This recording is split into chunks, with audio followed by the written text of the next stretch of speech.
Round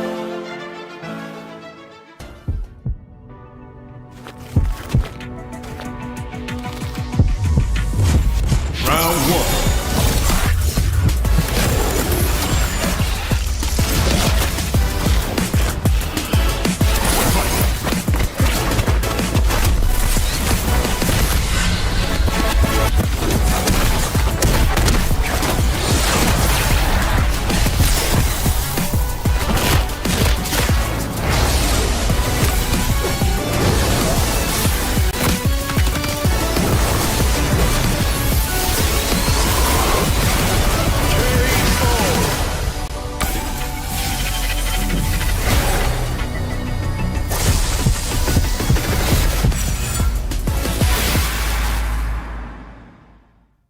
Everyone is playing, you're not yet. EWC Play is your all-in-one platform to compete in fantasy, pick'em, and quests for a grand total of $300,000 in prize pool. Build your dream fantasy team in 5 different games and track your score with live results tables. Predict the winner of every game, every group stage, and every tournament. Complete daily and weekly challenges to earn boosters that help you climb the global leaderboard. Got what it takes? Join EWC Play now.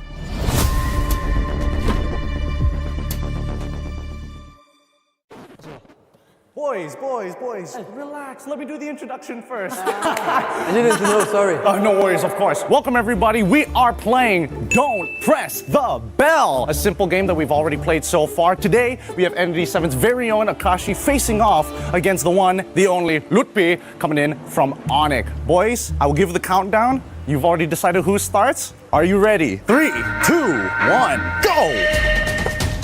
Oh. Don't forget the tap. Yeah, they're getting it. I think this is like the calmest boys we've had so far. Everybody else went crazy. But it's so clean. Such minimal movement. Come on. Somebody. Oh! Almost. That was almost. Okay. You guys gotta go even faster. Nice. Good place. Ooh, you gotta be careful. Don't go from the bottom.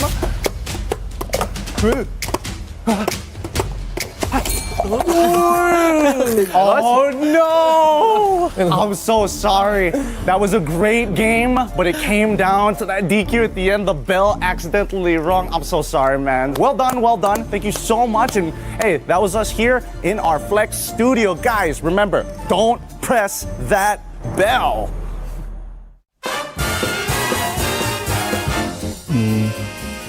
Oh, is it for Falcons, right? There's no way I'm guessing that. What do you mean I have to know? There's no dad with glasses, there's no beach. Oh, this one. Ogwin. No. It's not Ogwin. Bibal. Oh, female. Vivian, no? No. Fumieko. Fumi. It's the goal winner. I just remember now. She looks the same. Chel. Oh, it's Chel. This is the goal winner. They're sisters? Cute. Guys, you know what time it is. Don't press that bell. The simple game that everybody loves here. We've got 2 very important people. We've got Kozak from Pro, and of course, we have Innocent from SRG. You know the rules. It's a best of 1. On the count of 3, you may begin. Ready? 3, 2, 1. You may begin. Ooh, very aggressive moves. Hey! If it's like that, what's that? We're saying that's not that. If it happens again, we're going to DQ you. You got to be a little more precise. Because it's broken. I know. Don't worry about it. Okay. Ready? 3, 2, 1.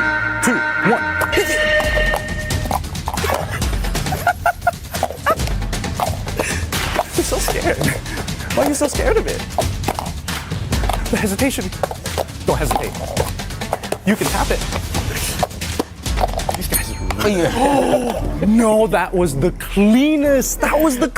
Take. Well done. That was an awesome game. Remember, boys and girls out there, don't press that bell. We'll see you on the next episode.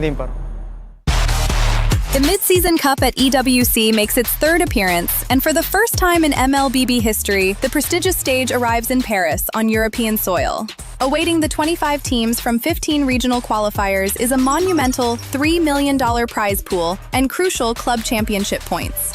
MSC opens with the group stage, where 15 qualified teams and 1 team from the wildcard qualifier will be split into 2 groups of 8. Both groups will compete in a double elimination bracket, where 2 wins secure a spot in the knockout stage, while 2 losses send teams home. The top 4 teams from each group will advance to the knockout stage. More unforgiving than ever, the knockout stage puts everything on the line. In this single elimination bracket, teams will clash in a best-of-5 series throughout the quarterfinals and semifinals. For those denied a place in the grand finals, one final battle remains, a chance to secure a podium finish and claim an additional $100,000 in the third-place match. Here, one moment can change everything. One mistake ends the dream, one clutch play creates a legend, and at the end of it all, 2 teams remain. One final series in a best-of-7, all for the grand prize of $1 million.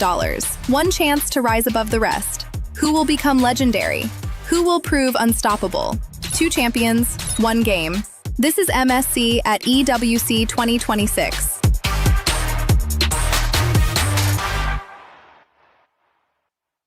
Hello, I'm Stanji from Team Falcon MENA, and I love anime. I started to watch anime when I was a kid, like around 14, 13. I kept watching anime because like the new animes have better story, better animation. It's just more fun. The one thing I can get from anime is you always never stop, because in the end you can do it. The biggest lesson I learned from anime is like you're not very strong and early, because there's always someone stronger than you. That's why you need to practice every day. Whoever say anime is for kids, most likely they haven't watched an anime in their life. Some animes are for kids for sure, but for others are for adults. Some anime for adult because of the animation, like more to the blood style, more bloody, not the high school anime for the kids.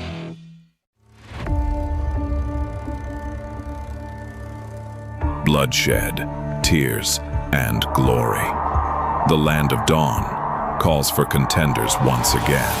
Against all odds, GK Esports is here to win MPL MENA Season 9. Guangzhou Gaming! They go straight to the main stage. Ignite Gaming! MPLSG Season 11 crowns a new team. True Rippers are your champions.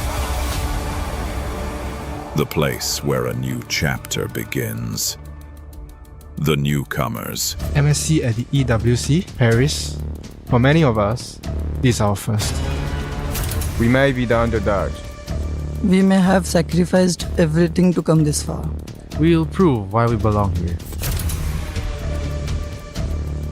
It's the first MCT Grand Finals, and Entity will be your first champions. Bro! Esports is the reigning champion! Team of Falcons will push forward to the main stage of MSC. Congratulations!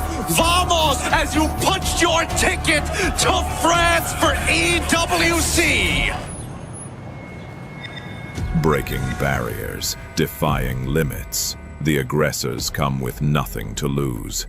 We carry the expectations of our country, our families. The fans who believed in us. This is the stage we've been working toward. Maybe this is where a new Dutch house is born. Aurora Gaming have wiped the Young Gun Galacticos out. Megatron have not merely joined the Kings, they have become the Kings! And the Dragons of the North defend their Empire spirit! Challengers of the throne, the Titans stand ready. We have already achieved what many thought was impossible. Whether it's defending our regional title Or taking down the champions of our region. We're here to break curses and set new milestones. Falcons AP Runner moving on through the grand finals. Slangor Red Giants are your new champions, MSC 2023 champions! Honor! Team Liquid is your grand champions! The names that shaped history, the kings and legends. It's been a while since we stepped foot onto the world stage. It's been a while since we brought home an international title. Our fights continues because our story isn't finished. Our legacy awaits. The journey to rise above begins. Play is in our DNA. Whenever we let it out, it becomes our superpower. Now imagine an entire city being built to supercharge it. Kadir City, powered by Play.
Esports World Cup.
Hold me close and hold me fast. This magic spell you cast. This is. What's wrong with you? I hate this part of the competition. 2 teams are going to be eliminated today. But I mean, we've got a couple of teams that are going to be going through to the knockout stages, though, right? It's not all doom and gloom. But imagine the keys. That's right, we get to crush the keys of some losers today. They're going home. It's day 3 of MSC here at EWC.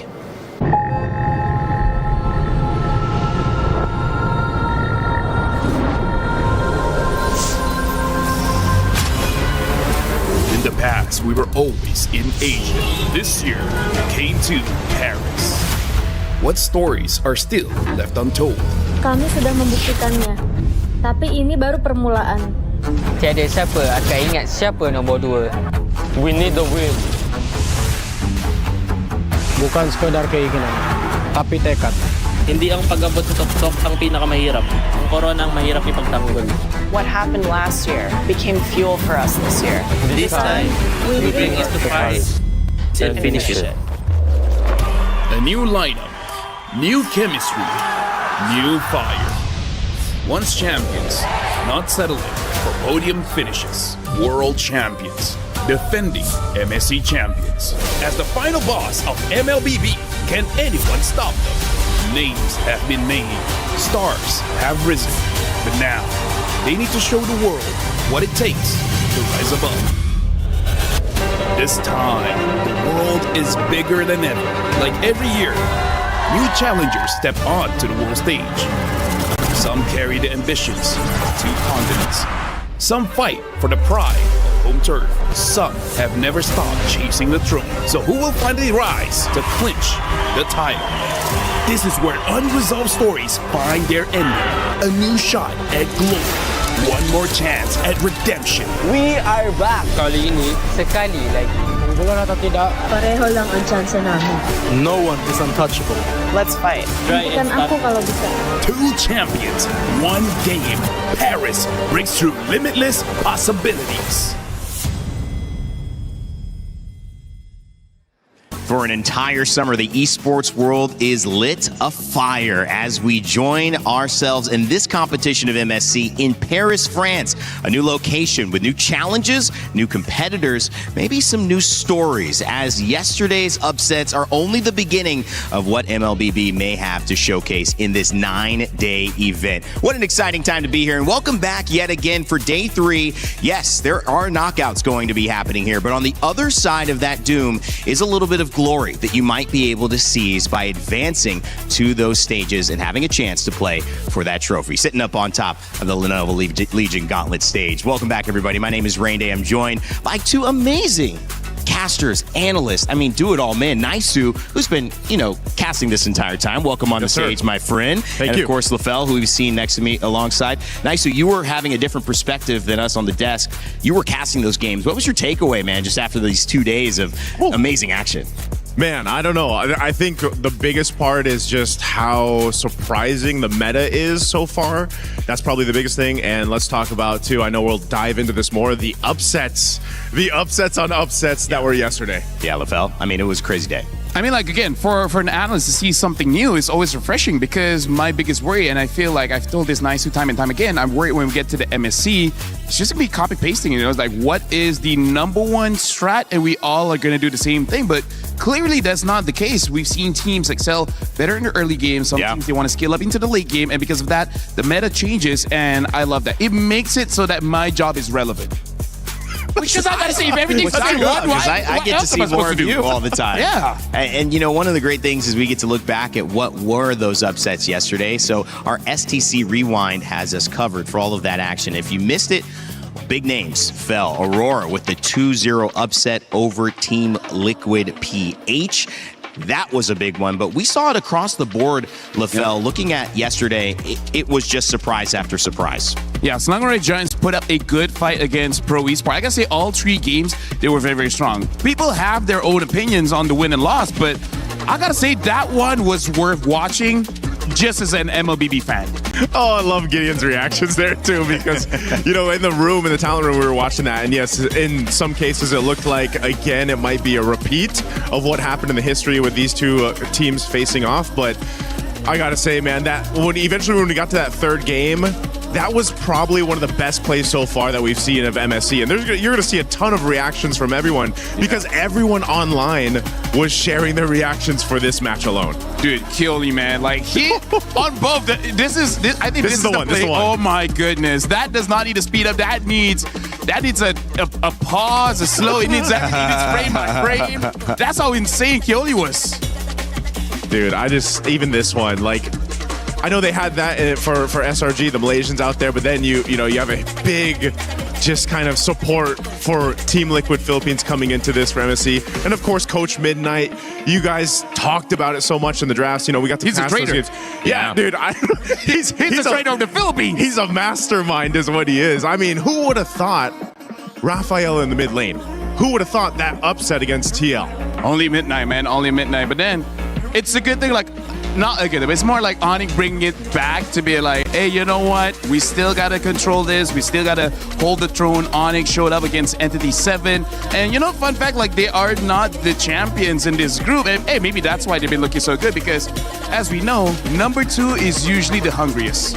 #2 is, and even on that one, get a good look at Coach. Yeah, but there's me, Gideon. Dude, Gideon, you? Gideon and me. You forgot to say your own name? Gideon and you. You know what? But that's the thing, too. Then we end up the day here. This was a sweep. I believe I was filming content for this, but I did get a peek at what was going on here with this last matchup of yesterday. And I would say, you have these upsets that started off the day, but then, of course, I feel like with the last 2 matches especially, you kind of had more of a, this is kind of what was expected. What we expected. Yeah, can there be a bounce back for the teams that lost? I also got to say for Onyx, the fan base was incredible here in the stands. I mean, obviously, so many fans online for MLBB, community so passionate about this game, which is great to see. And as a fan coming into it, it's awesome to experience just what you can see with the storylines and the players evolving. And I think maybe the biggest storyline yesterday that many were aware of was Team Liquid going down not just one game in a best of 3, but 2 games in a row to what many were surprised at here in the Rafaela, the pick of Midnight and this team to really surprise who many consider a favorite to return and defend their title. We had a chance to talk with the coach of Team Liquid, Aeon, to get some thoughts. We're here at the back now with Coach Aeon after that loss, a very upsetting loss, by the way. I think everyone was quite surprised. Could you talk us through what perhaps happened in that particular match? I think overall it's a mismatch of game plans. They are going all in on the early game, I think everyone can tell. And we are hoping that we can hold them off, because if we can hold them off, I'm sure we'll win the games. But obviously we didn't, and they snowballed throughout both games. So wrong game plan by us, I guess. Okay, so coming into this, were you surprised with that early game plan coming in from Aurora? Actually, no, because we saw their games and this is what they always like to do. But it's just that, we felt that it was something we can handle, but obviously they played better today. Yeah, okay. So we will have to revisit our game plans and let's see what we can fix. Were you surprised though? I mean, obviously they play early game, but like Rafaela mid, we saw Barat's EXP. Was that something of a surprise to you? A little that they will take it out so soon, but at the same time, we always knew that they had these pocket strats. Okay. Because they also bring out Angela Mid, I think, in their region. Yeah. So we knew they like unorthodox draft. That's going to be different. And to be honest, that's the biggest thing for us, because regardless of opponent, it's just a different play style, right? And for them, they have one of the most unorthodox play style. And they played really well today, so props to them. Okay. Do you have maybe a message to Coach Midnight? Well played. Well played. We might see you again. Ooh, okay. So the one thing that you feel like you need to repair come match 2 is the game plan, the strategy. Do you think it's just specific to Aurora, or you might have to revisit some other game plan to specific teams as well? Of course, we have to revisit what we think is the correct game plan, because obviously everybody have a plan until you get punched in the face. And obviously we got punched in the face, so we will revisit that. But at the same time, of course, every opponent is different, so we will take that into account as well. And yeah. Best of luck for the next matches. Do you have a message before we go? Thank you for everyone that supported us. I'm sorry for this disappointing result, and we'll do better. We're excited for the comeback. Thank you so much, Coach. Back to you. Everybody's got a plan until they get punched in the face. That is probably the best way to sum that one up, Naisu. That's a good way to go about life, I'd say. But no, I think everybody is going to have to deal with that, because we've talked about this quite a bit. I think the draft, or the meta right now, allows everyone to just kind of have this personality when it comes to the draft. And yeah, you might get punched in the face by a different personality from each team, because this is, I feel like, again, one of my favorite metas that we've had in a while.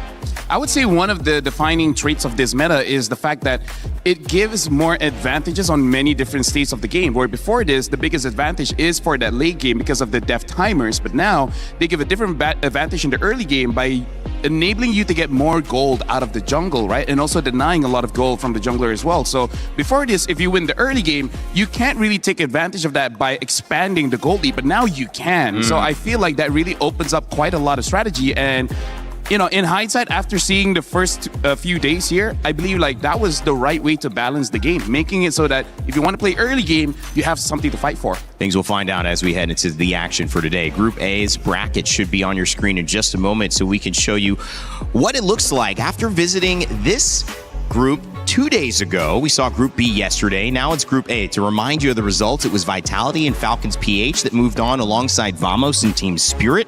We will see those games today as well coming up. But we're starting off True Rippers and Guangzhou Gaming. That will be our first look at Group A. This is a knockout game. This will send somebody home from the tournament. So it's a scary day, but it's also an exciting day. You've got to bring your best MLBB, Naisu. Yeah, I've got to go ahead and agree with Eterna, on the feels of this. You get to this point in the competition, eventually teams have to start going home, you know? And for this, it's going to be that first match opening up today, True Rippers or Guangzhou Gaming. I think both of them had a really challenging first match for MSC. Yeah. And so I feel like this, you can take it as, did they learn from that experience, and what do they take to adjust going into this match? Because now tournament lives are on the line. I gotta say, between both teams, I am very much impressed by Guangzhou Gaming, even though they lost against Team Falcons, but they made Team Falcons really fight for it, especially when it comes to the early game. The reason why Guangzhou lost was because they couldn't extend that lead. They got kills, but they didn't get turrets, they didn't get anything in the jungle, they didn't get turtles and such like that. So I'm wanting to see, yes, you can win early, but what do you do with it? That's the maturity I want to see from Guangzhou. I want to add real quick too, I was impressed. Game 2 of True Rippers, because game 1, it felt like they were kind of nervous. You know, I feel like they first time on the international stage, they got a huge community behind their back. And then game 2 was rather impressive. They held a lead against a team like Team Vitality, and then they lost it. It slipped through their hands. Garcia had an amazing game on the Mozkov, so maybe they can take what they did best in game 2 and then bring it into this matchup against Guangzhou. Well, let us know what you're leaning towards. Both signs of life for both teams who had tough matchups, but now one is going to prevail, one won't. So make sure to get your pick'ems in. You have a few minutes before it closes, so let us know. You think True Rippers are taking it? Is it GZG that's going to stay alive in this tournament? You let us know with the pick'ems. We'll tell you the results in just a few moments before the match, but get those in right now. Conversation in the green room. We kind of start the days with these conversations. An incredible shout out to Maui as well, who's helping us with the editorial side of things, helping me get caught up to speed. International tournaments are difficult for anybody, but for your debut, and a lot of the players on True Rippers are debuting in an international tournament here, feeling like they're doing pretty good? Oh, it's tough to say after one match. It's not enough time to see. It's not enough evidence. You know what I mean? I feel like any team, any players that first make their way into the international stage, and it's the first time for a lot of people really to see them, it's just one game's not enough. And a game against a team like Team Vitality, like you want more from them. And hopefully, again, we get to see what that case is going to be here. It's just unfortunate that it's so brutal, this stage, where it's like, if you get 2 losses, you're pretty much done for, for MSC. Yeah. So hopefully they can make it come together here, but I think that's one of the things. There isn't enough evidence yet to really put them in a perfect place. And when we talk about getting punched in the face, you just hope that a game like this for both these teams who haven't had too much time, it gives them a little bit more time within game, right, LaFell, to learn some things and to not just have to react so heavily in game 2 and risk going home if it's a bad reaction. Yeah, I gotta say, since we're looking at Guangzhou Gaming just now, I want to talk a little bit about Recall, especially game 1 when he was using the Nolan, where Nolan is one of the top jugglers now, but the only reason we haven't seen him just because Ling is open and Hirara is still open. So we'll see whether they will go to that again, because I gotta say, their draft was unorthodox, but based on what Aurora already did, I feel like for now, the draft is in a state of limbo where there's no tier list, but it's really about interacting with what the other teams want to do. And it's not even a hero-hero interaction. Sometimes it is just a hero-team reaction, right? You want to go late? All of our heroes are early. We'll win the game before you get a chance to fight back. This is a great talking point. I'm sure we're going to hear it a lot today, especially as True Rippers get ready to take the stage. This is a team that is, like I mentioned earlier, got not so much international experience, but is performing, at many would say, very well. Can they continue and get a win? Can they actually win this set? That's the question I think True Rippers are going to be asking themselves. Their road to get to EWC also hadn't been easy, but it's one that we should pay attention to before they maybe play their last match.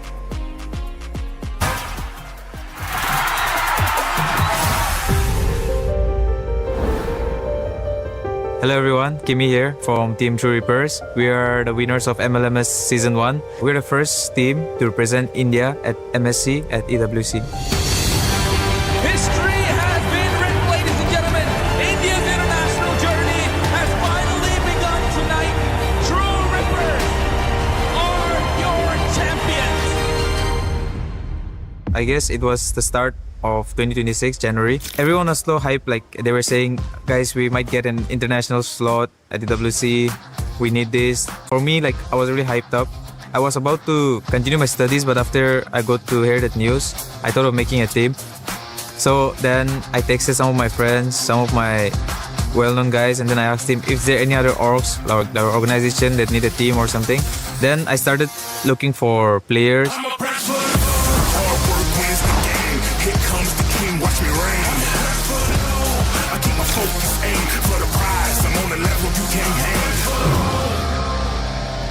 my players, they were getting offers from different teams within India. So I was worried, like, what if I lose my players? I won't be able to make this team anymore. But luckily, a guy texted me out of nowhere and then he was like, Kimi, right? I have an offer for you, this. So I was like, yeah, anything is fine. I just want to bring this team to India and then, participate because I know we can win. Talking about Kyle and Asuna, Kyle, it's like, he's with me since the past 3 years. He's known as the gold standard of India. So he's just too good at his mechanics. Asuna is also known as the best mages in India. He wanted to try out and then we worked out really good. Everyone liked Asuna and then that's how we formed the team. We Indian players, we never stop playing this game because it's the love and affection for the game. True Rippers at EWC means a lot to the community because after it's almost like 9 years now since India got a slot in MLBB. I just hope everything goes good and we get to do something here so that the craze for this game continues. Today we are here, but in the coming future, many Indian teams will be here too.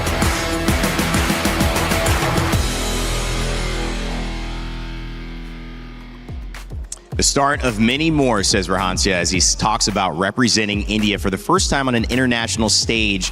And this is truly an opportunity to not only do it for his country, but also to do it for his teammates, who he promised they would be able to make something happen if they could all stay together. Well, so far, so good. Let's see if they can put it into execution here as they face up against Guangzhou Gaming, who have had a different road here, representing China, and obviously a team that played well and had glimpses of figuring this meta out and prolonging their games. Can they finally get the wins that they need over True Rippers? It'll be a battle for sure, but their road to EWC was not easy either. They are here and they mean business.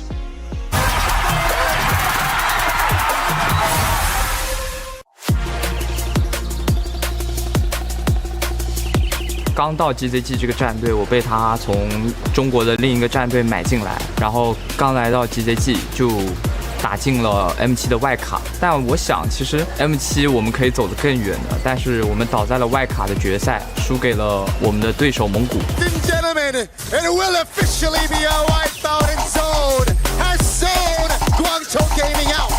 所以那场比赛结束以后，我觉得很可惜，抱着我的教练哭了。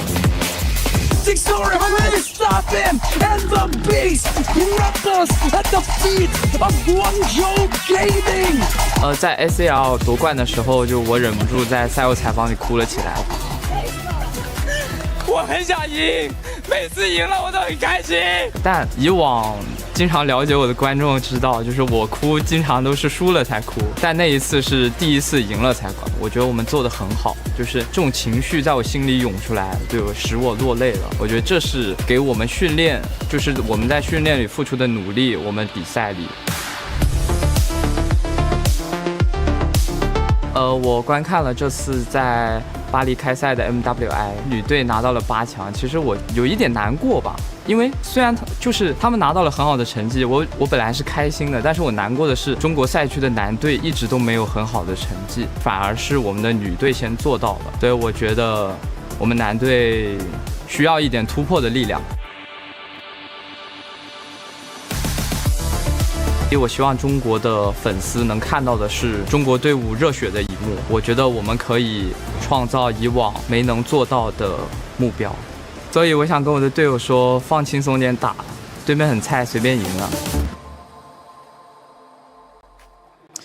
What a story there, knowing that the women's have broken through, but yet to see that same result on the men's side. Looking to get it done here is Guangzhou Gaming as they head into a knockout game versus True Rippers. Guys, this is two countries, two teams, highly motivated, highly emotional. Oh, wow. Naisu, and it's Guangzhou Gaming who get the pick'ems results in their favor. Doesn't necessarily mean that they're going to take it, but yeah. Naisu, that's a strong side. The audience is with Guangzhou this time. Strong prediction there. Again, give True Rippers some more time to prove themselves.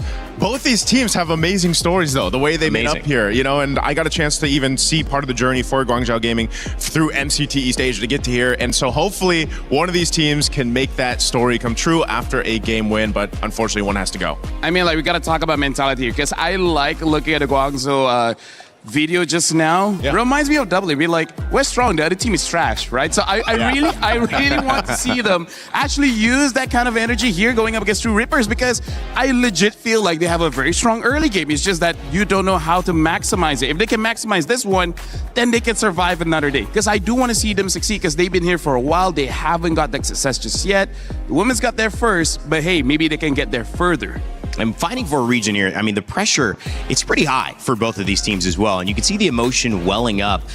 To me, that is just more of what it looks like when you give your all and when you have a situation that finally, after that work that feels like you're toiling through the heartache, through the disruptive and sometimes detrimental choices to get there and maybe make a mistake, to finding your feet, finding a way to get back, and then suddenly saying, man, we did it. After all that, we're here. Guangzhou Gaming looking to keep that feeling going. True Rippers hoping to keep that feeling themselves. It is going to be a great competition. One going through, one going home. Let's get it started.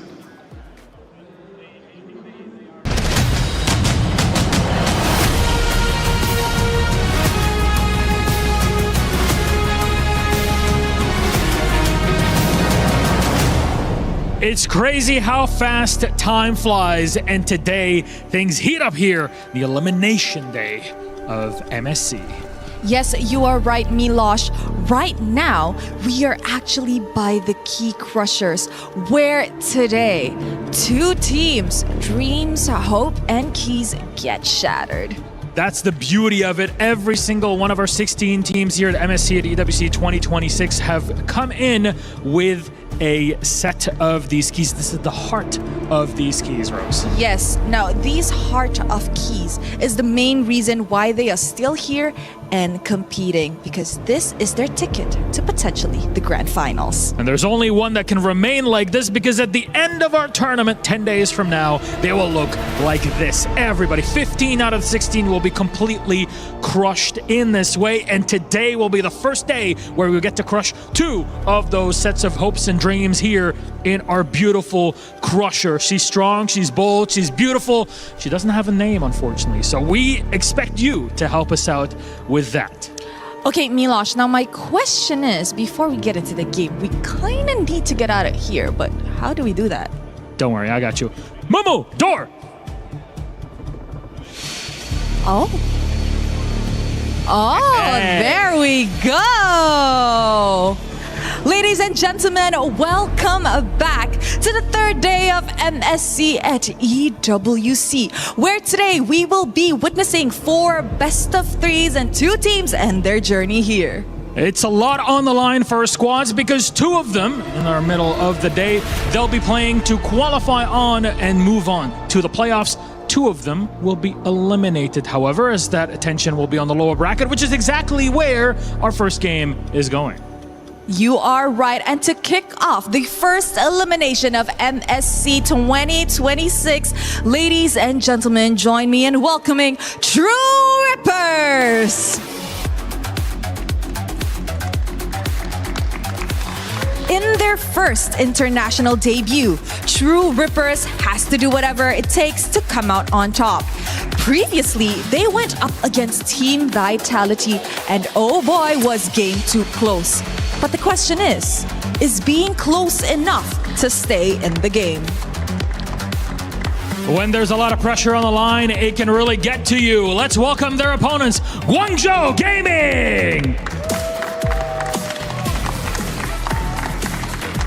Although they faced one of the toughest opponents here at MSC 26, they still showed massive resilience during their clash. They left even Super Marco shaken. So can they pinpoint Ripper's weak points and live to fight another day? This is the match of the underdogs. 2 regions that are quite new to the MLBB scene, battling it out, and only one can remain on top.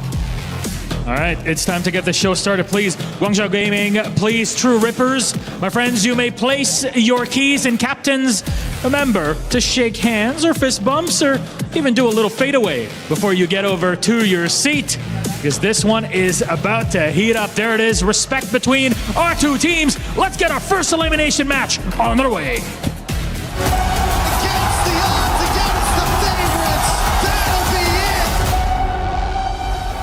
Day 2, the group of death. We've witnessed the unexpected fall of 2 champions, Team Liquid Philippines and SRG, and the unexpected rise of 2 contenders now between Aurora Gaming Turkey and, of course, Pro Esports.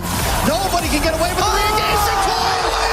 They will take game number 3. I feel very happy at that moment because it's my first time in the international, and SRG is former champion and we didn't expect to win them. So when we won, I got really emotional. JP falls as well. Aurora is relentless on this mid lane. What a statement this is. It was a big match for us, and it's quite good because they're the last MSC world champion. We expected to win because we can beat any team in this tournament. We're not afraid of anybody. Actually, they need to be afraid of us. And the stampede has been stopped. So the loss is unexpected for us, for sure. We know that coming into today we are the favorites, and we know that we are the better team. My thoughts on us and SRG both losing the first game of our bracket. Of course, it's a surprise to most, but at the same time, this bracket is so stacked, right? Anyone can beat anyone in the current level of competitiveness. Going into Day 3, we have 2 teams securing top 8 spots. Will it be between Team Spirit and Vamos or Vitality and Falcons PH? And then we'll also be sending 2 teams home. Will it be between True Rippers and Guangzhou Gaming, or will it be Falcons MENA and Ignite Gaming to be sent home? Well, it is a battle, to say the least. Representatives of India and China going head-to-head. True Rippers versus Guangzhou Gaming, guys. This draft is going to be interesting, and the question I want to raise to you is, if you learn, are these losses okay? If you can take something from these losses, is it okay to be here to bounce back, or are you looking at today with a different sense? Is there cynicism? Is there optimism?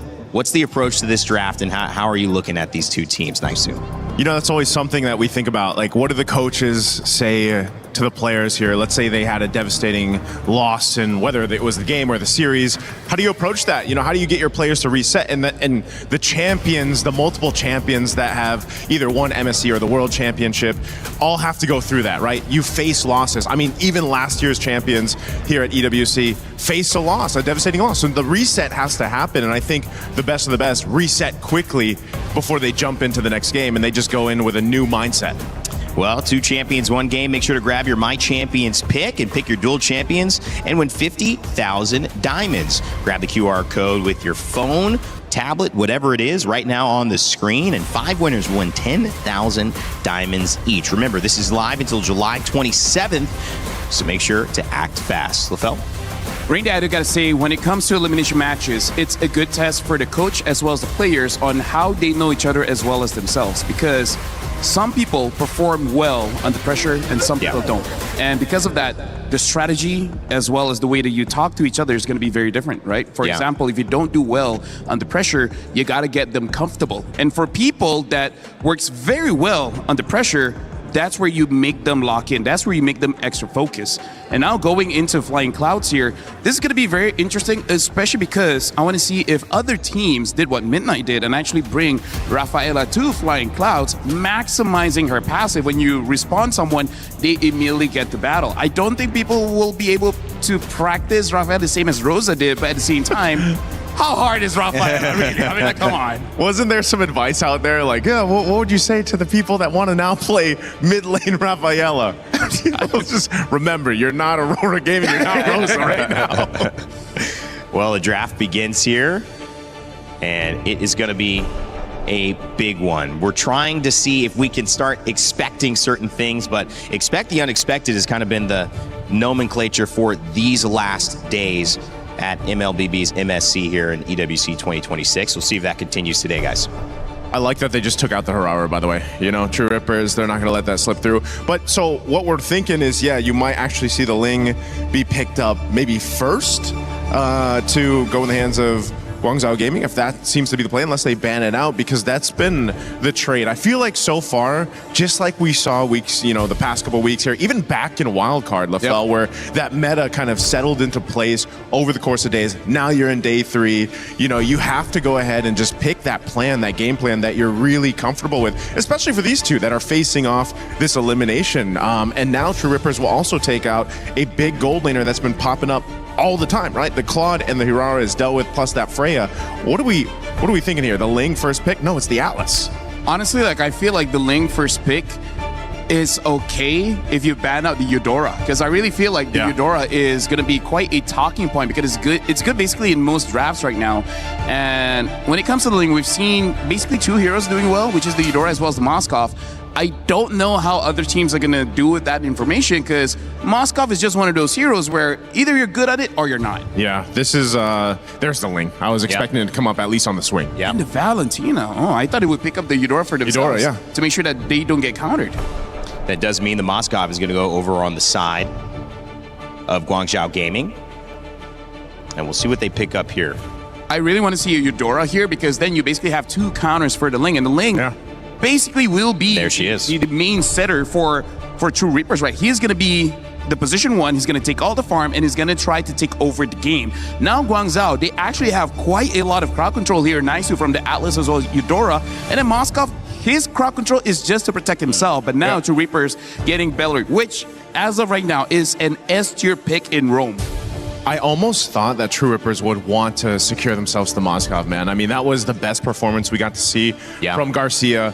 You know, again, if I remember right, he was like 6-0-10. He didn't die in that game too, and that was crucial for them. But, you know, now, because you banned out that Claude, the Moskov gets taken. What are they planning to put in that gold lane? We've seen some weird picks being placed into the gold lane the past couple days. Yeah, I mean, Double Fighters has showed up randomly, right? And we've seen that, even Paquito in the gold lane, trying to see if there's something sneaky. The one thing yesterday did tell us is that when you guys were looking at that ban, you're saying this is an honest draft, right? And that kind of exposed them to a very quick loss in our final set of yesterday. So maybe trying to hold a few of those maybe interesting picks later on, True Rippers, so they don't get caught out. Something that True Rippers can do if they do want to go for that double fighter. Other than the Paquito, we also got to talk about the Ruby. The Ruby can actually create quite a lot of space, making it quite easy for a Ling to go in and out, because that's one of the problem when you're not incredibly fast on the Ling. One stun and then you're done. And there's a lot of stuns here that can capture you. So I'm looking at something like a Ruby alongside the Belleric as well as the Valentina, just to create a lot of space so the Ling feels much safer to go in. Yeah, that's the problem with the Ling right now is, you know, anyone that's going to pick him up, draft the Ling into their composition.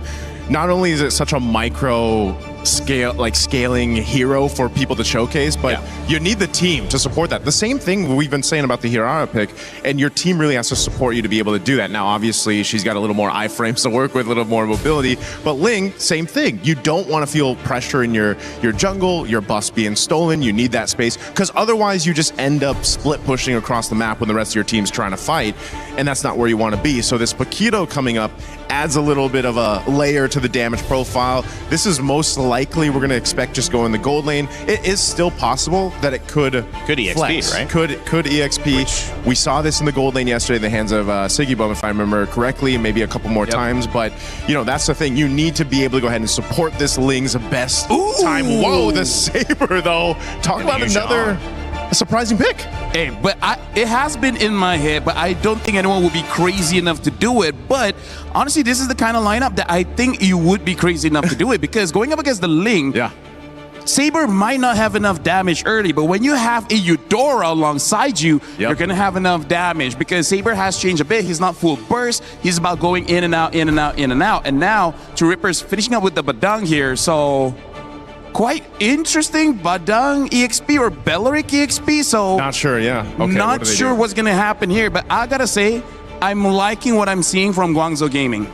It's going to be a Belleric EXP. On Rahancia. Kimmy's got the Badang. And Garcia on Paquito, so another gold lane fighter. Marksman coming in thinking you kind of have to have that, but we're seeing this meta evolve to where, well, maybe not. Can we keep tempo? Can we keep pressure? Both of these teams suffered quick defeats in most of their games. Trying to set the pace this time around as we have our first series of the day kicking off. It's True Rippers versus Guangzhou Gaming. Let's get it going and send it over to your casters. Smash them. We are officially kicking off the third day with an elimination match between True Rippers and Guangzhou Gaming. But the surprises just keep coming, Mirko. And as our panelists have said, LaFell personally does like Guangzhou's lineup, but how are you feeling about this, especially the Saber? Dude, it's crazy. Again, I mean, we saw day number 1, day number 2, constant surprises back and forth. And I thought we already saw everything. You know, I thought we already saw everything the meta has in store for us, but obviously that's not true. The Saber comes in, X-Ying, almost taking Asuna down in the mid lane. It's all about aggression. Okay. So that's what we know right now for Guangzhou Gaming. I feel like they're trying to double down on already a very good early game. We saw one of the glimpses, well, hold on, May. Again, speaking of that aggression early on, a steal from X-Ying, but again, for Guangzhou Gaming, they did well against Falcons in the early stages, so if they can actually do better by punishing and capitalizing even more in the early game, I think they should be able to close things out. Yeah, I guess early game really is the name of the game right now, especially in the current meta, the way things have been for the previous games that we've observed, and it's looking really aggressive. If there's anything we could use to describe Recall, because he picked up a Saber, and now he even went for Master or Weapon Master. Yeah, not even the Season Hunter to help him clear. I mean, he's gonna do much more damage when he gets his items, but damn. Pull yourself together on both double or duo mid here, X-Ying and May. Good read by Garcia. Yeah. Could be a really bad spot here, and honestly, you look at this composition, you just look at the Saber and you're thinking, why go Saber? But if you look at the double fighters or just the fighter in the gold lane, Garcia should be very easy to pick off by Recall on this Saber, so that's a big question mark already. As you can see, Garcia having to sacrifice a few of those waves. Which is great. At least he's being very careful. You know for a fact that Garcia too, even when he gets his hands on the more vulnerable heroes like the Moskov, is not really the type to put himself in dangerous positions. But that's the first triple sweep we get to see here. And that's the tank, that's the boy you would usually have a lot of damage on. Well, Luminous Blush already popped in right now. They go all in. Recall with a double with the Weapon Mastery, trying to get one more. Eon stunned on the wall. Now it's chased out with the Black Dragon. Modi almost taking Eons down. Now it's Kimmy with the Flying Clouds, bringing it back again all alone. SOD almost lands Eons. Sticks to the Recall. 2-2, but it's Guangzhou Gaming with the turtle. Yep, I really thought True Rippers could have made something out of that, especially as they already were able to somewhat trade out the fact that no longer, or Recall no longer had the triple sweep. But it's still somehow a bit manageable for True Rippers nonetheless. Especially as you see they're not really being punished elsewhere. Let's take a look at that replay. Modi still getting in. Really close though, really close call, but the punish from Kimmy. I nearly forgot that we were on Flying Cloud, so things would be happening pretty faster than we thought. Yeah. That's what we, I guess that's the reason he went Saber as well. Even if they die without him using the triple sweep, then he can just go and do it all over again after dying. But dang, that damage with the Weapon Mastery. He already picked up the Hunter Strike now and the Lethal Ignition. Even Kimmy wasn't ready. He's going to have to go straight into a Dreadnought's armor at this point. Yeah, so it's probably really just they want to go for the kills, always the kills, and that's where they start converting eventually. But it's also them on a Moskov, so I feel like they will have ways either way of dealing with the macro, even if, let's say, they just try to focus on the kills. If we're talking about the mid trio, who, by the way, have been doing a great job here, really keeping Kimmy and Asuna in check.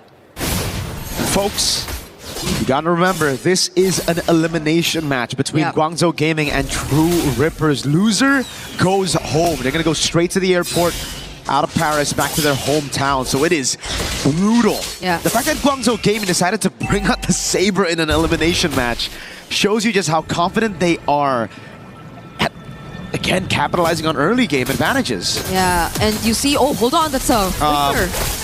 Yeah, a bit disconnected. Oh, big fatal links by May. Another fatal links as well. As now, Time of the Blaze gets locked in. Eon's running down the wall. Now it's Rahansha isolated against the rest of the team as Modi picks him up, and it's an all-out win for Guangzhou Gaming. Yep, the disconnection is something kind of punishing there for a True Rippers as we saw Rahansha engage, but Garcia all alone here.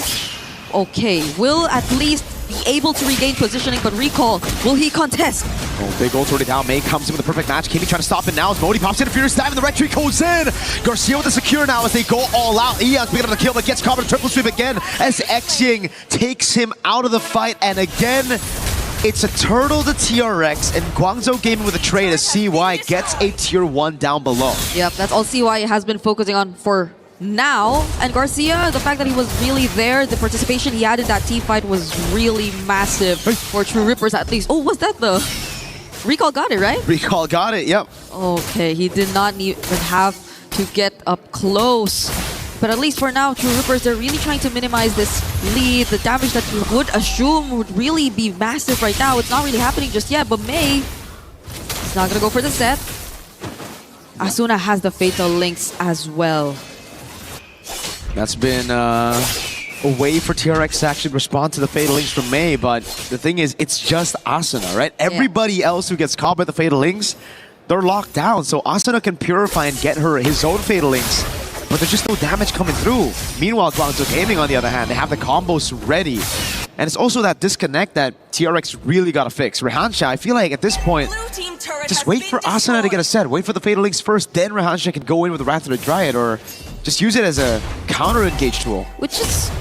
I don't know if it's counterintuitive, because they want to like go for team fights based on their composition, but you want to look for the damage too. Oh, hold on! Triple sweep. Eons gets away with the Tempest of Blades. Interesting. I thought that was going to be a one-shot by Recall. The Fury Siphon to DOT. Taking down on Eons. He gets the Finch Poise, but it's not enough to keep him alive. Why did he walk back? Oh, no. Did he not see that Modi was actually there too? Modi got him good.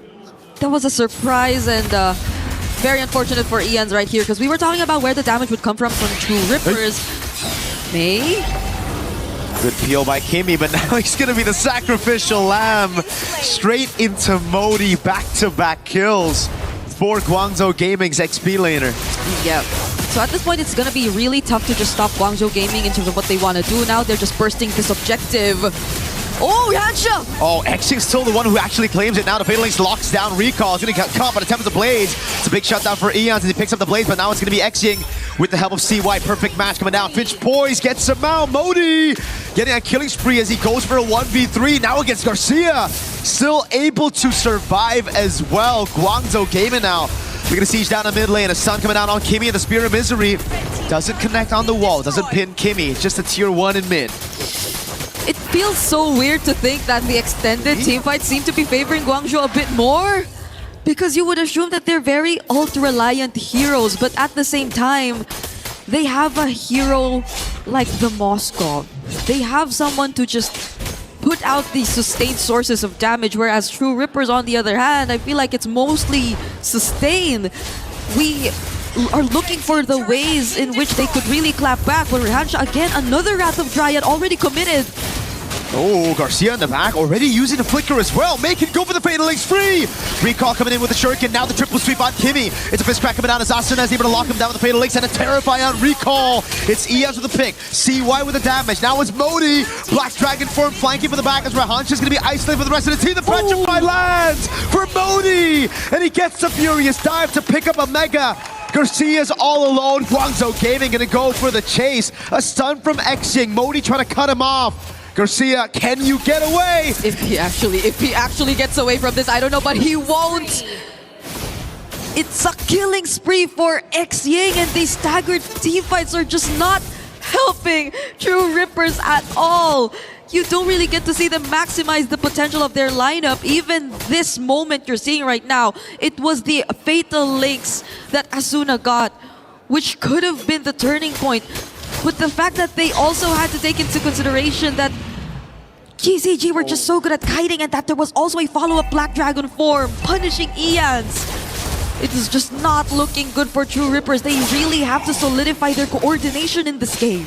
I think in this game, it's looking just very tough already. They don't have a marksman. They don't have scaling aside from the Ling. Eons can still be a threat later on, but again, with all this CC, with all this lockdown, with all the tanky members that Guangzhou Gaming have, it's going to be extremely difficult for TRX to find another opening here. Yeah, because maybe you could rely on Kimmy to find the target, but who? Because you don't expect Sai, you don't expect Xing, you don't expect Recall to just be in the same spot at the exact same time.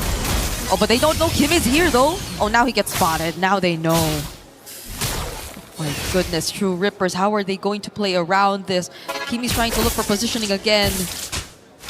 But GCG. Oh, that poke. Yep. They can't.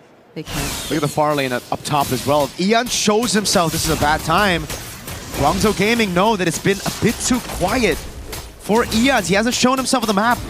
Most probably sent up top, so it's them committing onto the neutral objective. True Ripper's not given a chance to actually follow it up. Rehansha with a flicker in the top, but doesn't land on anybody. Now it's Modi who's trying to look for capitalization. Oh, furious dive and a petrify from Modi. The SOD lands. May's trying to follow it up, but it will not be taken. Garcia with the recall in that bush. Modi, what?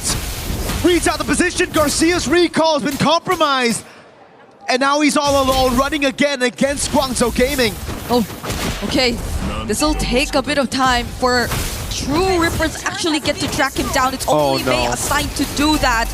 Look at recall, triple sweep, bang. Fatal links the combo as well. Garcia was knocked up for a whole 2 seconds. Yep, Ian's is just gonna settle with these trades. This tier 2 up top, but the Holy Shields are looking to go down now, and there's a Black Dragon form 2 coming in from Modi. But at least True Rippers can defend for now. At least for now. Xing, okay. Luckily, Xing didn't have the ultimate. Kimmy concealed right in front of the faces of Guangzhou Gaming. A pin down as well. The fist crack defensively. Asuna is able to find a fatal link, but Xing flickers out of safety, and now the Temps of Blaze comes in for Ian, but he gets stunned up. The Spear of Misery as well. It's a shutdown, but at the price of Ian's life, as CY continues to push in towards this turret. It's so unfortunate. It's so unfortunate because even in that last sequence you saw, they had different targets, each of them. Oh, but they just went in! Full combo, triple sweep, fatal links, furious dive. Kimmy is gonna go down to Modi, and now the Black Dragon comes around again onto Rehansha. The furious dive lands onto Rehansha. Recall will walk up the SOD as well. Finally a 3-man taunt that takes Modi down, but it's Guangzhou Gaming who gets game number 1. 20-6 on the board in terms of kills. We were thinking that they really wanted to go for kills, and they lived up to it. It was just them constantly on the lookout for potential targets across the map. And you barely saw True Rippers able to answer back, able to achieve anything, but also at the same time, they're just constantly being disrupted so well. I think one of the players who had probably the hardest time there was also Ian's on the Ling. He was the target all the time in that entire game. How could you escape from it? I mean, as Ian's, you were the only dude there that could actually make a play, that could actually look for a trade around the map. And all the way from the start, it really comes down to, I feel, picking up this Paquito. This Paquito was a massive mistake because they picked it up into a Moskov, right? In usual terms, when we see it from Hiko, when we see it yesterday as well, it was a Paquito into a Claude. It was a guaranteed winning matchup so that the Link can capitalize on it. But against someone like a Moskov who has that Spear of Misery to keep him safe in lane, and even against this XP of Modi on Yuzong who knows how to play it safe, Ian just could never find a way to punish. It was, on the other hand, Guangzhou Gaming who constantly punished True Rippers. On top of the fact that they also prioritized the Valentina instead of the Eudora, which was also actually available alongside the Ling that they decided to prioritize in red side. Oh no! Oh my gosh, yeah, that's exactly the kind of emotion you probably would have for this entire game. It feels bad. It feels bad for True Rippers, but we hope to see them get back on track as we have to break that down, so we're throwing it over to our panel. As well, a quick game and a good game if you're a Guangzhou Gaming fan. 75% of you thought that was going to be where it ended. Naisu, they were certainly right. That was a tough one, man, for True Rippers, everyone rooting for them, because, yeah, I just feel like this was reminiscent of what happened in Game 1 for them yesterday. They weren't connecting, they weren't working together, and also there just wasn't a chance. I mean, Guangzhou Gaming, they knew the game plan, they went with it. This draft, again, it's nice to see where we are with our meta. You can bring something like this, make it work. I mean, we're talking about Eudora and a Saber in the jungle, man. I gotta say, Naisu, like, for the 3 days that we're here, I hope my sentiment stays the same. This might be my favorite international so far. Not 100%. Not favorite MSC. Favorite international of all that we've had. Yep. This has been the best. I love the I love the meta Help we're me at out. now. I got you, bro. I got you. So we're gonna go for this really we're gonna go for this very quickly, right? Because we gotta talk about the idea coming into the draft here, because the idea for True Rippers is they want to counter engage, right? They want to counter engage and they want to be able to, I don't have space, but basically what they're trying to do is that for the Paquito, the Badang, as well as the Bellic, and even the Valentina, whenever someone wants to go in, they're able to punish. It's gonna be Ling, the sole position one, to actually go and get the kills while everyone else is distracted by the other 4 picks. But look at Guangzhou Gaming. This is about engage. It's about starting fights as well as a lot of crowd control. This says enzyme, but whatever. What in the world is that? I love it. Whatever, right? Okay. Because this is engage plus crowd control. This is engage plus crowd control. This is engage plus crowd control. And this honestly can be engage plus crowd control. And damage. And then when it comes to the Moscow, we've seen this happen yesterday where the Moscow can 1v1 the Ling and it's not that big of a problem. We're going to be looking at some of the clips here where at the start of this game, we got to look at this. Okay, we're gonna rewind just a little bit, and then this is what I want to show. Okay, we're gonna be zooming in, and we see how the members of True Rippers, they're ganging up, because this is how they want to form their formation. When you want to go in, we can counter engage. But look at all the different angles that is coming up from Guangzhou. From the side here, we see Saber is about to jump in, and from this side, we see that the Atlas is gonna jump in. So there's layers to who goes in first, second, and third. There's an order. Okay, so 1, 2, and then 3. This makes it so that no one is completely punished when someone makes a mistake. We're gonna be playing the clip here and see how Atlas immediately gets onto 2. And then when he brings them together, they're all bunched up, and yet Saber is still able to get the proper target despite everyone clumped up being there. And this is what we like, that whenever they fight, there's always a chain of crowd control and there's always chase. No one can get away, as we're gonna be looking at the second clip here, where this is again showing how devastating it is when you have one basically win condition, and the win condition here is going to be Ling. At this point, you can see the Ling is safe, and I feel like even Guangzhou Gaming is like, we're going to be happy with that. We're just going to be taking the camp here, denying him off his farm.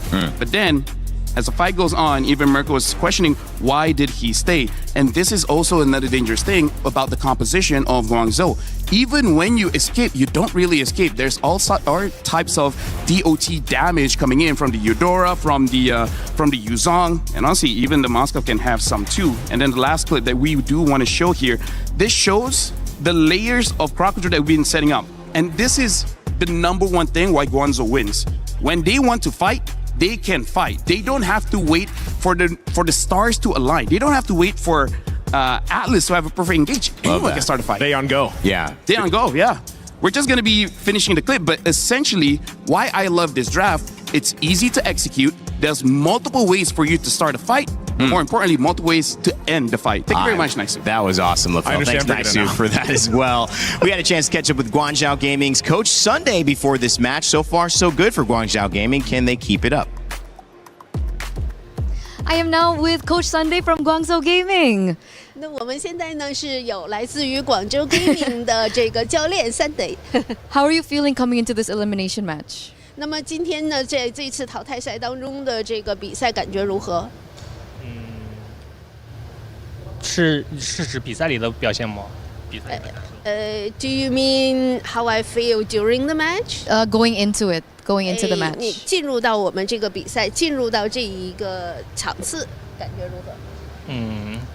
感觉还是感觉还好吧，因为我今天的比赛我还是很想赢下来的。Well, it's okay. Actually, I really hope our team could win this match. For sure. Because I've been hearing that you have a lot of experience in MOBA. And, you know, with that sort of experience and that sort of knowledge, what is the strategy coming to this next match? 是的，那我们可以理解。然后我听说你在 MOBA 这个 game 当中呢有非常多的经验。那么进入到这样的一个场次之后，你觉得还有什么哪些您的经验、您的这些战略策略，可以带到下一轮的比赛当中来？我觉得 MOBA 游戏的整体的风格都是差不多的，但是有一些细微的东西是很关键的，特别是在这种高强度的比赛里面，越是那种细枝末微的东西，然后越能决定比赛的胜负。Well, I think lots of mobile games are quite similar. However, I really needed to pay attention to details, and those small details sometimes are crucial. That determines who wins the game. Okay, so was that one of the reasons why, unfortunately, you had to lose your first match up against Falcons PH? 那么这个是不是有一个你就是在第一场比赛当中输给 Falcons 这样的一个原因呢？我觉得是的。你们看，我们比赛第一局前期拿到了很大的优势，但是因为中间的一些小失误，导致我们输了比赛。Yes, that's right. That's what I think. Because at the beginning of that match, we were in a more advanced position. We were in a better position, but unfortunately, because of some small mistakes, we lost the match at the end. Okay, were there any other challenges in that match? 那么在当时的那个比赛当中，还有没有一些其他的挑战呢？主要来了这边之后，我们的训练时间也比较短吧，然后训练赛打的可能比较少，然后可能选手当时没有进入状态。但是我们前天输完比赛之后，昨天又打了一整天的训练赛，然后现在大家的状态应该还挺好的。Well, I think we got here and we didn't do enough preparation. The time was limited. So after we lost that match, we practiced a lot yesterday. Now I think all the team members have got this confidence. They are kind of getting into the competing mode now. So hopefully we can do better. All the best, all the best. But what do you think about the meta right now? Do you think it's like a little bit difficult? Do you think it's flexible? Do you think it's more rigid? 那你觉得目前的这样的整个的游戏的状态，它这个方式是怎样的呢？你觉得是可以的吗？是很容易适应的吗？还是说整个的比赛这种形式就是让你有点无法适应，会觉得很激进呢？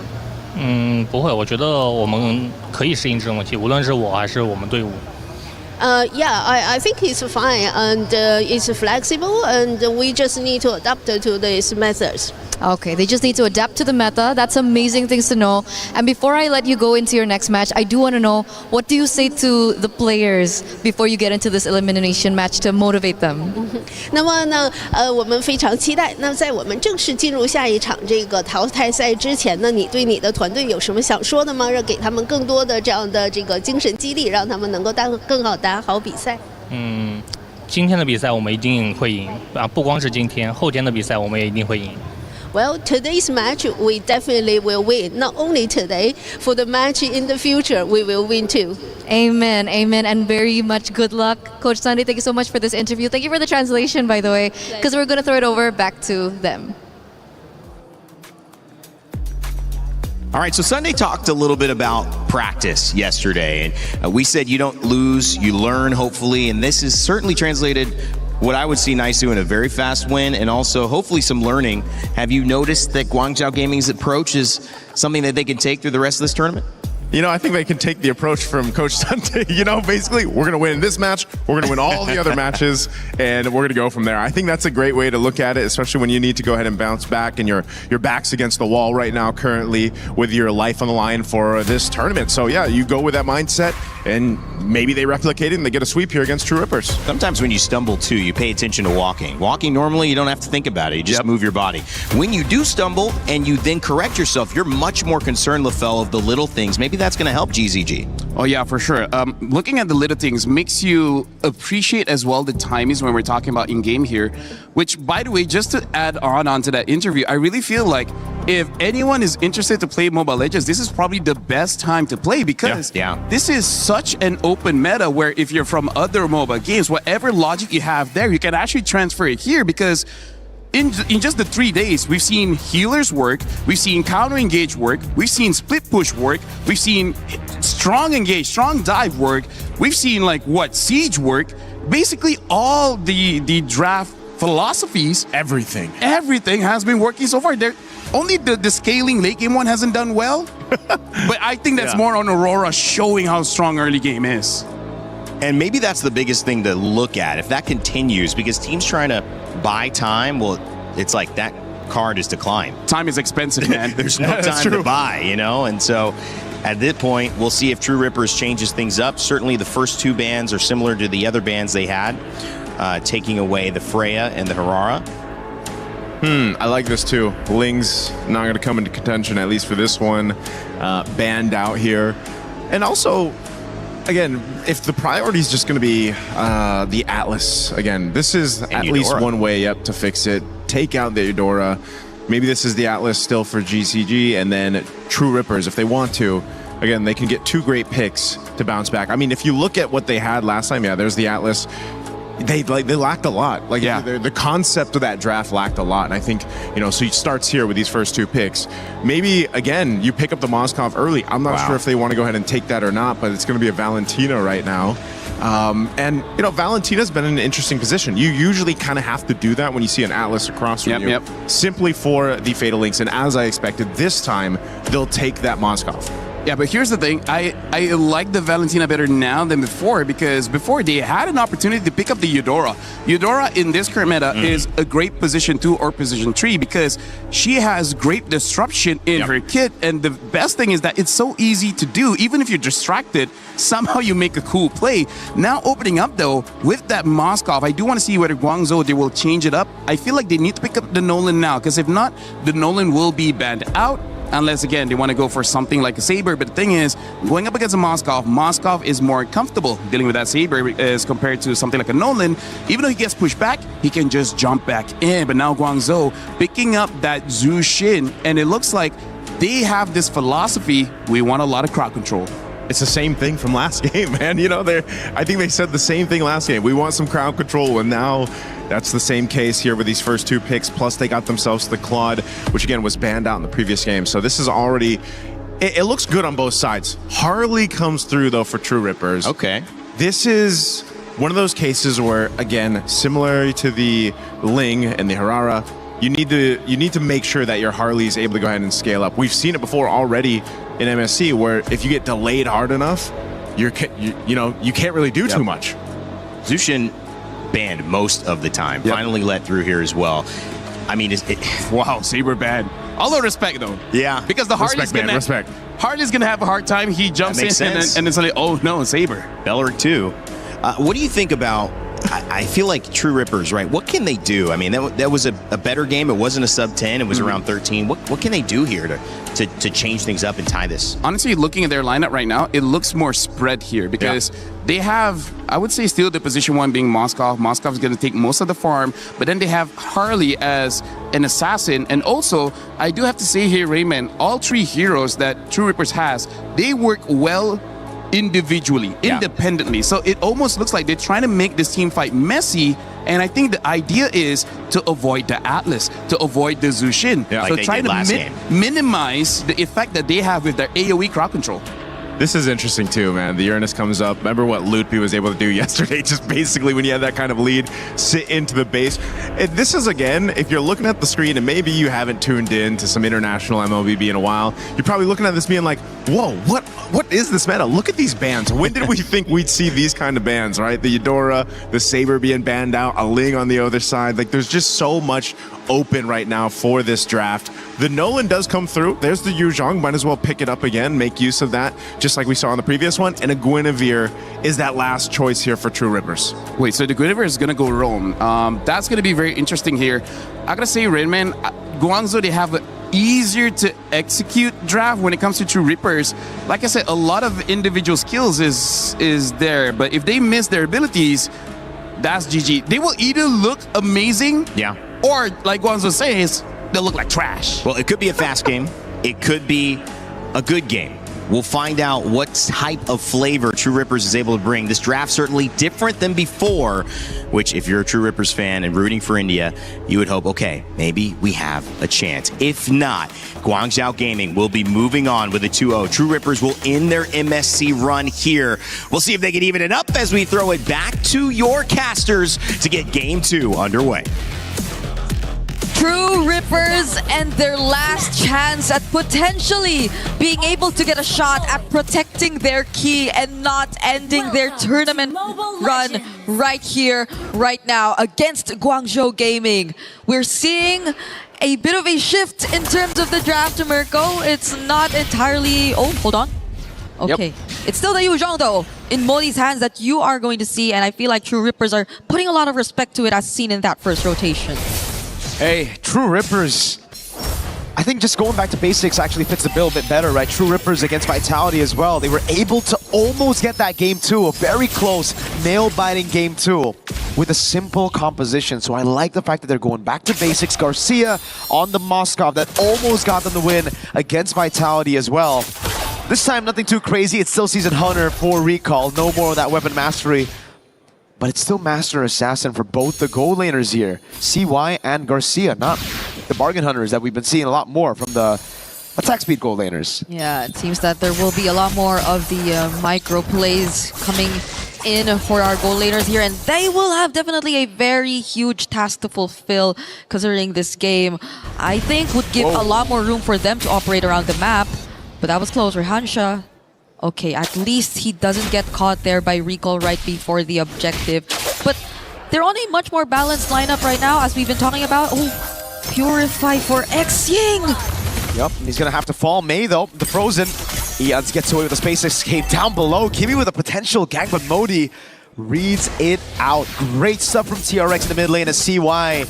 This time is actually trying to zone Garcia out. Garcia walked up to try to get that cannon minion. He does get it, but he's gonna lose out in the trade in the end.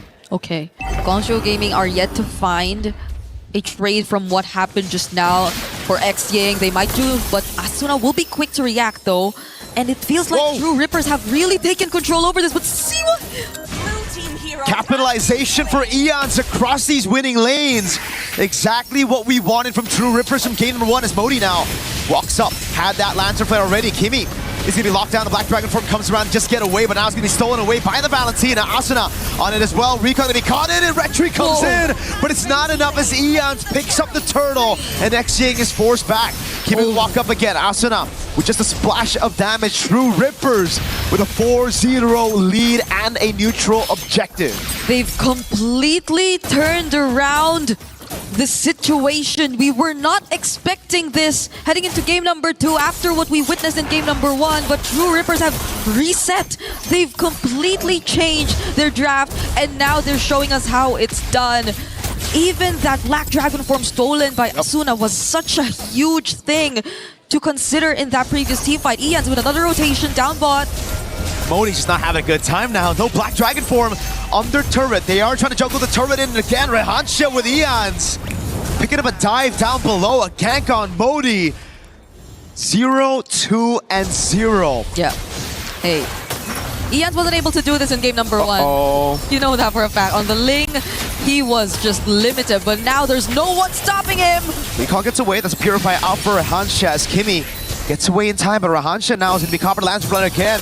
Recall with the walk up, but not enough damage by Recall to take Rehansha down. This is starting to become a problem for Guangzhou Gaming. Yep, it seems like the slower games recently that we've been seeing so far, you do have to expect a bit more time for the club, but the fact that even the Yuzhong's pretty much shut down in his lane is really not helping Guangzhou in this particular scenario. You would really expect them to have the slight upper hand, especially in that first turtle objective, but that was not the case at all.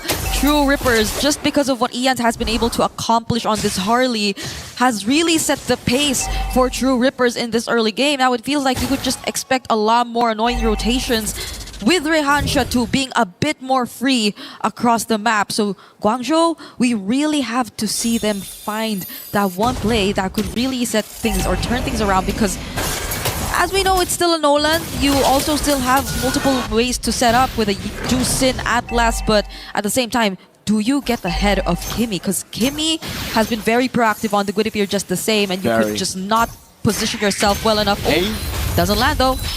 No, it doesn't. It's a clone out as well.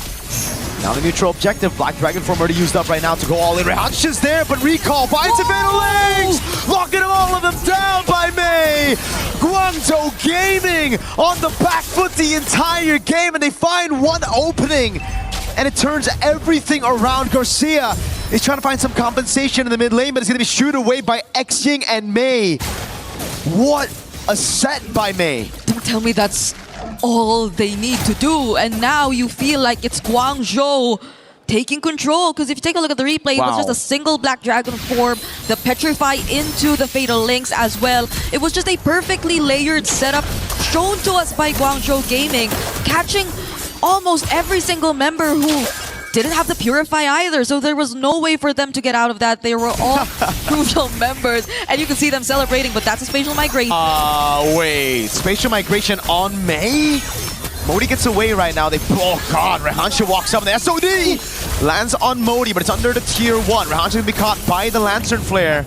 That's about it. True Rippers back in form somehow against May. They were able to make it work now. The clear from Guangzhou Gaming onto those turrets, or onto those minions to stop the turret from being taken away. But Garcia stays true in the bottom lane again on this Moskov. Okay, be careful. You gotta be careful, especially if you're CY. Okay, Kimmy and Ians are gonna get let go of that push though, but it could have been really dangerous. Now we're taking a look at the gold difference. It's not as significant really if you take a look at it. I feel like even, or if it weren't for that one play we got to see from Modi as well, this could have been bigger between the XP laners, but I think that pretty much lessened it even just a bit to a certain extent. And now Kimmy, okay, all alone here. Uh-oh, May's waiting in that bush as well. Conceal already. It's gonna go in. Oh no, baits out the battle. Requiem, the Fatal Links pulls him back just a bit as Xing is right there. Great peel from Garcia.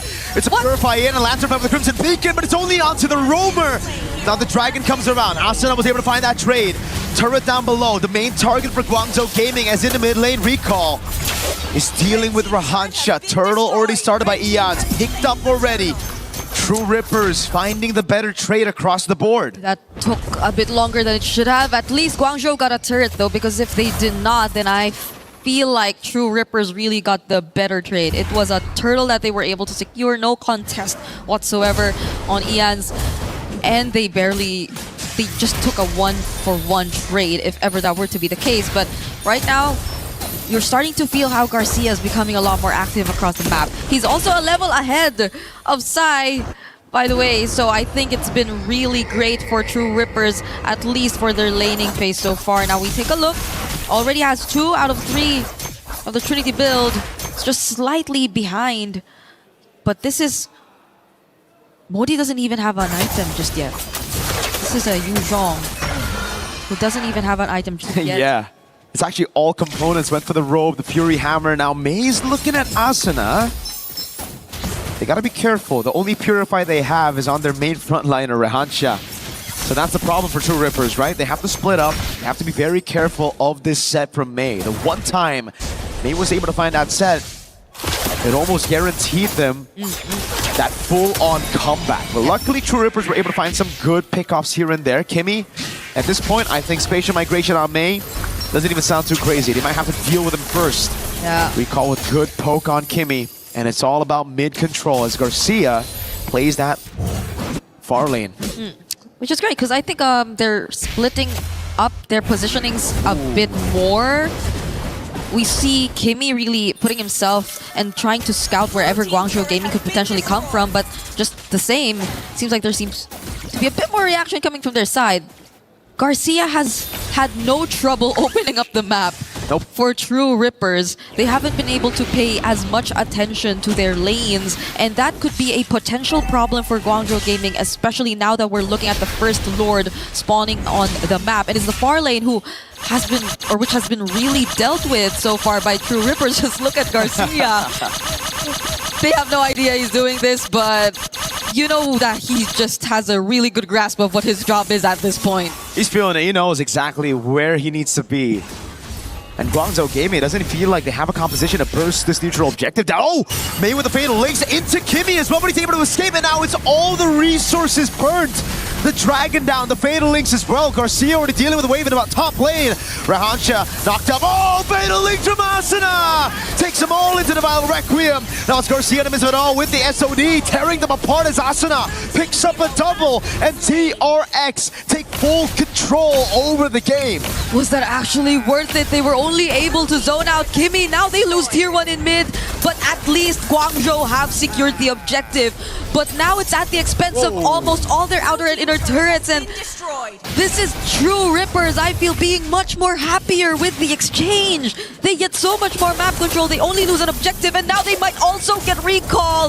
If it weren't for that one dash, it would have been really close. Big spear of misery. I agree with you. This is definitely not the trade that Guangzhou Gaming were looking for, but it's the trade that they need to take. They bursted, they used all of their resources so early, and they couldn't even find Kimmy, which led to them having a full commit onto the neutral objective, right? Because if they backed away, it would have been completely chopped. Spatial migration of the Battle Requiem now on Mei. Eons with Deadly Magic. Mei is gone. Her Modi can't even find the Petrify. Eons got away, now the Blazing Duet doing nothing. CY taken low. Eons taken out by Modi. But in the back line, it's the SOD. Garcia with a double, trying to get that triple.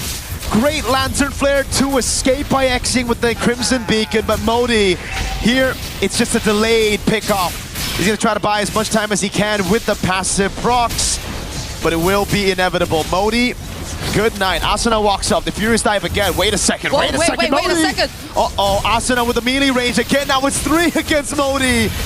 Dude, he bought so much time. He did. That was initially a highlight for Garcia that we were just about to talk about, but it's been all Modi from that point onwards. He was just sustaining 2 members at the same time. They had to call in another member from True Rippers just to finally take him down, and that's only being on the Radiant armor as well. But I take a look at this team fight once again, and you kind of worry as to why the Blazing Duet didn't feel like it dealt as much damage as you would expect it to.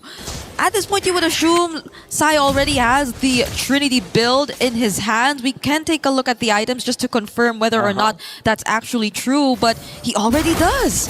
It's because these frontliners from True Rippers have gotten such a massive lead. I mean, take a look at that 2,000 gold lead between the XP laners.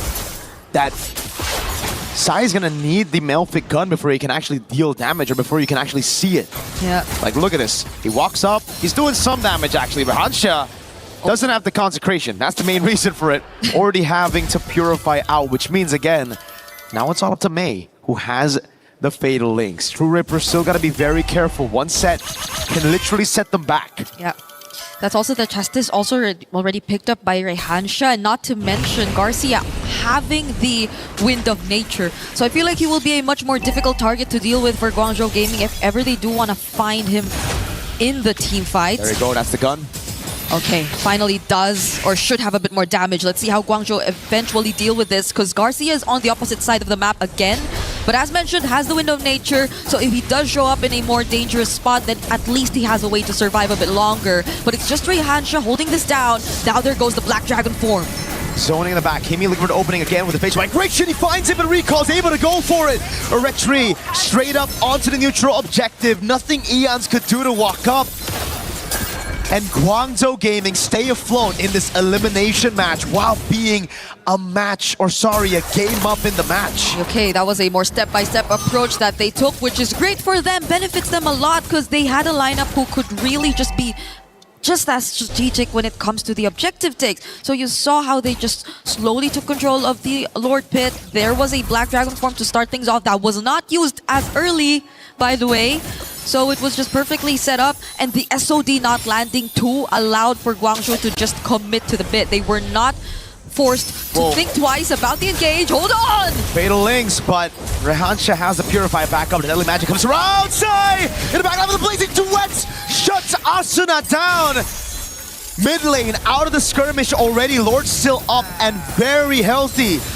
Guangzhou Gaming are looking to completely wipe this gold lead from the map. And that's the Blazing Duet, which dealt a lot more damage than we thought. Spatial migration, but Kimi gets bursted! Xing in the back now with the Crimson Beacon and the Lantern Flare.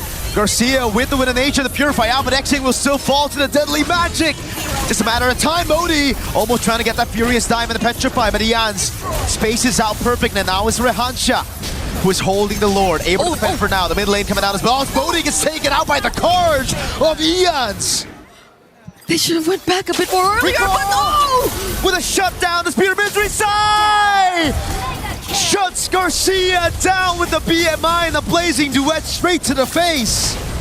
So was that bait all along? Were they just setting up for that play? Because as of the moment, it seems like Guangzhou Gaming have gotten back in this siege. they will at least take down one or more turret down bot.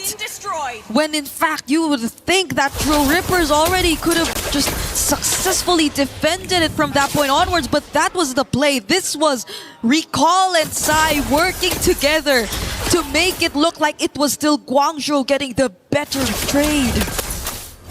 And True Ripper's worst nightmare is the reality right now. The gold lead is completely gone. Everything they've built from the start of this game to that 14th minute, they gotta try to rebuild it again. But the thing is, Guangzhou Gaming, they have the momentum, they have that far lane control now. They've already taken out some of those win conditions from True Rippers. And they're up a game in this elimination match. Yep, and the only immortality that True Rippers had too, I think will be down for a bit longer, because that was on Kimmy, and you saw him just get bursted down earlier in that fight. So Guangzhou Gaming, I think there's less to think and worry about apart from maybe just the Winter Crown for Ians and the Wind of Nature from Garcia, if they're just really gonna focus down on these specific targets when it comes to the fight. But I think they're expecting for True Rippers to replicate the same. Look at Modi. That's a crazy position to hold right there, Ians. Oh, Kimi in the back, finds space migration, but it's only onto Sai with the Purify. Versailles with the Petrify from Modi! It's even locked Ians down! Lord's Recall secured, and now it's Rahancha in the midst of it all. Taken down, bursted out, everybody from True Rippers taken out of the map. It's a massive wipeout for Guangzhou Gaming! They each had their own plans, creative angles, plans to surprise, but in the end, it's Guangzhou Gaming who will stay in this tournament.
Thank you very much, my friends. I'm here with our victors, Guangzhou Gaming.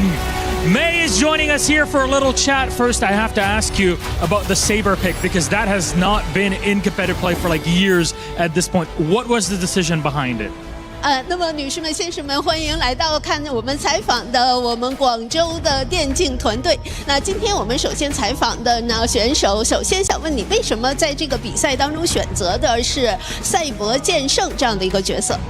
因为我们觉得剑锋是 counter 目前版本的双边体系的，然后为了选这个英雄，我们教练也做了很多准备。Well, I think this is a really strong hero. In fact, our coach have trained us a lot in practicing with this hero. That's very cool. Unheard of. We're hearing new metagame being built as we speak. Speaking of which, you're one of the more experienced players in the Chinese MLBB scene. I want to ask you about how do you feel the region is developing at the moment and your experience in it so far? 是的，非常棒的。那么我们呢，整个的这一个游戏项目在中国地区也是发展的非常蓬勃的。我们想要看一下您的意见，您觉得这个游戏在中国地区的发展如何呢？其实中国玩 MLBB 的人还是比较少的，但是对于中国电竞，我一直觉得中国电竞会很厉害，所以我们 MLBB 项目的中国选手也在不断变强。Well, at the moment, there are not a lot of people playing MLBB in the Chinese region. However, we think there will be more and more people playing, and that's why we are getting stronger. And all of our players are practicing hard to make us to be a really strong team. I mean, thanks to your representation here today, we're seeing more and more of that in the future. Now, let's look at that future. You'll be playing against the loser of Team Spirit and Team Vamos. Who do you think you'll be facing off in the lower bracket? 是的，我们相信也会如此。那我们看一下，在未来的话呢，您将会面对的是 Team Spirit 和 Team Vamos 这两个团队当中的，他们是这个属于失败者。那么你觉得你将会面对的是哪个选手呢？哪个选队？我觉得 Team Spirit 和 Team Vamos 这两支队伍都是很强的，他们一个来自俄罗斯赛区，一个来自马来西亚赛区，都是其中的1、2号种子。然后我觉得我们会对阵到 Vamos 战队。Well, I think they both really strong teams, and one of them is from Russia and the other is from Malaysia. So I think they really both strong. However, probably I guess we will face Team Vamos. Team Vamos. All right, we'll see how that ends up. That'll be the case. Prediction for later on today. Finally, you got those Chinese fans, those players that are looking up to you right now. Do you have any message to them to support you through your lower bracket run at MSC? 那是的。那么最后一个问题呢？我们可以看到您也是有非常多的粉丝的。对于您的粉丝，您有什么想说的吗？他们一路支持您，那么在我们的这个电竞比赛上打比赛，您有什么想告诉粉丝的？其实我很感谢支持每个 MLBB 赛事的粉丝，然后也感谢大家的观看。其次，我特别想针对中国的粉丝说，就是因为中国赛区的成绩一直不太好，但我觉得我们这次可以碾碎对手的钥匙。Well, in fact, I really appreciate all the fans' support all over the world, and I would like to tell our fans that maybe in the past the Chinese region's scores were not that high, but this time we have the confidence we wanted to win. I mean, it's showing very well. One more time, our victors, Guangzhou Gaming and May. Thank you for joining us, but it's time for you to do the honors. Our first key crushing here at MSC is going to be in your hands. I'm going to invite the rest of your team to join me in here. Now I want us all to go back together. Thank you very much again to our translator, June. Come on over with me, my friends. 谢谢，谢谢。 We're going to open up our door. It's time for you to do the big piece, my friends. Walk on in and crush the first key of MSC at EWC 2026. Go on in, all of you. 大家进来。 You can choose whoever wants to crush the key together. 我们现在呢，可以来看一下我们要做这样的一个仪式啊，您可以选择一起的来做这样的一个奖牌，还是说以某一个人来打印这个奖牌。 CY will be the one to do it here.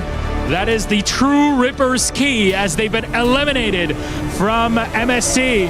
这是我们 MSC 方面的第一个这样的奖牌。 Pushing deeper, and there's the key, and it snaps in half. Our first key crush at MSC at EWC 2026. We talked about it earlier this morning. Everybody comes in with their own key, their own heart. And at the end of their run, should it end early like here in the group stage, their key, my friends, will look exactly like this. Feast your eyes upon it. Destruction has come, but that's only the beginning here for Guangzhou Gaming. Back to our panel. Yes, it is only the beginning for China here at MSC, and with $65,000 guaranteed at this point, even if they lose against their upcoming matchup, they've got to be happy with what they've done so far. Welcome back to the panel. I'm Rain Day, joined by my boys Naisu and Lefel. Guys, that was a great showing. I think if you're GZG, you had a loss, you come back, you win 2-0. What else can you ask for? Yeah, that was, they had to come back in that game. It's tough to see, man, again, for True Rippers. You know, this has happened a couple times now for them, but I guess you chalk it up as a learning experience. It's their first time on the international stage. We even saw this before, you know, with our new teams coming into internationals, and it seems to be just part of the process, I feel like, you know, and hopefully they come back stronger in the future.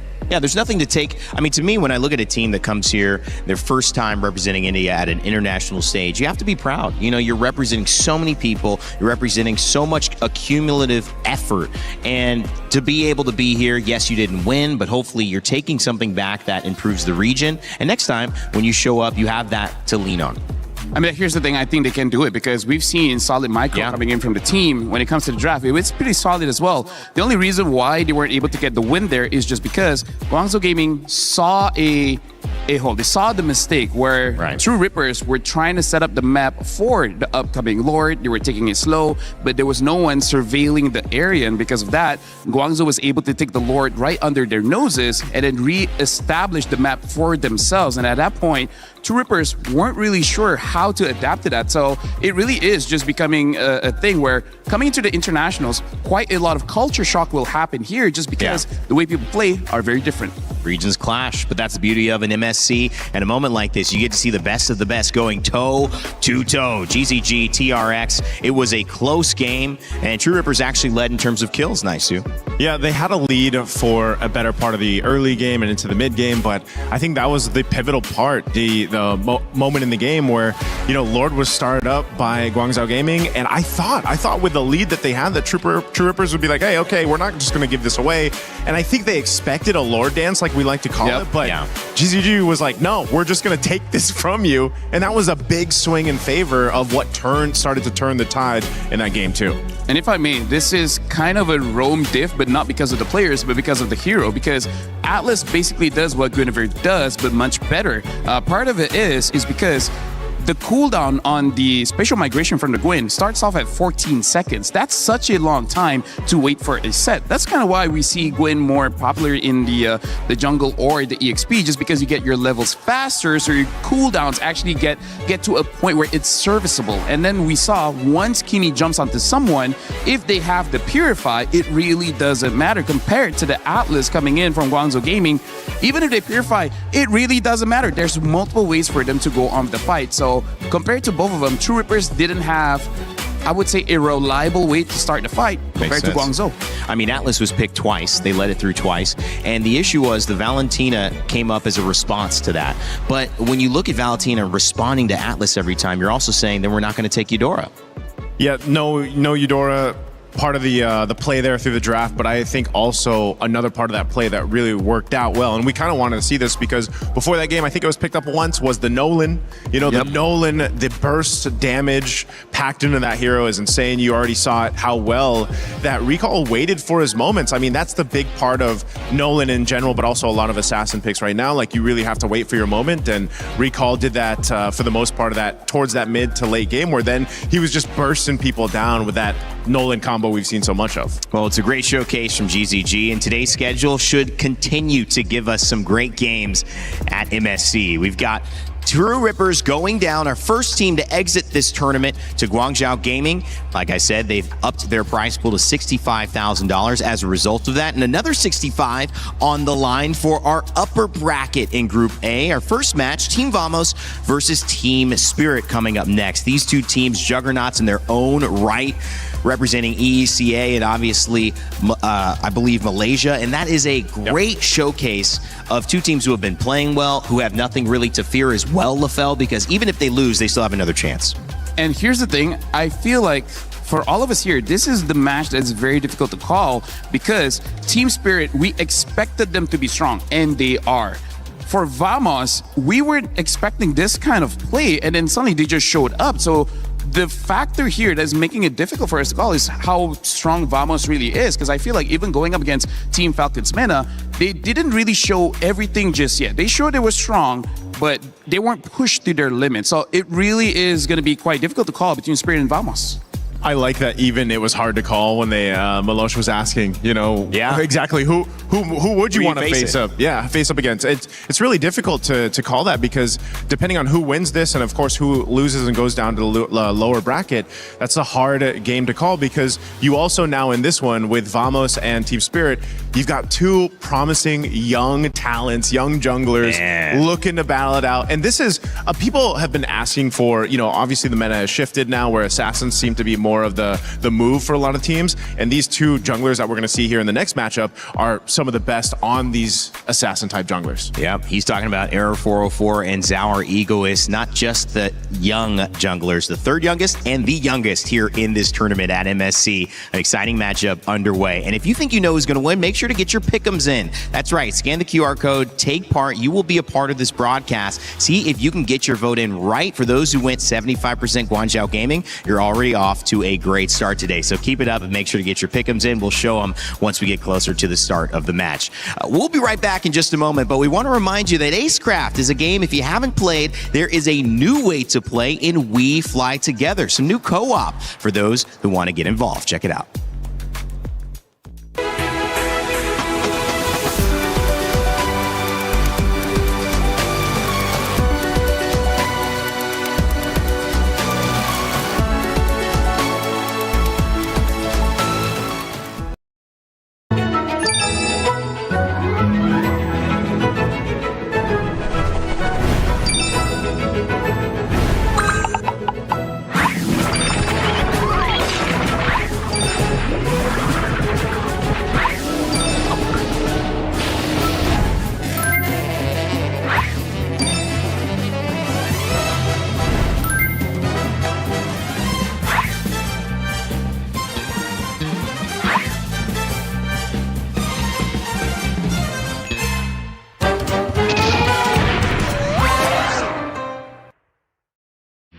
A lot of people are haunted by their past. I'm inspired by it.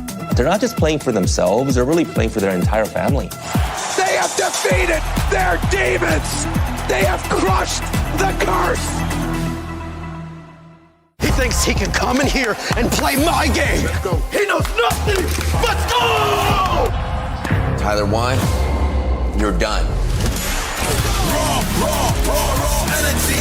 Off and blow the house down.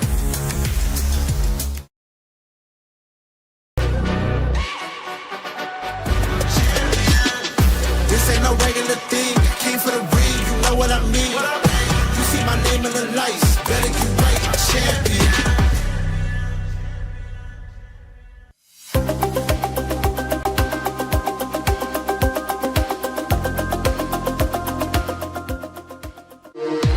We were there for every click, every clutch, every respawn. We were there for the years of grind, and we're here now. The proud founding partner of EWC, powering the biggest event in gaming, shoulder to shoulder with the world's best, making history. Greatness deserves a stage. Lenovo Legion, reach your impossible.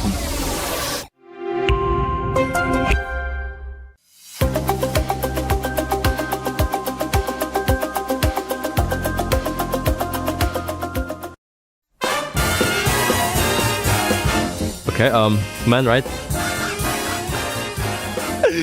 Okay, this one look like Chinese. Kyle TZ? Oh, Flap TZ? No. Ogwen? No. Carl TZ? No. Asaji? Sanford? No. My team? Sansalap? I think Hiko. Ah, that's crazy. But Hiko looks so different. Very cute. Who's that baby? Well, Hiko was actually the answer. Kid Bum was like, what? No way. I love the surprise there. I love that segment too. We got to see more kid picks there on the broadcast. I love seeing it. Oh, rewind in time. I think a lot of those babies, when their parents were looking at them all cuddly, all cute. I have a 17-month-old daughter myself.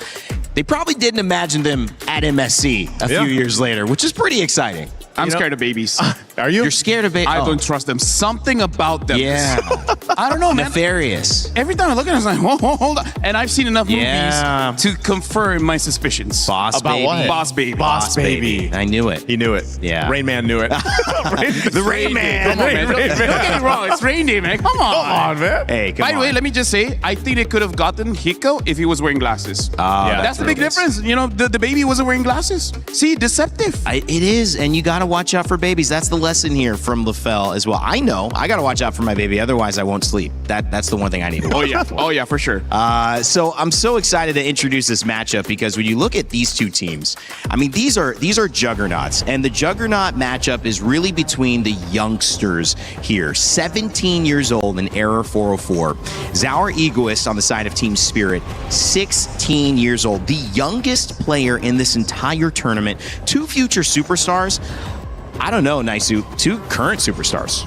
Yeah, right now there's something about, that gets junglers get excited for the meta, and then the audience gets really excited to see what these junglers are capable of doing. Again, that's why, Rain Day, I know you probably didn't get to see it too much, but we were back in the day. We were in this utility meta, and it was very slow paced, very tanky based. But now you have all the flashy heroes coming up, and you get these young stars like this to go ahead and showcase that, and that's what people get excited to see. And it also works really well currently with that adaptability or that flexibility of what you can do in the draft with so many different styles of play when it comes to the draft. Can I just say, I don't even remember what I was doing when I was 16.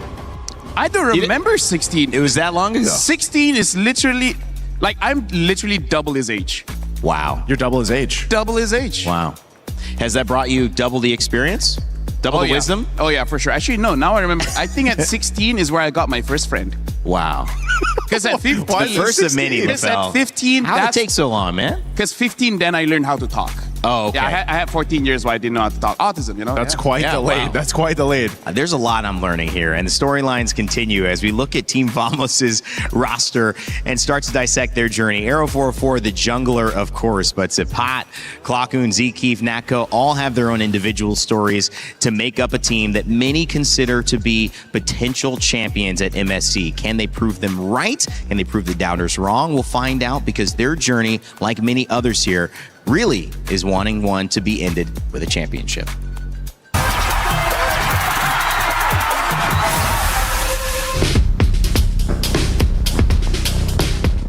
So firstly, Team Vamos started at Season 14 MPLMY, and then we qualified to M6. When I left, they never qualified to international tournament anymore. I'm joined back to Team Vamos middle of Season 17, and we made it. We go to MSC right now.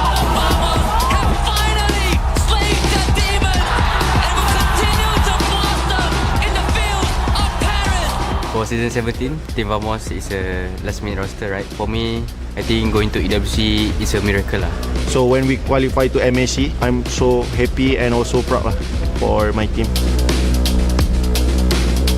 We expect that Team Falcon MENA will be a strong team also, because they make it to the main stage and we just focus on our strength. We will not underestimate them. We treat them like all other teams, and we will give our best. Just keep improving in our practice. Bring a new meta. SRG always get the podium, right? In top 3 in every tournament. Number 2 of Malaysian team need to step up to become like them. If we doesn't have SRG, then Malaysia is like nothing, right? Keep improving and keep climbing slowly. Just prove them that we can be a strong contender in this tournament. In the grand final of MPLM Boys Season 17, we are losing to SRG 4-0, and that time Arrow 404 was crying. I feel disappointed with myself because I think I can do much more better. I always had a dream to help my mom, especially about money, right? So being able to be here at EWC is like dreams come true. The prize pool is so big. I think that is big enough to help my mom. So just keep believing us and pray for us also. Love you. the journey and the dream of helping your parents who, like when we saw Hiko as a baby, had no idea they would be in this position, but that is the life that they are living right now. What a great opportunity here to move forward in the prize pool. $65,000 to the winner. But again, LaFell, they don't have to worry about going home. This is truly a matchup that's going to teach both these teams a lot as to how they need to succeed moving forward. Yeah, and I gotta say, Vamos, honestly, like we won't have enough time to talk about all of their stories, but there is a lot. Supa, as we saw in the interview earlier, he was a star, but then, you know, he dropped his performance and he had to go play in the amateur league. He had to prove himself, and then once he did, he got back into the pro scene and now back in MSC. That's a crazy story. And then Zkif, like, if you know how tough he had it before becoming a professional player, he has a lot of motivation to be here and hopefully to go all the way to the championship, and hopefully his whole family's life turns around. Again, I think as you saw there too, a lot of these players, you got to remember, even the audience out there, that a lot of these players here are not just for themselves, but like for their families. You know, that's one thing that is such a big deal. It's life-changing money. I know we have that with the EWC 2026, and for these players competing here, they all want to help family or, you know, their own selves excel in life, and that's kind of also what's at stake here when we talk about these matchups. Well, I mean, they're going up against what some have referred to as gatekeepers in Team Spirit. This is a team that has the youngest player, Zaur Egoist, as a jungler in an assassin meta, or a meta that might just be still developing. We'll find out. Kid Bumba, you saw him earlier, Sunset Lover Sao, and Hiko, of course, making up this team that has high hopes. And, of course, championship impact is what they hope to bring to this first set of the day and continue moving on into our top 8. However, we had a chance to speak with Hiko about his expectations going into this matchup against Team Vamos, who no one is underestimating. Eterna here, and now we are with Hiko from Team Spirit. Hiko, how are you feeling coming to this next matchup? Yeah, I'm very confident right now. Very confident right now. I mean, it shows in your gameplay. We saw yesterday that there was a Paquito and a Freya in the gold lane. Does this mean that the fighter gold laners are back? I think yes, because like yesterday, TLPH was beaten by Aurora, and Sigibum also was playing Paquito Freya, so that's it. Ah, okay, wait, but like, is that the reason? Like, why are fighters so strong in the gold lane now? Because marksman cannot do anything versus like assassins like Link, Fanny, something like that, and Paquito and Freya can do something versus them, and you cannot kill easily these fighters in gold lane. Okay, so they're a lot less vulnerable to the assassins in the meta right now. Yeah. But you personally, do you like playing the marksman or the fighters? Because I mean, last time around we saw you at MSC, you were so good on the marksman. I'm just adapting, like, I don't care anymore about playing fighters or marksmen, so I'm just adapting, I'm playing for team, and, you know, I'm just doing my work here. So can we expect you to go fighter again in this next matchup?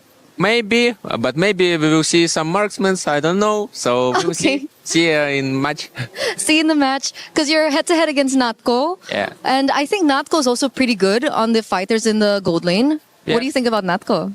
I think he good marksman, good fighter gold lane player, so we'll see who is better right now. Okay, so we'll see in the game later. So you can't tell me now who's better. We'll see. we'll see. But I heard that you've met Natko in scrims. I heard that you are scrim partners with Vamos. Is that true?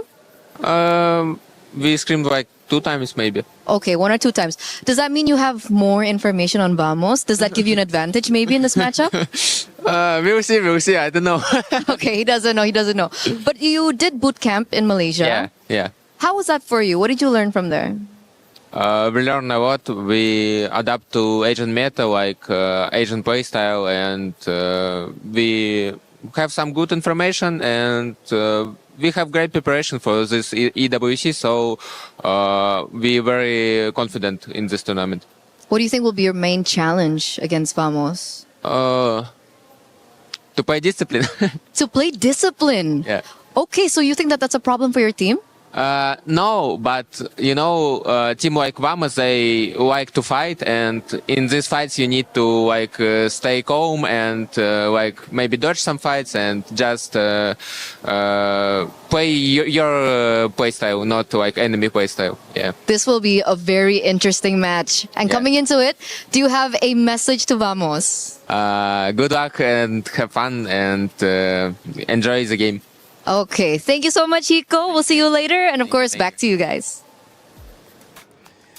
I don't know, man. Good luck, have fun, enjoy the game. Feels like that could be like start of a horror movie right there against the Eco. That's the start of enjoy. I have nothing to say. That's the standard. Let me go. Let me go, Eterna. Stop asking questions. This interview has so much to say. I just want to play the game. But yeah, he did give us some really good insight onto the gold. Why if we were seeing fighters more, it's their ability to deal with assassins. Yeah, they need to survive because otherwise, if you do pick a traditional marksman, we've seen it before, you get picked on, right? They're going to go right for that lane, try to take you out of the picture. And, you know, Hiko is one of those prominent players in the gold lane. When he was introduced to us on the international stage, it became Hiko Mania because he got he was the first one. Was this M6 where he got the Savage? Honestly, I feel like almost every international that he's in, he's got Savages. So, wow. And honestly, when he played it earlier, he could have gotten the Savages, but was stolen by Czar Egoist. Even Mirko was like, bro, why'd you do that, right?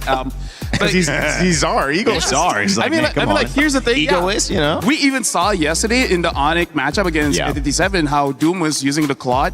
Bro, you could not do anything as a Claude going up against Auroras and the like. So yeah, I feel like in this matchup, getting a marksman is going to be rare, except for Moskov. I feel like Moskov, you can protect yourself. Well, he's got that pushback, right, on the second ability, and I think that helps to clear out maybe an assassin that's jumping at you.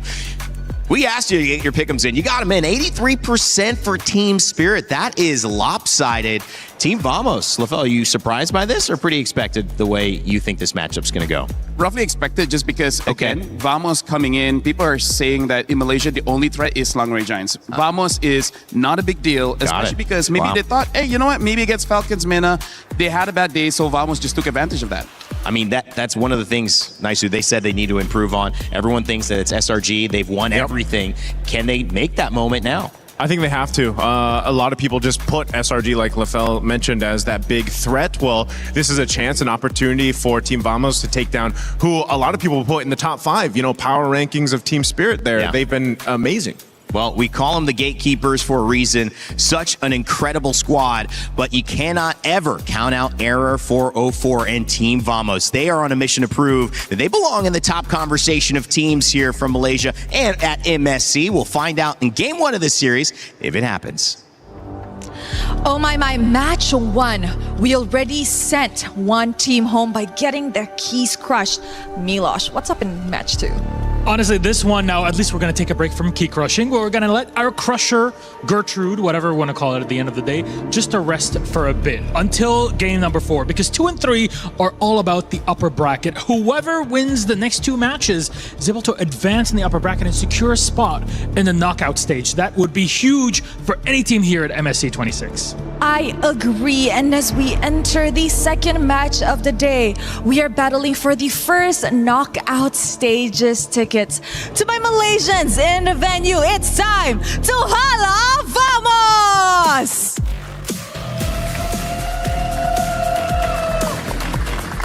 Back in M6, their journey got cut short by Team Spirit. And as they meet their former foes once again, can Team Vamos settle the score across the boards and make Malaysians proud by getting that first ticket? Oh, they're going to have a tough time because their opponents are Team Spirit!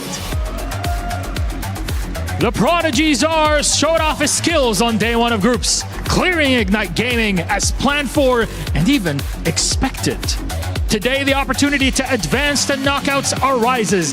Can they seize the moment against a tough opponent? And you know what, Milosh? I think that in the Land of Dawn, this will be a battle of the junglers. We have Error 404 and Czar Egoist, both the Prodigies. I can't believe it. This is the head-to-head that we've been looking for, and you're only getting this here at the MSC 26 group stage. So please, gentlemen, Team Spirit, Please go ahead, my friends. Team Vamos, place your keys. Captains, remember to shake hands. Let's keep it clean for this one because there's a lot on the line. I know there's a lot of respect, but still, there it is. Respect between both of our teams and our captains. Who can advance to the knockout stage? Our first one is up on the board. We'll send it back to our panel to get us ready. Thank you so much, Rose and Milos, as we take a look at Team Vamos and Team Spirit. Two teams with a lot to prove and starting their journey here. Hopefully one moving on into the playoffs, one still having a chance, even if they lose. So maybe a little bit of lighter, maybe a little bit more learning as a feeling here going on, LaFell. It's just you still want to show up for your region, for your team, for your organization, and for yourself. Those bigger stories we talked about. And of course, if you are joining us, I want to remind you that there is a new interactive effect. Happy Rhino Day, brand new in shop. Make sure to check it out. Get those interactive effects. Those look cool. Rhino Day. Rhino Day. It's close. Rhino Man, Rain Man? Rhino Man, Day, Rain Man. That can work. It's something. It's close. Although I do have to say, we talked a little bit about the jungle matchup, but when we're talking about Team Spirit, the laners, man, Hiko as well as Kip Bomba, has showed up every single international. Like, I gotta say, like most EXP laners as well as gold laners, they've been quite vocal by saying it's very difficult to go up against them. And even though Kip Bomba in the interview, he's already said, he's not thinking about winning the lane anymore. He's really thinking about how he gets out of the lane and actually help out his team. So that's something that we have to see, because so far for Vamos, the clear standout is Era 404. Yeah. When we're looking at Team Spirit, if somehow Zara Egoist doesn't have a good time, we still got Hiko, we still got Kip Bomba. So that's something that we can say that, at least for Team Spirit, there's multiple win conditions. We are talking about Vamos too, and multiple win conditions. Would you consider Natco a win condition as well, especially in a meta where he's got some EXP, right? He's been an EXP laner before, now in the gold lane, but having a chance to play a fighter in a gold lane means these are pretty familiar heroes for his pool. Honestly, I hope so. I hope so, because they won the opener match. They went up against Falcons MENA, and his Claude was okay in the gold lane, in the lane itself, but once you get into the team fights, he gets kicked by the Cho. He gets bursted by the jungler, right? So we saw that Natco didn't have that much of an impact, but like Hiko said, it's so hard to survive as a marksman. So I hope they do adjust. I want to see what kind of fighters that he can bring out here. And that's why also Hiko mentioned that, you know, when it gets to it, you got to stay calm and collected. You got to keep that discipline when it comes to the team fights, because, you know, those gold laners have been through this now for seasons on seasons and tournaments on tournaments. They dealt with that pressure, and yeah, fighter just kind of helps alleviate some of that pressure, I feel like, for a lot of them, and that's why they kind of opt for that. But you can already see too, the Paquito is going to be banned out by Vamos here. Now for Coach Coldstar and the rest of Team Spirit here, we'll see what they're deciding to lean towards, because now that's the case with the meta, because before it was almost so standard that you'd be like, all right, this first pick on blue side, here comes right away the first swing on the red. But now it's like, what does the team want to play around? What is that personality or that composition that they're going to bring to the table? And that's why when LaFell mentioned it earlier, there's just so many different approaches you can take to the draft that it's not as easy to call off those first picks, other than the fact that, yes, you might have an Atlas come through if it's open, a Eudora, the Ling obviously still contested, Herrera hasn't been banned out yet, so that could pop up here in game one. Well, the Esmeralda, the Paquito banned out. Atlas, I think that's a smart ban, as well as the Fanny. Atlas taken 2 games in a row by Guangzhou Gaming and 2 wins for them. I haven't seen some of our teams who have made it into this upper bracket give up Atlas as easily, but notably here, the Era 404 Zhao Igorist matchup still possible for a Herrera and a Ling for either side. The thing is, Team Spirit, I feel like the question right now is, do they ban out the Eudora? Because I feel like for Vamos, considering, like you said, Ling and Herrera both are open, and I feel like for Era 404, he doesn't matter which he's going to get. So I think there it is. That's quite a risk, taking out the Eudora. So this might be a more, a more predictable kind of draft, but instead Vamos picks up the Freya, because again, Ling and Herrera both are open. So it's kind of like, you take whatever you want, I'm okay with both. And the thing about Era 404 is, he might not even consider either, right? Because he already showed the Guinevere and it was pretty good. So we'll see whether he will default to that again, or just like, you know what, let's fight fire. You pick up the Ling, I'm gonna pick up Herrera. How do you feel about the Phoveus? Nice, just I think it's good so far. Yeah, I think you need to go ahead and grab that, just because, again, you know that there's going to be a lot of chances for you to go ahead and utilize your Infernal Pursuit, or just, again, Phoveus is he's a bulwark from the beginning of the game all the way towards the end, and he's going to have to deal with the dashes. And this is one thing too, you know that potentially if you guys are planning to take the Ling, that Hirara is going to go on the other side, so then again you're utilizing Phoveus to like max capacity here. And over here, I gotta say, Clockwood is gonna play a pivotal role because he picked up the Zushin, which is a good way to deal with the Phoveus, but they gotta make sure that they have enough shred. For now, they don't really have that shred just yet, especially because right now for Vamos, it looks like they're opening up an opportunity for them to go for double fighters. The problem is they really don't have a lot of range. They already locked in Zushin as well as the Hirara. So kind of like Aurora, they gotta win basically immediately, so that it doesn't really matter. But I like that they're opening up a chance for potentially something like a carry, something like a Moskov, to be able to deal with this kind of composition against Team Spirit, which now they have the Valentina. A lot of picks for the Valentina, by the way, here in MSC, but not all of them really worked out that well. Yeah, it was tough for Asuna and True Rippers last game. Valentina waiting for that Atlas Fatal Links, but just could not really pull it off. Didn't find the right moment to get in. Barat spanned out, which we've seen come into the meta as well. Naisu.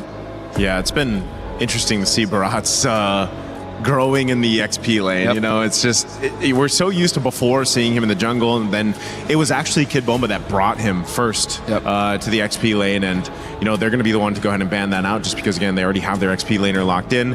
They essentially are planning to go ahead and get the upper hand of the XP, which is so important because, like Lefel mentioned, you know, Kid Bomba himself said he wants to get to these fights. He wants to help secure these objectives. That seems to be the main point, where before, and depending on the heroes, sometimes your XP is, I want to win this lane and try to snowball and make it happen. This is usually the case too with Yu Zhang, for example. Yeah. Like we saw, where if you get an early kill, you get an early snowball in the XP lane, then you're even more deadly than you'd expect on a hero like that. So there's the Moskov ban coming out from Vamos. Right now I'm looking at Ruby, because Ruby is a potential pick that honestly Team Spirit could take up, because having the Phoveus as well as Ruby, there's a lot of crowd control, making it easier for the Ling to go in and out.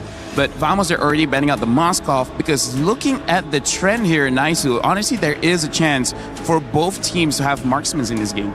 Beleric still available as well. Jerome been picked up and highly prioritized. The answer to the Ling or to the Hirara, it feels like if either one of those get off, who do you think feels right now has a better answer? What do they need to do, I guess, if you're looking at Vamos, to have an answer for what this Ling is going to bring on the side of Zauer Egoist? For Vamos, I feel like they got to pick up an Alice. If they want to play double fighters, pick up an Alice to deal with the Phoveus and basically everyone from Team Spirit. Because right now, they do have the Valentina. It's a mid-range mage.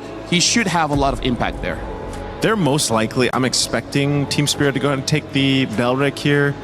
I can't see what else they would want to plant into the Rome, just because, again, Belric's going to be banned out, so they don't get it. That's good. So now, that leaves the question, what do you pick up in the Rome here? You still want to go ahead and wait for your gold lane too, or do you pick it up now? That's something they can play around. Something that Vamos has used before against Falcons meta was that Minotaur. So maybe that could also potentially be an answer in case they want to go for a lot of bursts. Then the Minotaur with the Flask of the Oasis is able to help them out, survive that initial burst damage, and then eventually just win out. Because looking at the Freya, the Zushin, as well as the Hirara, this is telling me in a prolonged fight, we will win. Yeah, this is why it's such a big decision here right now for Team Spirit. If they want to go ahead and show their cards in the Rome.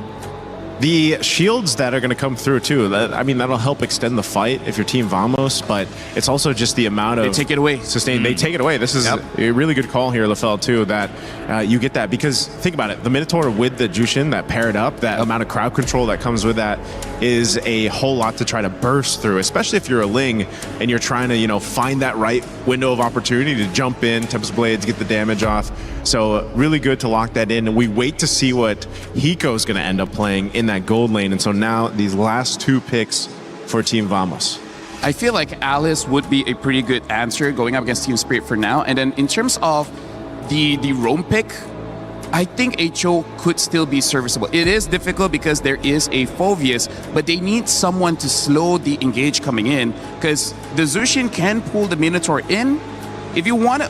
they pick up the Melissa. Wow. Melissa as well as the Hylos here. So this is very interesting. They're just saying, in case he goes to the late game, we'll be able to do well. And the Melissa pick really is just to win the lane. Yeah. However, interesting enough, Natco before this did not use the Inspire, used the Flicker. I wonder if he will still stick the same style. Does this do anything with... I don't know. This is me asking. I guess we see the Claude, so there's no longer any mystery to my question. But Melissa, in this kind of like bruiser heavy, approach where there's a lot of CC and stun, does she help to peel that a little bit? Yeah, honestly, she does. The go away helps a lot when it comes to dealing with picks like the Phoveus. Against the Ling, maybe not, because I feel like the Ling's range still gets into Melissa, and then 2 or 3 hits, she's gonna die. But I feel like part of the reason they picked this up is to deal with the Phoveus, because the first 3 picks, they don't have an answer for the Phoveus. The Hylos as well as Melissa does. They do have the range damage now as well. 2 undefeated teams so far in their first series, now looking to stay undefeated or see if they will drop out to face the eliminated team, or at least the team in the lower bracket side, Guangzhou Gaming. We'll find out in just a moment as we kick off our Series 2 of the day, Game 1 versus Team Vamos and Team Spirit. Thank you so much, Rain Day. Here, we're going to see our second best of 3 play out. Luckily, no pressure. None of their keys are going to get destroyed, but truly looking for that qualification spot has put enough of a spotlight on both of our teams here today. It's going to be Vamos on the blue side facing up against Team Spirit. For anyone just tuning in, welcome. Hey, even though there's no pressure of being eliminated, that qualification spot being the first one to knockouts, that's going to be massive for them as they get to watch everybody else with no pressure, having all the prep time in the world to make it to the knockout stage. Now, let's talk a little bit about this matchup, Gideon. The Melissa pickup there for Vamos, and I'd say really good move by Spirit. Just holding out for Hiko's pick all the way to the end. The Claude is a known counter against this Melissa. Another thing you guys need to know, though, is the Flicker choice, not the Inspire for the Melissa. With the new Melissa, you go for pull yourself together, you rack up those assists, and you get the cooldown on Flicker very quickly up. Yeah, that's exactly what you want here, is they're already looking for the early invade. They might get first blood here, but TS decide, no, we're not going to contest the Lethal Wanderer, let them have it, we're going to play for the later half of the game anyways. I think that at this stage, and especially, with the pull, hold up, an early Flicker getting baited out, actually forced out from Sunset Lover. Still pretty oppressive in lane, man. The juice in, even after all these nerfs. Again, it's to pull yourself together for Natco. All about picking up those assists, getting to a point where the Flicker is on super low cooldown, and then just surviving throughout these skirmishes, being that consistent damage source. Zaur, already level 4, but I don't think going on Clockon is wise right now with the Flicker up and with the Brave Smite. Probably not the greatest idea, but I like the fact that Supat has opted to go for the Weakness Finder just to say, you know what, as much as I love Warcraft, I want to punish Kid Bomba in the lane as much as I possibly can, and they're looking for it now. Yep, rotation over, Bomba able to still pick up that XP crab now against Supat, jumps in twice, but Zekeith is going to rotate over as well. Kid Bomba with the Dark Wave landing on 2 now. Flicker down to safety, and for the pursuit is already there. The Tempest of Blaze comes in with Sour Egoist, and Subpot's gonna get baited under. First blood away. Sour with the Divine Blaze getting away, but out to the Lantern Flare to throw him back into Zekeith. And it's a double pickup as Sawo with no Flicker is fed right onto the Hirara. Can they get anything more for this? And it looks like no, nothing else. The Glorious Pathway being stolen away as topside Natco doing a pretty good job in this lane, staying very, very healthy. But with everything that has happened, at least for Kid Bomba's side, hey, we delayed this, now we have to refight for it. Dark Wave again, now the Glorious Pathway stolen by Sunset Lover. Rectree coming out for error. Zaur was still on the purple buff, and it's just a good escape as Zekeith lays down the carpet to get them all out. Yeah, but this means it's an instant invade on the side of Team Spirit, right? They're not going to give this up. They know for a fact, hey, Zekeith has the recall. He already used the Glorious Pathway. He's not going to be here for a couple of seconds. So let's take what we can get and quickly rotate back over to the mid lane. Maybe give some pressure over to Hiko, because so far, it looks like he's getting punished. Zekeith's been playing an amazing game, man. Getting these Law and Orders at the right time, also just slowing Bomba. It's a zoning that we didn't get to see for some of the games we witnessed yesterday, and now they're already putting the pressure onto Zaur. Ego is giving Error 404 all the space to take lethal, to take control of enemy map, and just to get that advantage that they have technically already built up with that first turtle. Honestly, the one thing I'm really happy with the meta right now is the way that, you know, the jungle is intended to go vertically against each other in these moments. I mean, obviously, Ling is super, super quick, but at the same time, if you make some decisive decisions, and more importantly, you actually struggle to fight for the tempo, you can get first movements in certain parts of the map. And you can tell, with the side laners, they want to keep it as neutral as possible to punish the opponents, but those mid lanes are constantly moving around. And that was the reason me and you, Gideon, during the draft, we're talking about a Cho pick instead of this Minotaur for Sao, something that could guarantee the mid-prio to rotate around the map. That right now, Vamos have complete control of. Look at this. Error. Oh, double immobilization now with a stun of the Law and Order. And the pickup straight into Error again. Forces the glorious pathway defensively. Subbat as well with Prio down below. Zauer's gonna have to go for the retribution. That he does. 18 seconds for the turtle. Vamos. Oh, Error also used retry, so he'll have it quicker. I think overall, it's all right. At the end of the day, it's no harm, no foul. It's still putting Error in a pretty decent position, and at the same time, his retribution is going to come back up just slightly earlier, 5 seconds worth of difference between the two. So let's see how TS is going to delay this, right? Look at They're that already cut. sending. Oh God, Zkeev, so well played, but clock on Error 404. The easiest turtle take for him as Bomba's not there to do anything. Sao throwing back again. Minions Fury, the flicker backwards. Now look at the puppet. Oh, the muddle's doing damage. They're gonna go for the siege in the mid lane here. Our Ego is for the Tempest of Blades. Still up, pops it in, now goes for it. It's just to clear with the retry onto the mini waves in the mid lane. That's good, that's good. You need to make sure that mid-tier 1 stays open. Nako, he shouldn't be punished here unless Kid Bomba is willing to flicker for it, but even so, without no get away from me, it's gonna be a lot harder for Nako to keep himself alive. That battle spell, so valuable on all fronts. And yeah, as you mentioned, we were talking about initially getting the Cho just to kind of maybe force out Purifies and also have a quicker rotation overall. Every side needs a concussive blast user. Sawo's got no flicker. They want to abuse that fact. Hiko caught in the Glorious Pathway. Immobilization coming down. The Purify's there, but it's immobilized. Delayed perfectly. Zkeev runs him down with the rest of the team.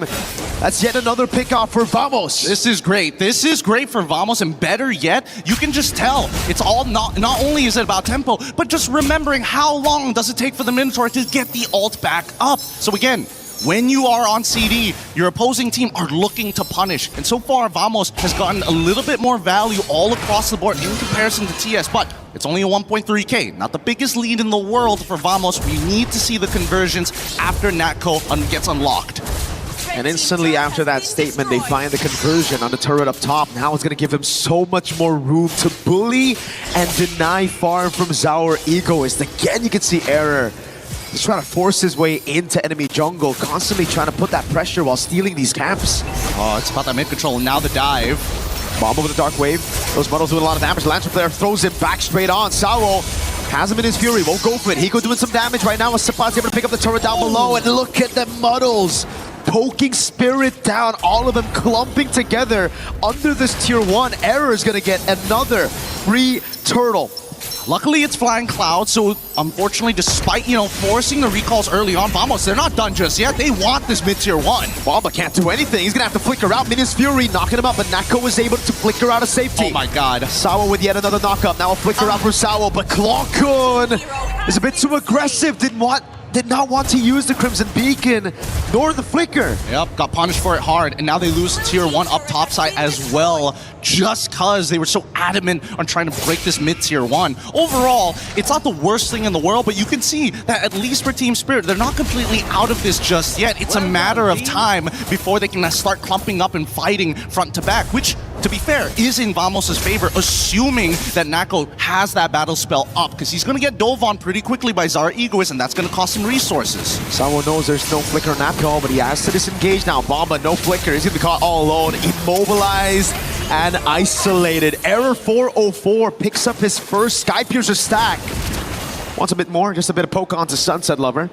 They've got 2 tier 1s, top and bot side. They need to get this conversion soon, or at the very least try and take away that purple buff, which has been a big contestation for the early stages of the game. Luckily for Zara Egoist, he's more than willing to actually use his retribution to secure it every single time, and now he's got a level above Arrow 404.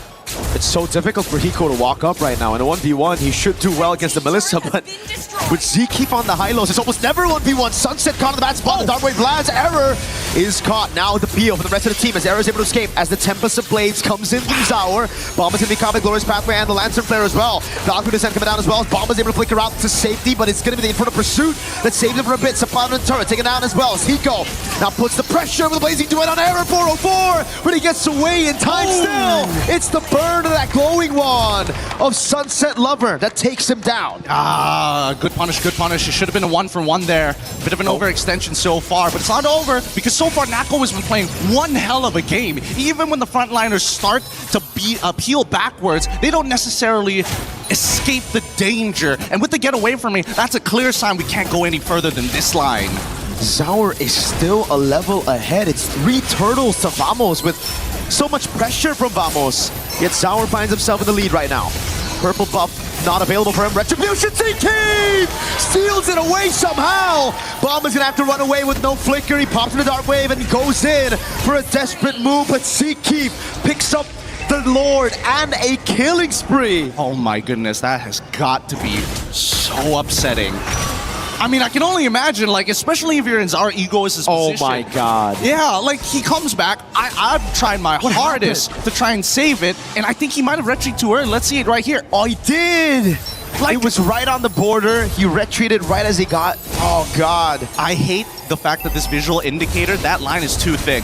We need a cleaner line here to know exactly when, or do the smart thing and crunch the numbers as they're looking to siege underneath the inhibitor. Muddle's placed down. Nako now brings it back. Hiko's gonna be caught by the stun of Law and Order. And the Lord is still very much healthy down below. Vamos are playing this clean siege game against Team Spirit. This is disgusting. We're used to the sieges coming in from like the Yves, the Farsas, but now when we have Muddles, it's just constantly being thrown underneath that inhibitor. And there's very little that Team Spirit could actually do in these moments. Luckily, at least, with the Lord crashing down on the Holy Shielding side, maybe they've got an opportunity. Uh-oh. Baba popped in. That shoulder bash a bit too far. He gets baited out of it. Dark Wave lands on everybody, but he gets taken out. Now Kalkun with the Crimson Beacon zoning Hiko away. He has a BMI backwards at the Ling. Zaur has to handle down below. That's a far lane base turret taken for Vamos. So far, this Melissa pick has been doing wonders. Even though it's not picking up the most amount of kills, being 0-4 on those assists is great enough. He's peeled for his frontliners more times than the actual supports. Again, it's the Muddles. Onto the back, doing some damage. Just poke and poke. Spirit able to keep their 2 base turrets alive, but I think for Vamos, it's already a win.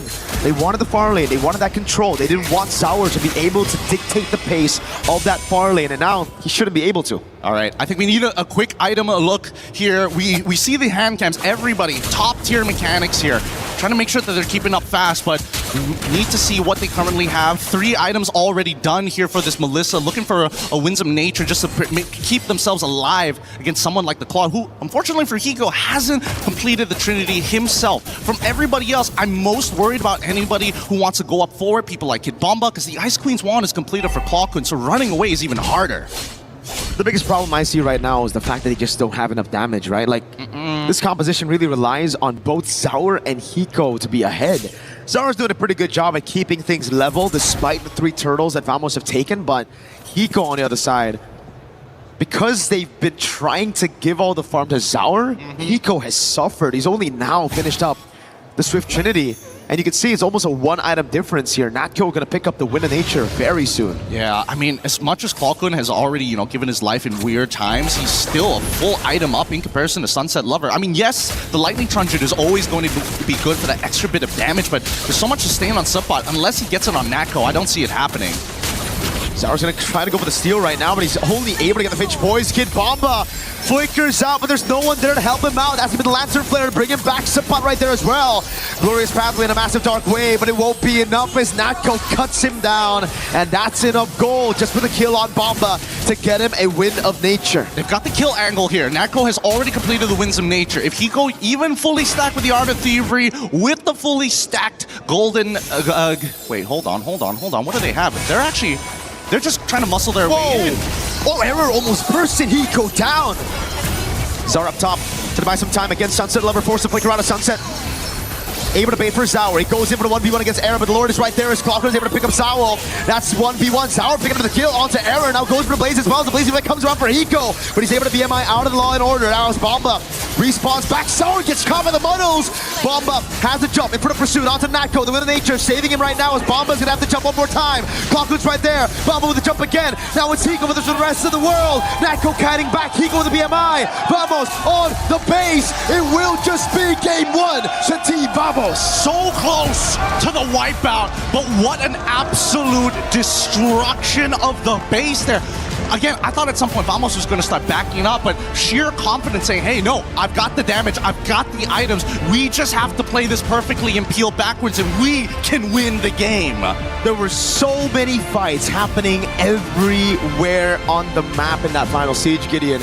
It was Error distracting Zaur from going for the rest of the team team capitalizing on the fact that Zaur, the main guy, the only guy who actually had enough damage to threaten the Melissa, was kept away.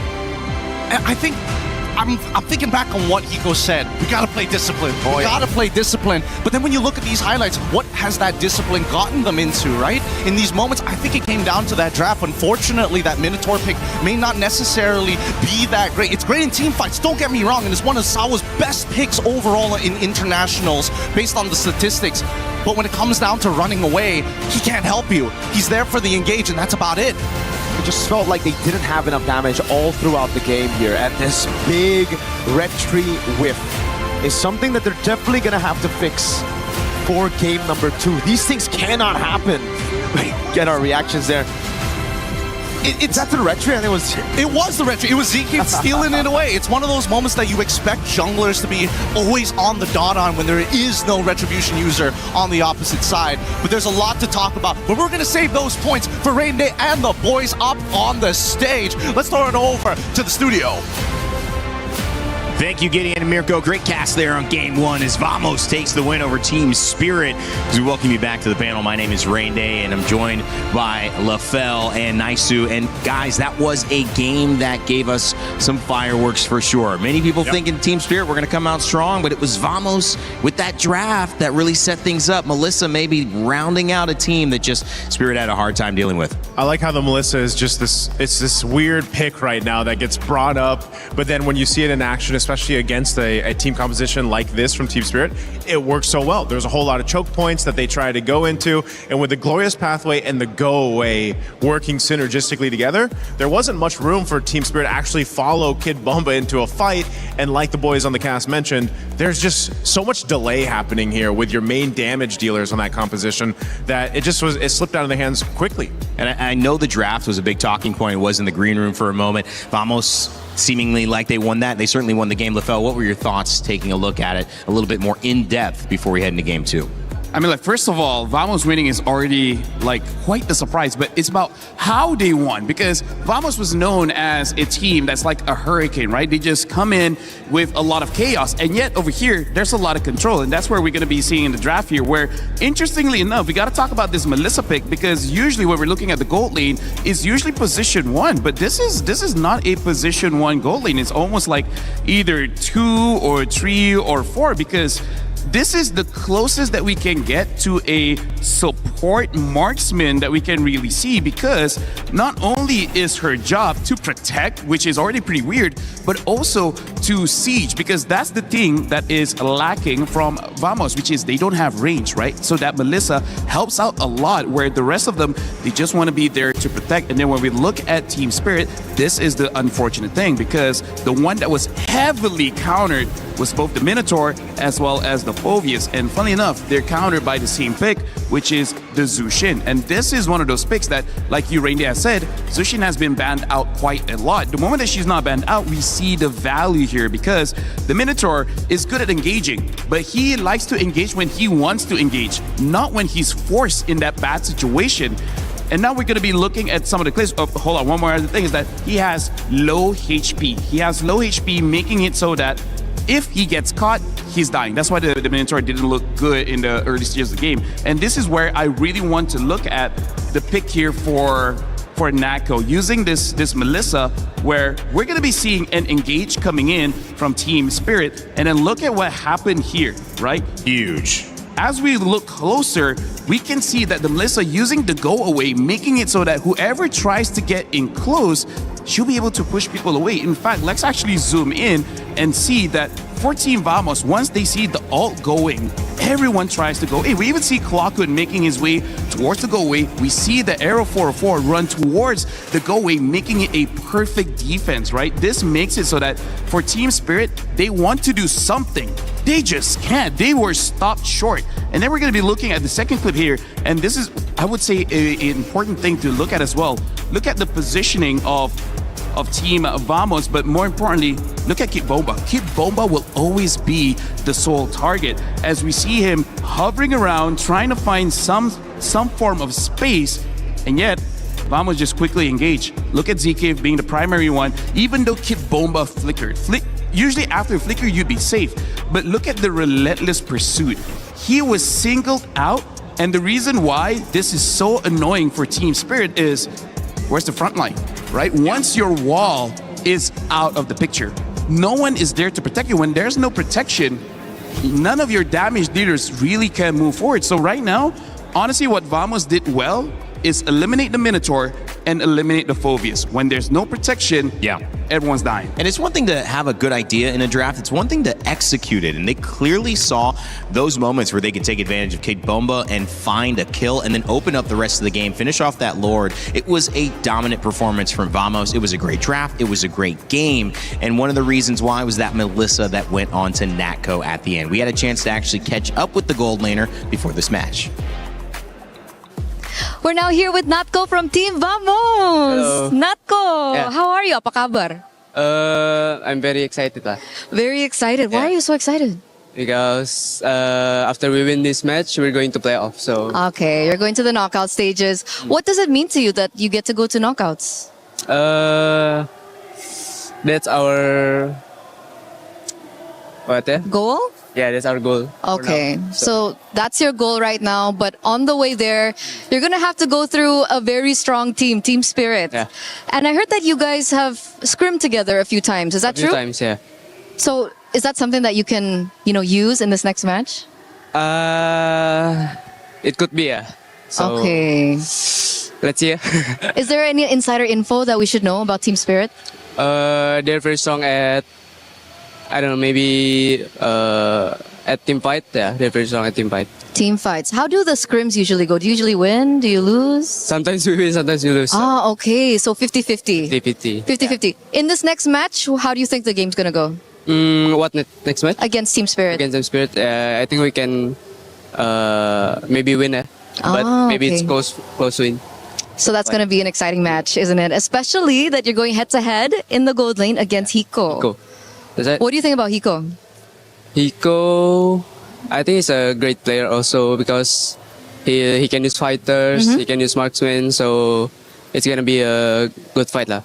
What do you personally like? Do you like the assassins or do you like the fighters in the gold lane? I prefer the gold lane fighter lah. Fighters? Why fighters? Because fighters usually I don't know, maybe the team fight will be very strong at fighters. Okay, so the team fights are going to be strong with fighters. But we saw yesterday that you picked up a Melissa. Melissa, yeah. Why did you pick the Melissa there? Yeah, we train with Melissa, and then I think Melissa also good against melee heroes. Okay. So, yeah, that's our strategy. Yeah. So that's one of the reasons why you picked up the Melissa. Is Melissa good against the assassins as well? The assassins, yes. Okay, so it's one of the choices that you have when you want to go marksman. That's right. Do we think that we'll see another Melissa? Let's see. Let's see. Yeah. But compared to you and Hiko, who do you think is the better gold laner? I think we both have the same gameplay. So I think 50-50 lah. 50-50. So it's all going to come back down to this next match. Yeah, that's right. So do you have a message maybe for Team Spirit or maybe even for Hiko? For Hiko, I don't know, maybe let's give the best gameplay. Okay. Laning maybe. We're excited. We're excited for that laning. Thank you so much, Natko, Okay, for this thank you. interview. We're going back to you guys. Bye. Well, just polite trash talk. I mean, another thank you, good luck. They're struggling now. You're an amazing player. It's just, we love to see it. MLBB staying positive. Now, we get Vamos and Team Spirit in game one. It's a 13-41, guys. Vamos takes the win. That Melissa does come out as expected, Naisu. Yeah, it's, not many players. It's been Natko to bring it out and make it work. And I like the way LaFell pointed it. He was like, this is, hey, there's the good shot, by the way, for the Wow. caster desk. I need to see that move again. They I were see that in the feeling big it. room. I mean, like, I gotta say, even though the Melissa was kind of like more of a support for that one, she still did over 100,000 damage in 13 minutes. That's ridiculous. It's ridiculous to get 100K on Melissa, but in 30 minutes, that just showed in lane, he was able to do a lot, and every time sieging, Nako was there dealing that damage. I was surprised to look at that damage in 30 minutes. How much of that was muddles is what I want to know. I think all of them were muddles, man. I love all of them. I love this hero. I've played against Melissa. I played as Melissa a little bit last night. Just so fun as she's popped up in the meta. Trying to do my research and getting some experience, and it's been fun to see that go away, have that impact. We'll see if it continues to do so. Question, I mean, is it crazy to think that people ban out a Melissa against this team?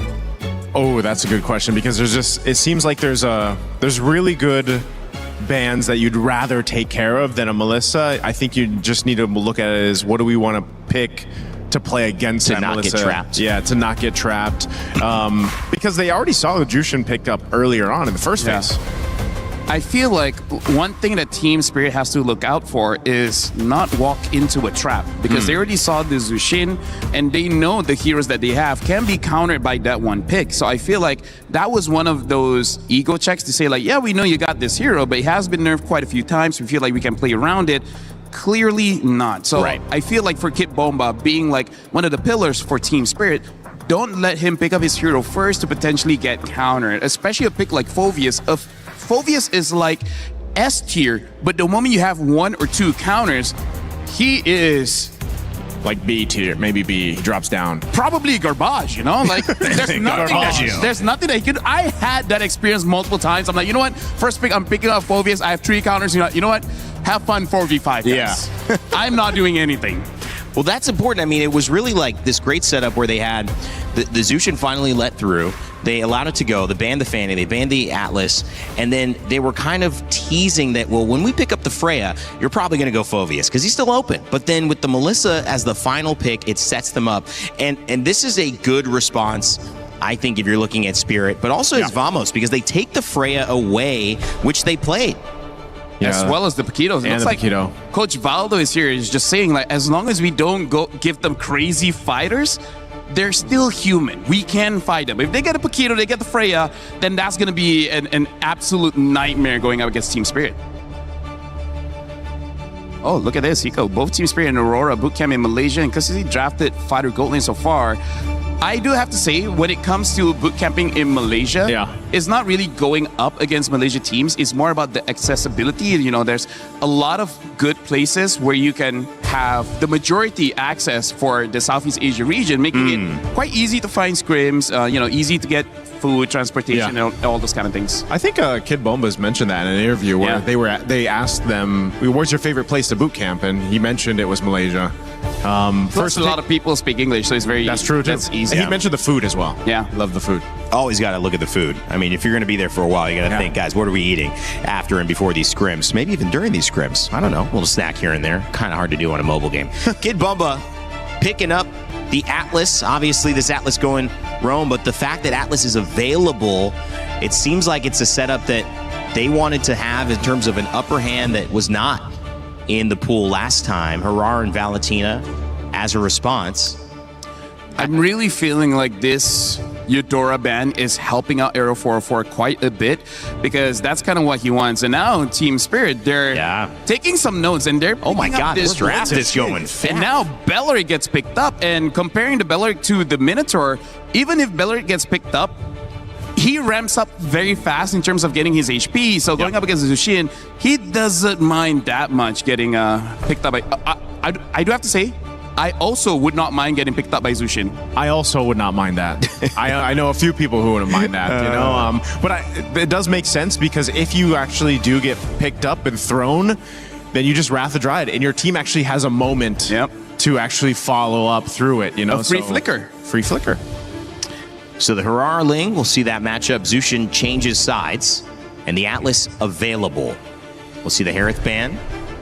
Right now, honestly, like, the thing that we're seeing from both teams is there's a lot of crowd control here, because there's the Melissa fan you asked about earlier. I mean, hey, Hey, man. against Vamos specifically. Call me the MLBB expert up here, okay? But let's look at Just this, kidding. right? Basically, two heroes from Spirit has a lot of crowd control between the Alice as well as the Zushin. Same as Vamos with the Valentina as well as the Belleric.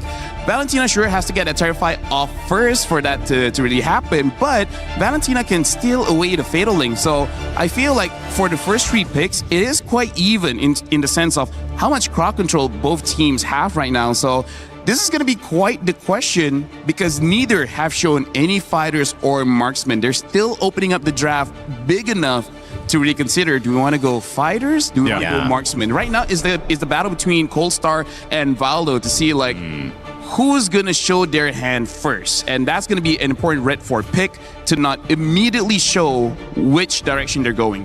Yeah, we did see it was Team Spirit in the last one where they waited for that Hiko pick towards the end, and that seems to be the nature right now of where we're going with the meta now after a few days, where you kind of wait on to that gold lane pick if it's going to be a marksman or if it's going to be a fighter, as that changes things, I would say, especially. But you know, already waiting for the last ban here from Team Spirit. Are they going to go and hone in on that gold lane? Yeah, maybe the Moskov, just because then, oh no, they go the Barretts. Wow, they're going to go for the XP choice. Yeah, high priority for Team Spirit. That's the second time they've banned Barretts, and Kid Bumba's been known to be a fan of it. And so that's gone and taken away. Ruby also has been gone and taken away. We talk about playing into this meta. Sometimes Ruby can be that final pick that changes the way you attempt to fight into her. And the Moskov being let through this time goes the way of Vamos, most likely on Natko, right? I like this pick because, again, it already counters the Ling, and it's kind of helping out Supat here, where he can see the EXP matchup before really going for anything. They pick up the Claw, so this is going to be a marksman matchup. The Esmeralda is still open. We'll see whether that is where Team Spirit is going with. And they pick up the Uranus, so Vamos, they have a choice. They can pick up a CC for more damage. They can pick up an Esmeralda just to have another front line for the team, which I feel like that might be where they're leaning. Yeah, I'm thinking Esmeralda for this. Just, you want to go ahead. Which also just basically makes that XP lane, you know, a no contest lane. They just do their thing and then they rotate. It's just a toxic relationship. They just keep on hating each other but not do anything about it. We used to call it the eternal battle. The eternal battle, never ending. Call it a toxic relationship. Either or. You're supposed to get out of those. I mean, like, if you really think about it, both of them are kind of the same. So they're going to rotate lane pretty quickly, right, to get out of that toxic relationship? A celestial being against an exotic dancer. Not really the pair you thought we'd have. Don't have a lot of experience with that matchup, to be fair. I mean, like, coming in into MLBB, this. we have Patrick, so... That's true. So, you know, logic doesn't really help. There's the Esmeralda as the final pick here. Couple of bans let through. The Moskov is the Belleric, as well as the Atlas and the Uranus. All of those characters banned. The Valentina as well picked up. Harar and Ling, as we've seen. Zauer Egoist and Arrow 404 ready to go back at it. The question with the Minotaur from Team Spirit was, did they have enough peel? Could they continue these fights? They certainly had the engage, but it wasn't a match. With the Atlas now alongside the Uranus, they certainly will have answered that question, but can they respond in kind with Vamos and the Belleric and this squad to see if they can 2-0 Team Spirit? What a start for this upper bracket matchup that would be. And for that, we need to send it back over to our casters. Mirko, Gideon, how are we feeling about this one? I'm glad you asked. We're feeling pretty okay about it. I mean, both sides have very similar ideas. However, there's going to be some slight nuances as we start heading on to game number 2. Keep in mind, for those who are just tuning in, Vamos is currently 1-0 and match point. It's up to Team Spirit to turn things around. But let's talk about the lanes per matchup, right? The mid lane obviously is going to be a little bit difficult here overall for Clockman, but at least he's got Zekif on his side, but without any concussive blast. So really, it's going to boil down to how well can we trade. Look at that. Perfect match already. A throwback with Lancer Flare. Great taunt from Zekif, and it will be the win for Vamos. At least in the early trade, all right? Gold lane, it should be Natko with an advantage with the Spear of Misery early on with the trades. We don't talk about XP. Yeah, we don't talk about XP. That's Uranus. Well, I think that the only thing that we need to highlight is the fact that Supat might be susceptible to a gank. Keep in mind that this time we are seeing Zauer Ego is starting on the bottom side of the map. He will end up on purple side. More hopefully it doesn't get stolen away. And he's also running the war cry. So he's got a bit of damage in the early stages. Yeah, Bomba's not gonna have a fun time. Clocker with a splash as well. Oh my goodness. The Celestial Being just got bonked by the Exotic Dancer's friends. Yeah, and this is a pretty interesting gank opportunity. So, clearing the bottom side for the side of Arrow 4-4, opts to skip his entire top ganks to follow along with Clockun to enable themselves to get this first gank. Let's see if they can go 1-for-1 with the trade. Natco trying to buy some time. The Blades come around, even with the Purify. Just like up top, and Spirit are able to capitalize a bit better off of a kill with the entire turret goal, actually. Oof, that's good. That's really what you want to see, especially for these economically hungry style of heroes. Now, as we see TS start making their way over into the mid lane, the first contestation of this turtle is up for grabs for anyone. I think that Vamos should still have the advantage. Zara, unfortunately, still doesn't have his retribution for another 4 more seconds. They might attempt to re-gank bot side, knowing that Nako doesn't have his Purify. Even a Fatal Links committed there by Clockun. After the Purify of Sunset Lover, trying to catch her just barely on the edge of the Purify. Hit Bomb is trying to shoo Hirara away from topside jungle, but it comes down to just Team Spirit again. Yeah, playing around that bot side. Sour with a walk up. Perfect match of the taunt coming down to Sour. Pops in a bit of damage. Sour's going to be careful here. Error did not go for the immobilization. Respect. Okay, I can respect that as well. Knowing that at least, getting Battle Spell because the invasion might just be better. Look at that. Kid Bomba's already rotated as well. Sapat under turret has the Purify. Bomba with the chase now. They've taken the Golem, and that should just be it. It's definitely a show of force for the side of Vamos. This is a lot of conditioning being put onto Zara Egoist. He might get a little greedy and call for more help, but they're immediately on the opposite side trying to take away this purple buff. No retry! They force Sour to retry on the orange buff. Error had a free purple buff to take. Oh my god. It's great, right? And now they set up for another attack on that top side once again. Luckily, Kid Bomba is able to at least get the EXP crab at this point. But just look at the way that everybody's starting to play this. Hiko, with the advantage that he has put some great damage, structural damage even, on bot tier 1. And at the same time, Zara, he's looking for that opportunity again. Unfortunately for Bomba, it was actually still Error who got it. Just that little tick of that retry, or the little tick of the jungle. Burn. Unfortunately for Bomba, unable to last hit it, so Error is just 2 levels ahead this time. A completely, well, now it's 6, but 1 level. He's about to get 2 levels though as he gets a purple buff. It's a completely different difference. Yeah, a completely different story to game number 1, where again, Zara was still able to keep the lead from going too far from at least that jungle matchup. And he's got to maintain this for a while until he gets his items. So this is what we should expect, especially in the earlier stages in the Hirara versus Ling matchup. And Hiko, now we're seeing that Vamos are trying to tilt the scales into Natko's favor, give him a little bit of support. His top side is kind of done for at this point. But even Kid Bomba is getting involved and really opening up this map. Opening it up against Error 404. Mobilized already. Pops the Consecration. In the mid lane is going to be Sunset Lover with the Crimson Beacon. Still, it's already down. Someone just dives him on the turret. Sour's going to go in. Wrath of the Dryad from Seakeep. Locks Sour down, but the all-in for Error. And it just works perfectly. Now they go into the mid lane and threaten the turtle at the same time. Unfortunate indeed. Honestly, if that Wrath of Dryad was just moved a little bit. Oh, whoa. Subbot might be in some trouble. He just ran out of mana, but luckily he does get his item down. Error, do you really still want to be here? Hiko's going to be able to steal that one away. Sour with a perfect match.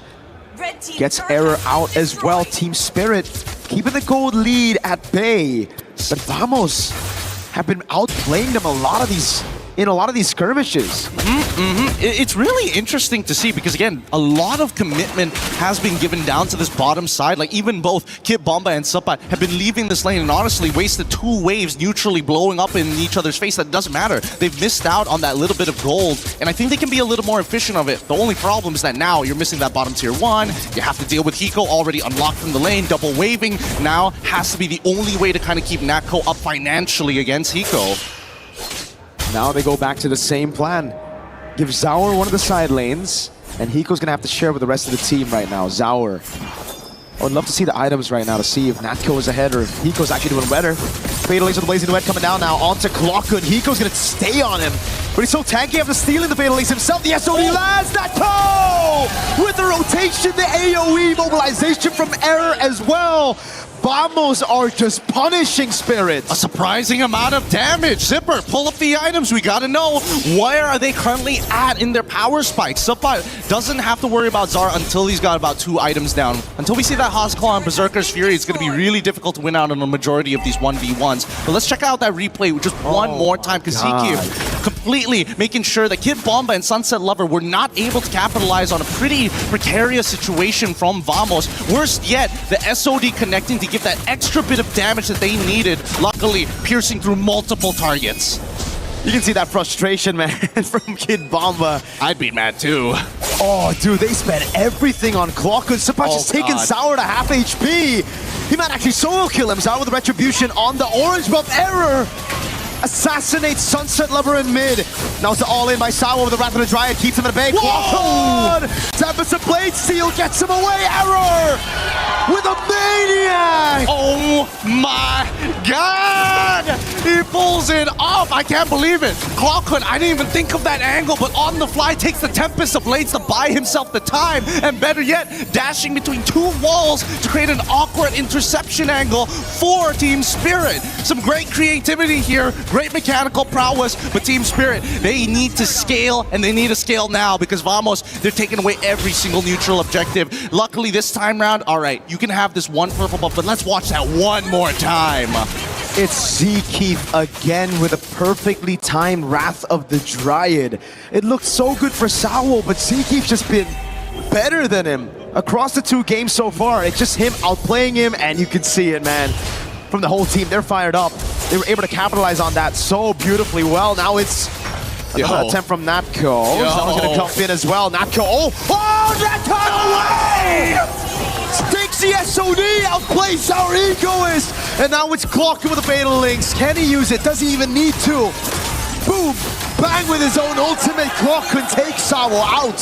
That's crazy. I blinked and I nearly missed the SOD transference. Holy cow! Vamos, they truly are fired up, and I thought maybe it wouldn't apply here at an international, but these habits have been seen in our local leagues. Vamos, once they feel that momentum, how long can they maintain control of themselves? Hopefully, they do not overheat, because they get a legendary 4-error 404. Vamos aren't just winning this game, they are stomping Team Spirit. This is a team that has constantly been up there in the top 5, top 6 of international tournaments. Vamos, this is their first for a lot of their players. I mean, Clockun has that experience from MSC 2024, but everybody else, oh my lord, I suppose to be fair, but yeah, dang. Even so, I mean, those showings weren't as good as this one, right? They feel more polished, and that's, you know, for me, hard to say for a Malaysian team of this caliber, seeing them, you know, grow up throughout the local leagues, and now seeing the next generation so eager, so hungry to take the win so early on. For now, I think Vamos still needs to check a couple of boxes. Has to be this Lord. They need that Lord to start cracking on through. There's the tier 2 down bot side. Ideally, they would like to get rid of it, but you know what? It's going to take at least 2 Lords to crack them through. The best part is that Team Spirit, they don't have great wave clear. They can delay those waves, but they can't clear it efficiently. I don't know what to say, Gideon. This game looks completely cooked for Team Spirit. It looks like Vamos is gonna steamroll out of control. Look at that level lead. Again, 3 levels on Error. We got a 2-level lead on Suppot as well. Like, Spirit needs to find like a 5-man Beta Lynx. There's got to be something crazy here. As long as Vamos, and especially with Suppot, he's making those decisions super easy. He's such a big tank here. He's opening up the map for free, and there's nothing the Team Spirit can do. I'm trying to think of an option. What could they maybe have? They could bait with maybe Sunset Lover and get Zara Egoist in, but that's a really big, risky gamble. Team Spirit are forced to play inside of their base. No chance to walk up. The Holy Shield's already baited out.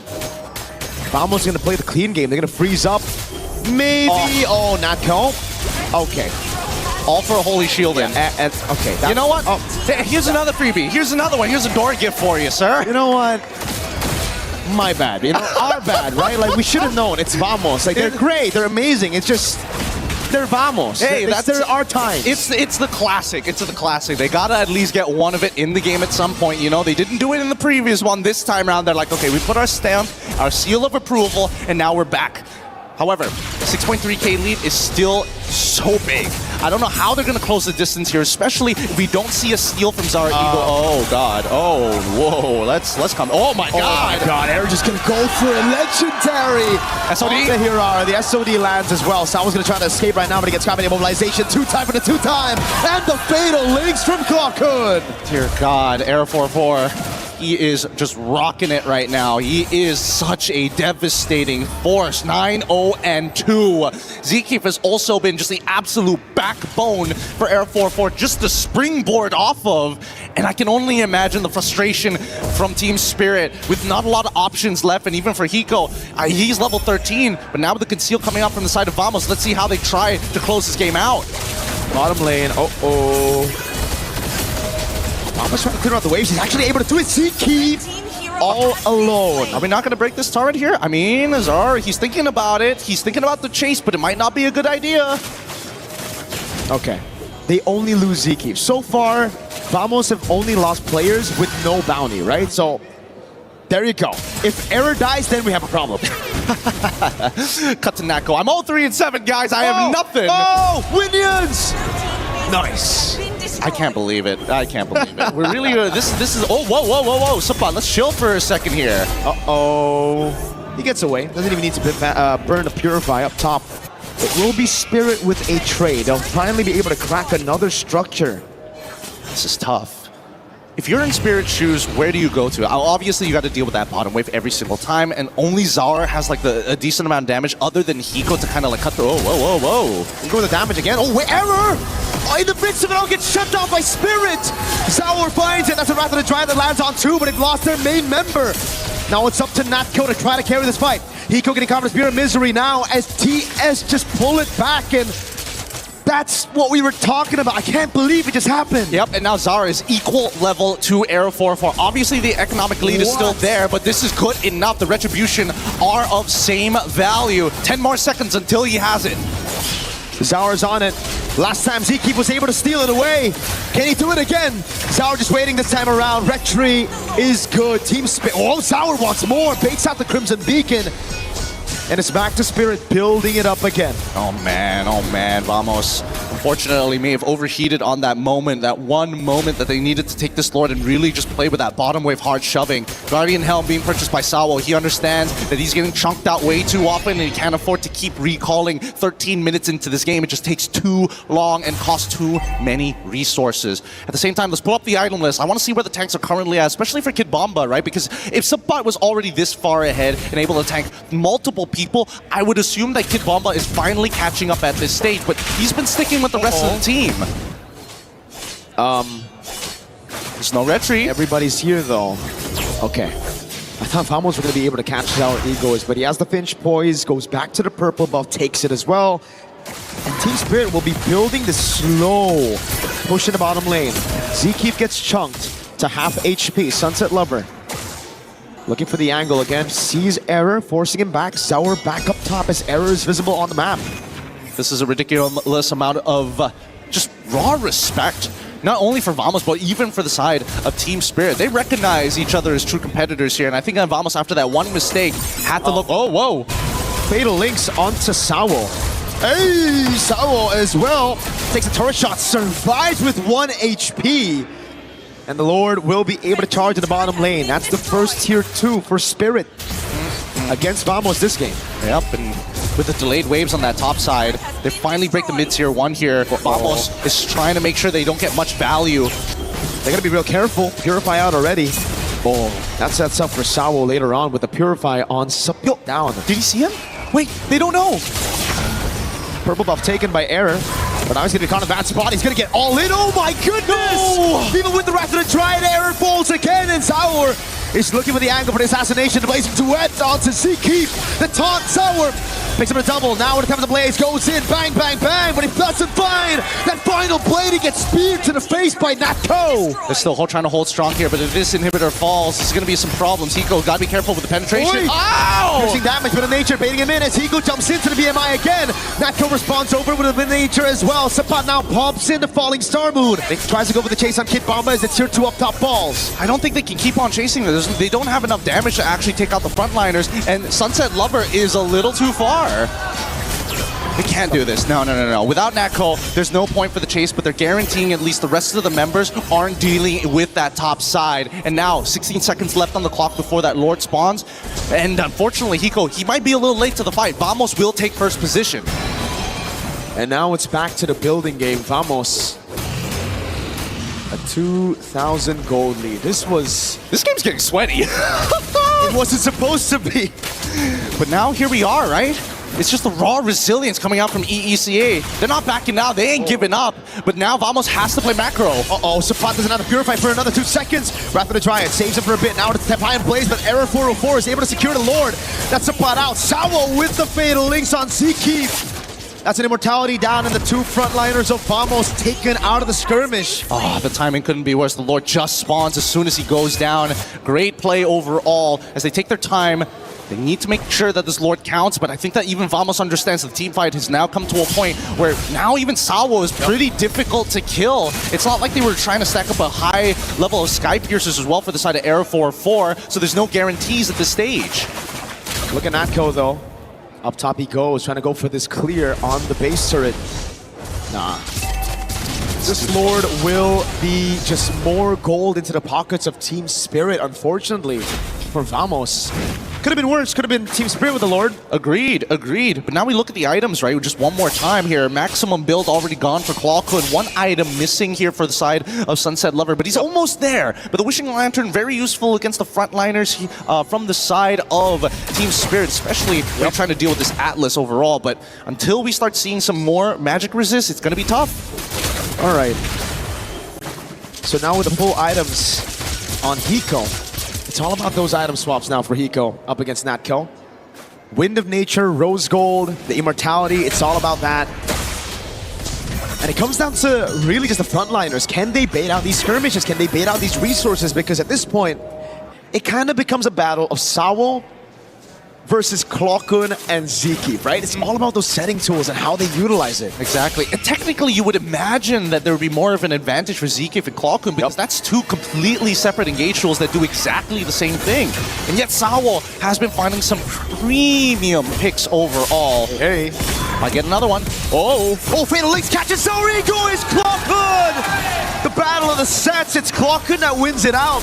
Now it's Error with immobilization. SOD lands as well, but Natco is going to take it. The Purify out already. Now as the Crimson Beacon gets used up to disengage. Hiko trying to counter out Seakeep again. This time it's a Wrath of the Dryad. Oh my goodness. This has been great stuff. This has honestly been a crazy game of not only cat and mouse, but just throwing the ball at each other and catching it every single time. As soon as you fumble, it's an instant tackle. Oh, and now Vamos looking to get one more inhibitor here. Could they stagger this? No, Zara up in 13. Error gets away in time. The mini waves in the mid lane is looking good for Vamos right now. As Hiko pops into Blazing Wind and the Purify out of the Fatal Link. Sawo with the basic battle links as well. Sunset with a shutdown right now. The Wind of Nature gets popped in right now by Hiko, but it's going to be the Immortality. That's a bit too late for Hiko. Zawar's back up. He jumps back in. Immobile for Error as they go straight for the base. Zawar trying to clear it out right now, but Natco stays focused on the crystal. Vamos make it to the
Now, you know what? Let's talk about this game. We know that coming into this game, there was a little bit of history with Team Spirit as they were the one to actually end the journey of Team Vamos back in M6. After today's win, dropping them to the lower brackets, do you feel somewhat fulfilled, successful, satisfied? Yeah, I'm super satisfied because it's like we have a sense of redemption against them. Yeah. Wow! You know, I know that a lot of the Malaysians are super duper proud of you guys entering this journey, especially back at home, even here in the arena. We have the audience. Do you feel extra motivated to have this kind of support here in Paris? Yeah, there's a lot of Malaysian fans here, so we are really motivated to win. Okay, I got a question, right? As you guys enter the knockout stages, you have the opportunity to actually pick your opponents from the lower bracket. I know it's still rather early, but who do you want to actually meet if that team does go to the knockouts? There's a lot of choices, but I would like to face either Vitality or Falcons. Oh, okay.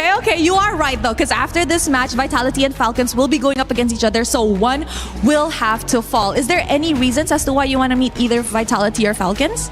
Because both of the team have idol jungler. Yeah, Nile and Kyle TZ for me. Both of it are your idolas, your idols.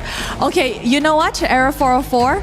I just have to ask you a message for the Malaysians watching here in the arena and back at home. So thank you to all the fans that have came all the way here to Paris to support us, and also watching online. Thank you for all the support, and we'll do our best in the knockout stage. Congratulations once again, an amazing win. That's it from us over here at the stage, showing it back to you guys at the studio to break down what happened in this series. Thank you, Rose. Team Vamos move on into our knockout stages, the first team to book their ticket. And that does mean that Team Spirit will fall to that lower bracket. They're going to be facing off against Guangzhou Gaming, who also fell to that lower bracket as well. It's going to be an interesting one, guys, because one of my favorite things to look at is the stories behind these teams. We talked about Malaysia. We talked about SRG being the team that is clearly out in front in terms of the conversation. Yep. But when it comes to this, Team Vamos, they had something to prove, and Naisu, I would say maybe they proved it just there. They did. It got a little dicey though, man. I mean, it was almost Vamosable. It was almost Vamosable. The moment the casters start to glaze them a bit too much, they start dying one by one. I'm like, He's like, hey guys, hold on that glazing right now because it got really close. Yeah. And they wanted to prove a point. I think this is a great win for them because this is Team Vamos, a team that maybe some people counted out to go ahead and give a 2-0 against a team like Team Spirit. That's a huge statement. I mean, if we're talking about story, I would say people look at Team Vamos and say they're going to be the first team to get knocked out, right? First team to get eliminated. Wow. But then it switched up. They're the first team to actually qualify to the knockout. So that's a huge statement. And even in the interview, Vamos themselves said that they are also disappointed, ashamed, the fact that Malaysia only looks to SRG. So they wanted to make sure that Vamos as an organization and the players playing on stage, that they can confidently say, like, guys, we are here too. Support us, we can make it all the way. I mean, there's no doubt about it. And you look at how smart this draft was. I mean, you get Esmeralda, you get Herrera, you get Beleric, you get Moskov. A lot of times these four characters are banned or early prime. Yeah.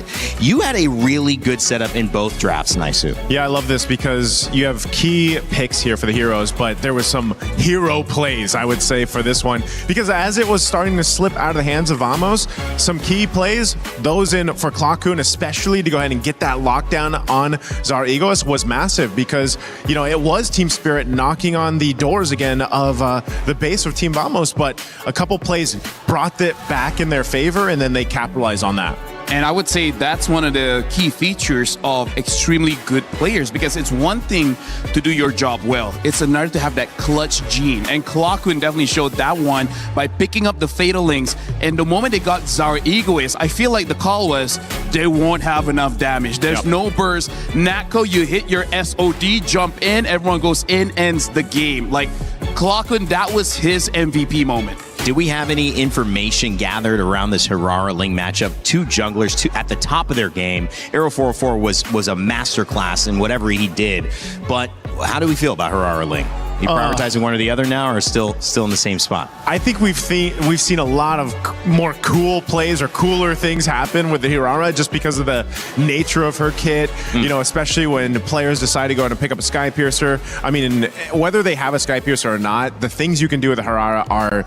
It almost feels like it's unlimited, but it's really dependent on the players themselves. Yeah, I really feel like when it comes to those neutral objectives like the Turtle as well as the Lord, Hirara has higher base damage, making it easier for her to actually secure that one. So that I'm going to give the victory over to Hirara. When it comes to mobility, it would be like Ling has a little bit more range, so able to get targets further away, but as we see, Harara impacts the team fight quite a bit, and it's harder to catch a Harara than the Ling, and I feel like that's the biggest point.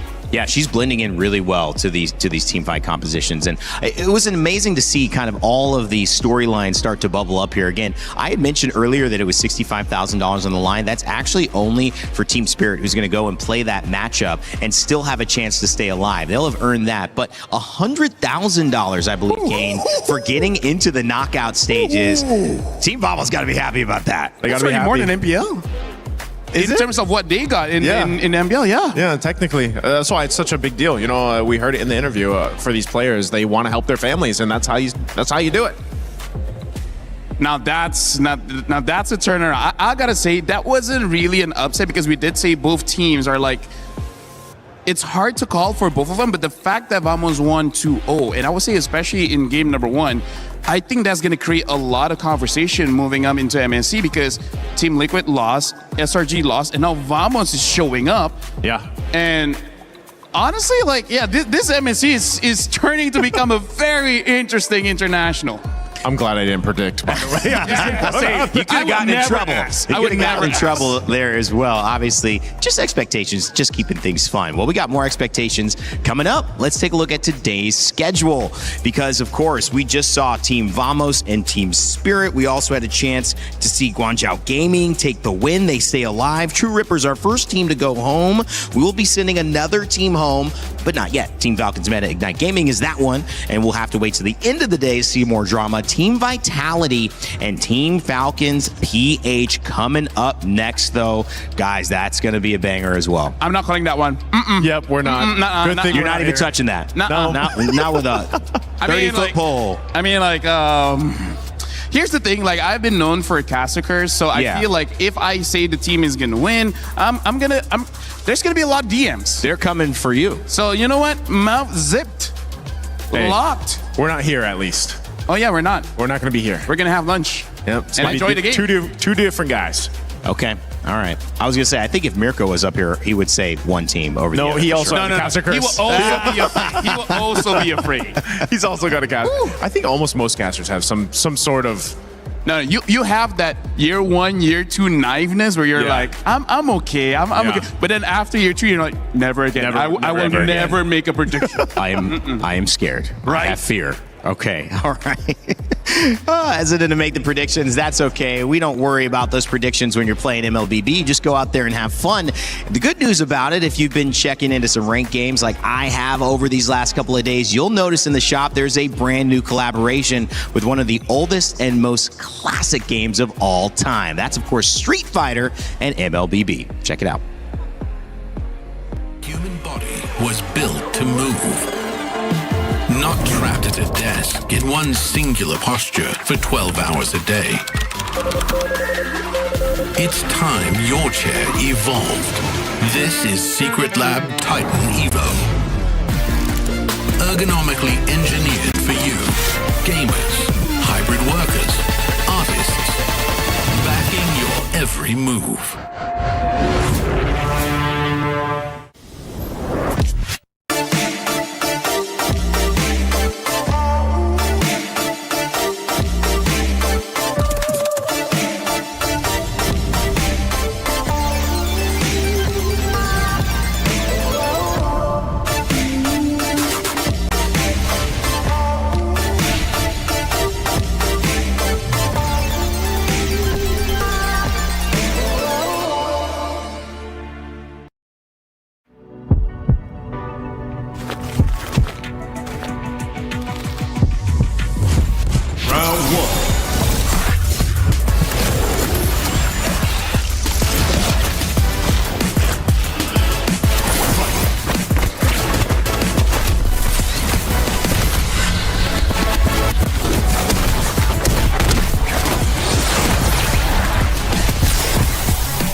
he can come in here and play my game. Let's go. He knows nothing. Let's go! Tyler 1, you're done. Raw energy. Half from blow the house down.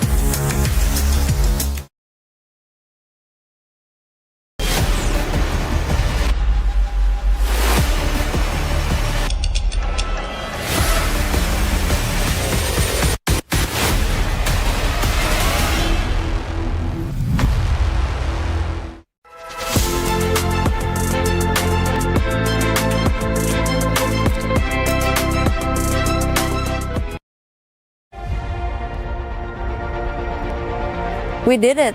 Back-to-back champions. You think you can do it? If we did it in MPL, I think we can do it here also. That's overly ambitious, don't you think?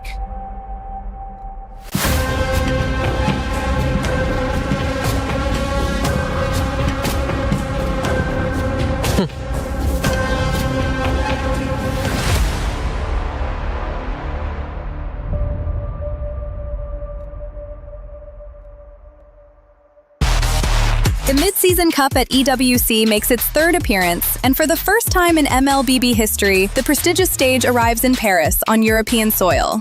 Awaiting the 25 teams from 15 regional qualifiers is a monumental $3 million prize pool and crucial club championship points.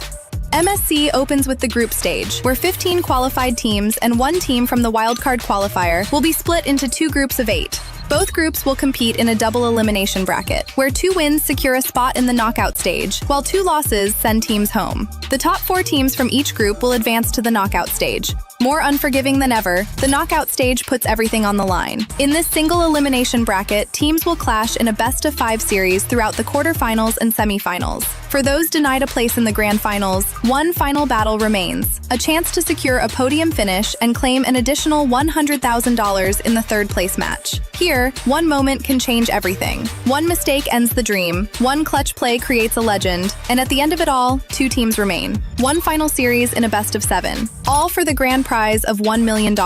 One chance to rise above the rest. Who will become legendary? Who will prove unstoppable? 2 champions, 1 game. This is MSC at EWC 2026.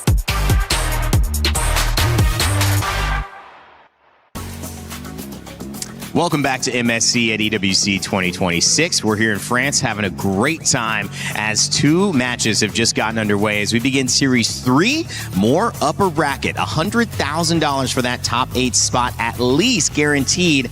And that means one of these 2 teams are going to be very happy about this result. One team will go down to the lower bracket and fight the winners of the next series. My name's Randy. I'm joined by a new but very familiar panel to all of the MLBB community, Renmar and Trex. Hey guys, how you doing? Renmar, we were in the backstage. You were talking about those drafts. How you been feeling about today so far? Oh, very happy. I think my sentiments towards the drafting and the unique choices still remains. People are still getting creative, but some teams proving that sometimes the safest, most viable pick can't go wrong, and they're doing really well with it. Trex, you were down there casting a little bit. You've been on the desk. You've been all over the place. It's day 3. What have you picked up on heading into this match?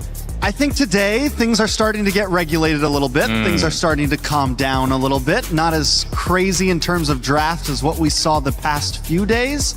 But we'll see. We still have 2 great games ahead of us, and anything can happen. Yeah, all right. Well, we'll see. And of course, today, and in this series specifically, our 3rd series of the day, there's a lot of important storylines. So important that we had to give this one our Crunchyroll storyline of the day. It's the Maestro versus the KDA Machine. Of course, when you talk about the Maestro, I mean, there's really only one person to say, Renmar. Yeah, man, it's Moreno for Team Vitality, and you really see why he is the Maestro for the team. I think he really earned that, especially the previous season of MPL ID, where they became champions, how he placed the juice in, and how the symphony and the orchestra that is Team Vitality just looks so much better when Moreno's leading the charge. Loyalty as well, a big name, finally getting them to this position. Talk to me on the other side of this matchup and this story with the KDA Machine, Trex.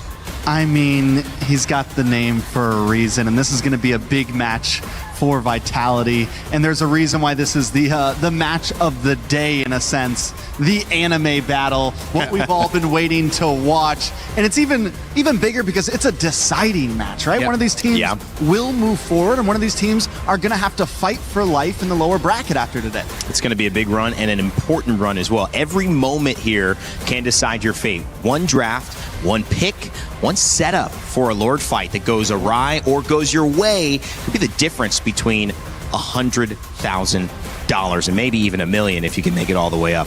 Renmar, stakes are super high, but focusing in on this Vitality roster, you know, there's just so many players to pick up from that can make an impact today. Yeah, I mean, we've already discussed Moreno, but I think you really have to look at Eman. Eman against Super Marco in the gold lane is going to be a battle for sure. These are two gold laners who do not want to lose the gold lane. There are some gold laners who just want to stabilize things, make sure they get their farm, but these two really want to win. Well, I love that you highlighted Eman. We've got 5 players on Vitality that are going to hopefully make a big impact coming into this set. And whether it's Niall, whether it's Moreno, whether it's Eman, you know that Vitality's story is going to be very, very special. With a series that has so much money on the line, but so much pride for this organization and this team, we had a chance to sit down and talk with Niall about his impact heading into this series. We're now here with Niall from Team Vitality. Niall, yesterday we saw, I think, a quote from you. Top 3 junglers in MSC. It looked like your name wasn't on that list. Because they say it excluded me. Oh, okay. But if we had to include you, what would your top 3 be? 1, me, Nanael. 2 is TNG. Rest of it, no one. Oh, so not even Kyle, no Carl, no one, just you and TNG? I'm talking based on scrims, right?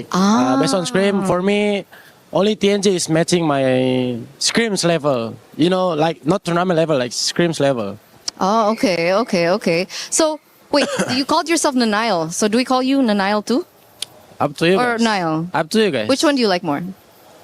I prefer both. It's okay. Oh, so both can? Yeah. Okay. But what do you prefer in the assassins in the jungle? I mean, we see a lot of Lings, we see a lot of, Hiraras, but what if those two get banned? What do you choose next? I mean, I still have Fanny, Nolan, and one more secret assassin. One more secret assassin. It was Flashy also. Oh, because earlier on we saw a Saber in the jungle. What did you think about that? Saber? Yeah. Speaking of them. The one before this match, I forgot as well. I have bad memory, guys. I think Saber is not fit in this meta, I think. Oh, okay. So more assassin. Yeah. Do you think the tanks in the jungle still might work? Absolutely, because if we play tank jungle, it will become more easier, I think. The game, like, it's not complicated. Oh, okay. So, Niall, we got to ask you, I think someone's asked you this before, but we want to get you on camera here for the main broadcast. What difference do we have for you? Back from M4 and now you're here. What makes you you now? First of all, I've been through a lot. Like, for example, I'm losing my brother or something like that. So it gets me humble right now. It's just that. And maturity, yeah. So does that mean that you're also doing this for your brother? Yeah, of course. That's my number one motivation right now since MPL. Okay, so everyone's rallying behind that. That's a really good motivation, Niall. So you're motivated. Are you confident as well up against one of the biggest teams here at MSC?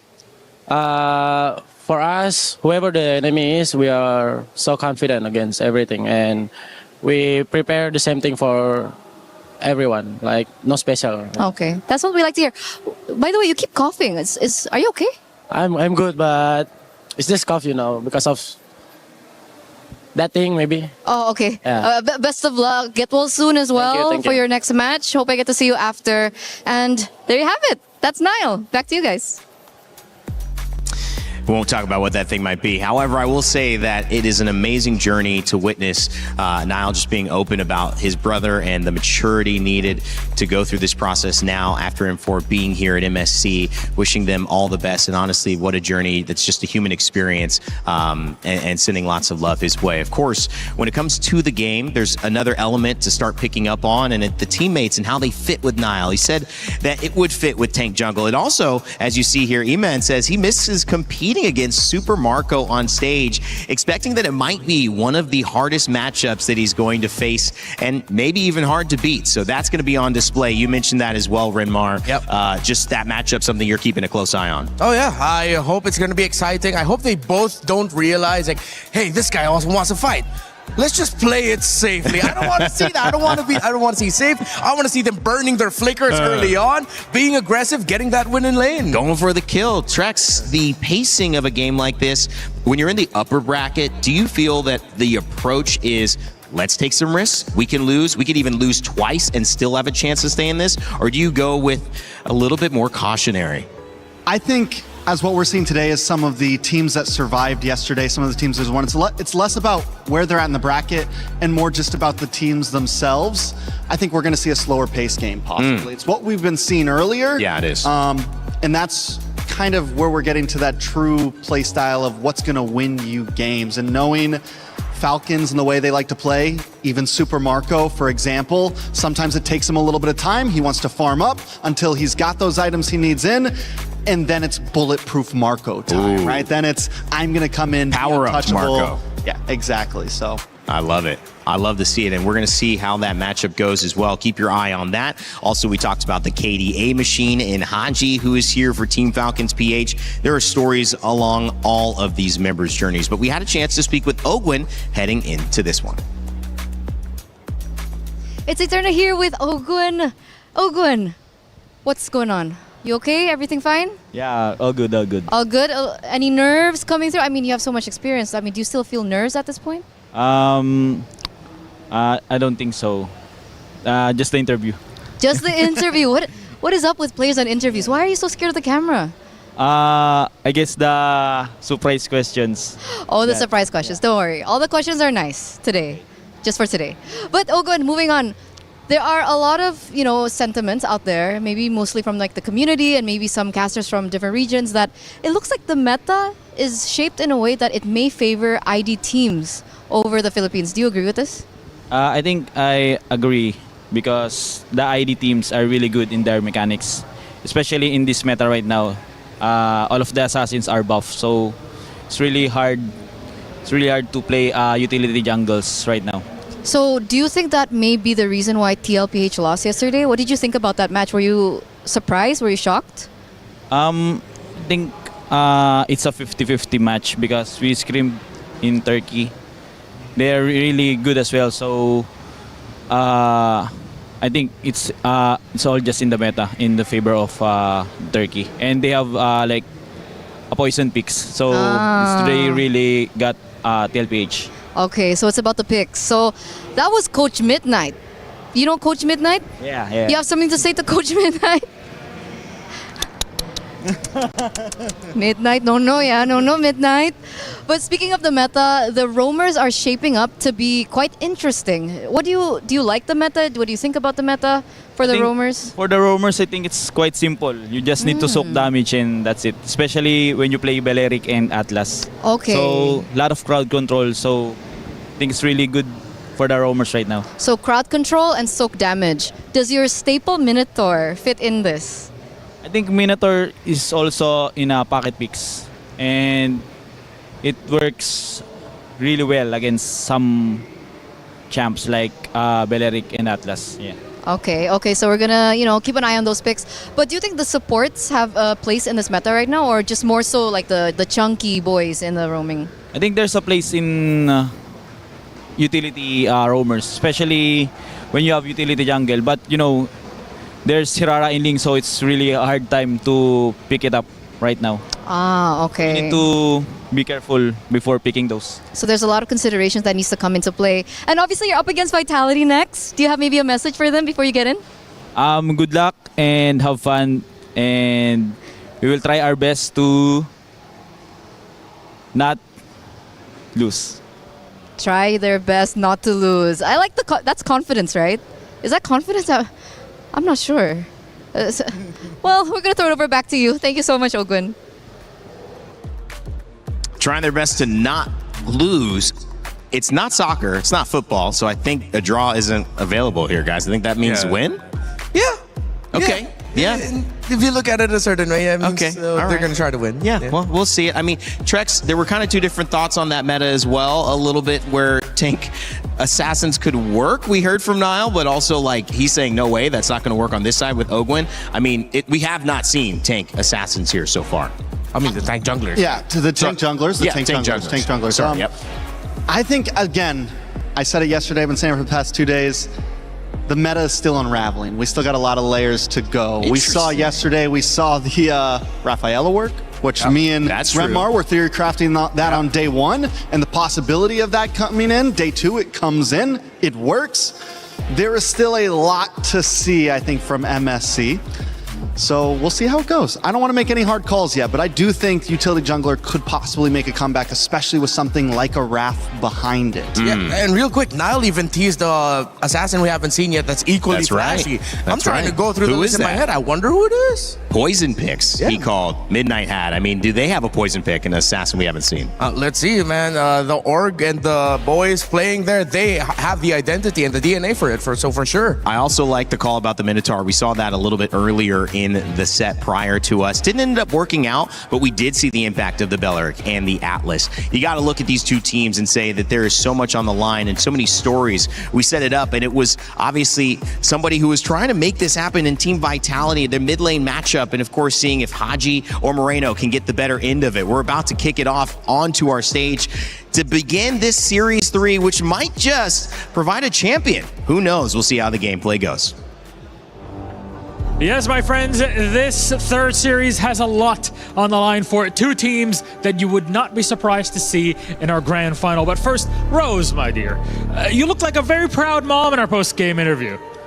I think the reason for that is because a lot of the people and a lot of our audiences actually call me like kind of the Southeast Asian mother to the players. Because come on, how can you not be so proud? It's just like a tiny little boy answering interviews. So happy. This is why we're here, right? To see those stories growing. And now we have another story to tell in our upper bracket. Please join me in welcoming Team Vitality. The hometown heroes made a buzzing entrance into the MSC 26 group stage. Their harvest has been bountiful so far, but the real juicy pollen awaits in the knockout stage. Is this run meant to be, or will they be left behind? We're about to find out. Oh, wow, I love the bee puns in there. They're the buzzing bees, that's how it is. And of course, going up against the buzzing bees, it's none other than Team Falcons Philippines! Taking it one step at a time, Team Falcons Philippines wants to reclaim dominance on the international stages. With only the MSC trophy missing from their cabinet, they are ready for whoever they will face. I think it's heating up in here between these two. You know what, boys? You may place your keys and take your seats. And of course, our captains, don't forget on that little handshake, fist bump, or whatever it may be in the middle. Pull it right over. There we go. It's coming. On in. All right.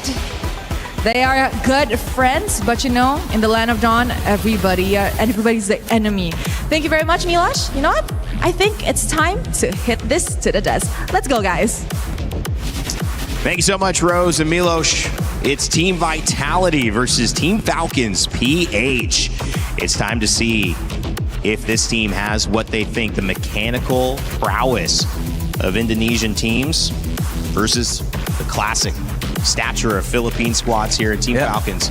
Renmar, it's going to be a good one. Yeah, it's going to be a great one. And I have to admit, this is going to be a very difficult match for me. Why? Because in many years, I have been very honest with my professed love for Vitality as an organization and my professed love as Falcons being my favorite team from the Philippines. So I don't know where I'm getting pulled towards, man. I was cheering for Vitality. I was cheering for Falcons.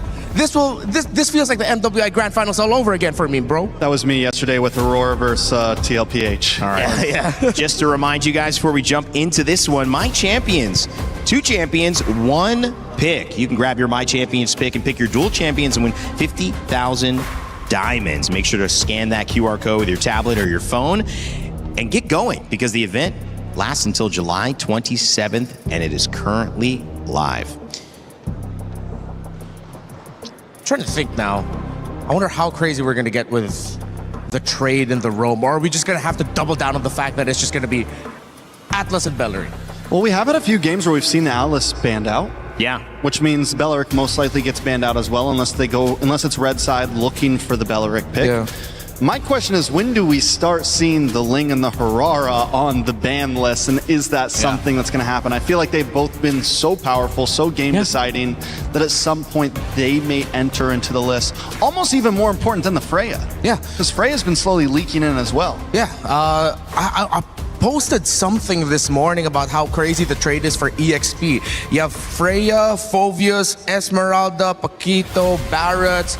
I'm pretty sure there's a name I'm missing out there, but there's so many options that you have to consider in terms of like the topics you want to chase. And then going back to the jungle, it's like Nile, it's Kyle, it's... Okay, their names rhyme, but they're also really good with assassins for both of them. In denial? Yeah, in denial. I like that. So how are they going to balance making sure they have assassins available for their own team while still taking out the other? Because if you name them all out, the Fanny, the Ling, especially Fanny, Kyle and Nile would both want to really go for those two. The Hirara that Trex mentioned. It seems like just looking at the jungle picks alone is going to be tough. So this is why I go back to the roam.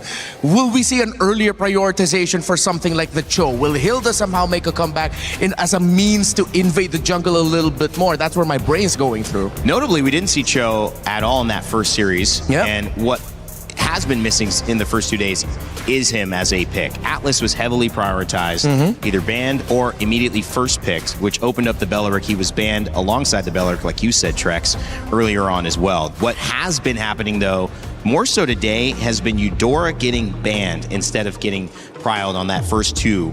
And of course, Freya also the first ban as well. So maybe that's a little bit of a different evolution of the draft, Trex. Some of those things that are becoming more of a problem, right? Because the Eudora, it doesn't matter what assassin you pick, it'll always do well against it. Even if there's no Ling, even if there's no Harara, Eudora will always have a place there.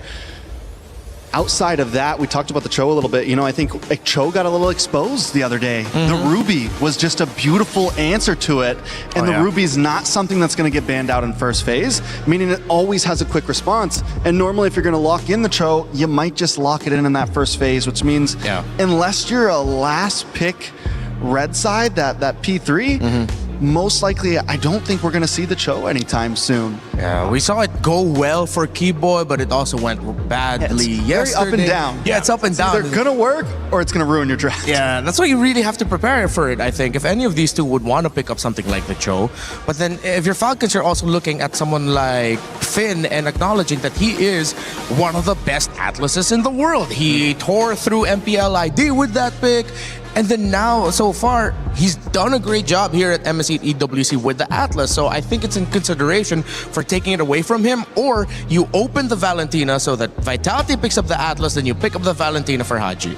Here goes that Ling ban though. So now Falcon on the gun of, do we ban out the Harara? Right. Or do we go for a possible trade? Because there's not much left with the Freya gone, the Eudora gone. I feel like at this point you have to ban the Harara. And then we finally get the answer of, what's left after that? Do we get one of those picks up front? I think you can leave the Hirara open, because if ever it's Hirara Fanny, that becomes a trade. Fanny, yeah, I guess you have to leave it, and that's the trade. And they take away the Atlas, actually. Fanny's kind of, but you know you're going to have to pick it early. Yeah. Which means if Vitality says, we're going to take the Harara, we know we get to get 2 immediate answers to your Fanny. Yeah.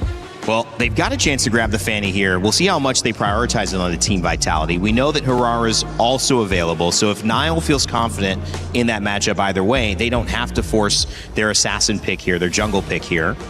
and they could try to prio something else. With Atlas gone, does Belleric become more important? Oh, for sure. But I think if ever, it'll be Falcons who'll be incentivized to pick it up as one of the first 2 picks red. Honestly, yeah, Belleric could just be up front because either way, you get the Harara or the Fanny or something else. You get one of the 2 power assassins. Regardless. It's not worth... They go for it anyway, so they take the Harara.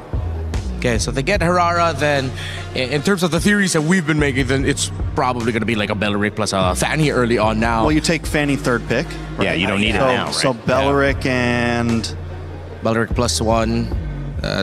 Atlas is gone. What are the other big names that I'm missing out on? There's always someone that I'm missing out on. Belleric and an EXP here, maybe. Belleric yeah, is it exposing it? You know, if you have an EXP lane, like we've seen Barrett's banned, we've seen Paquito banned. Yeah. We've seen those be able to continually flex, Paquito specifically, in some double fighter compositions into the gold lane. Is that too early to grab something like that because you have more options? What's your idea, Trex? What's a good I mean, a lot of time you do want to save that EXP. You see a lot of them save it for last, especially on blue side, but also sometimes you want to pick it up front. It really just depends on where they want to go from here. They go for the Valentina, a safe mid lane pick, something that's always going to be viable, and this still gives them some room to flex around. Selena's going to get locked in as a preemptive to the possible Fanny, plus you get some range. Not a bad answer to the Valentina either. Yeah, I think of the Uranus. I think as much as they want the assassins, they have to decide whether or not they'll pick up their Fanny now or an assassin, or they go for their EXP laner, either in the Esmeralda or the Barretts. The Uranus will be playing away from the lane often, invading. Esme matches that, while the Barretts can also just be really annoying because right now Vitality doesn't have enough of a damage profile to deal with it early on, especially through the Selena. It's not going to be a good time. Then they start banning out things like the carries or Moskovs, if ever they do decide to pick up something like the Barretts here. So it's a tough choice for Falcons. In a weird way, if they don't pick up the Fanny there, I was going to say, they risk it getting banned. But if you ban the Fanny, that means you leave something else open, like the Barretts, or the Moskov, which had been getting banned in this second phase. So both assassins on the sides of both teams. Nile able to get his, and Kyle able to get his. I don't know, the Fanny feels so telegraphed, like you would think Vitality would be ready for it, right? The moment they know they're both open, it's like, okay, you're going to get the Fanny, and we're going to get a bunch of answers to it. Not completely sure how I feel about the Selena still, but I think on Vitality's side, they need some hard crowd control at this point. They went for the Uranus instead, which has a survivability against the Fanny, but still nothing to extremely lock it down. Yes, the Selena could land an arrow, but that's not a whole lot. They still need something, Kaja, Cho, some of those types of answers. That's why Falcons decides to ban out the Cho for themselves. Okay. Also, I'm thinking that what if Falcons are considering putting this Belleric in the EXP and we don't see the roam just yet.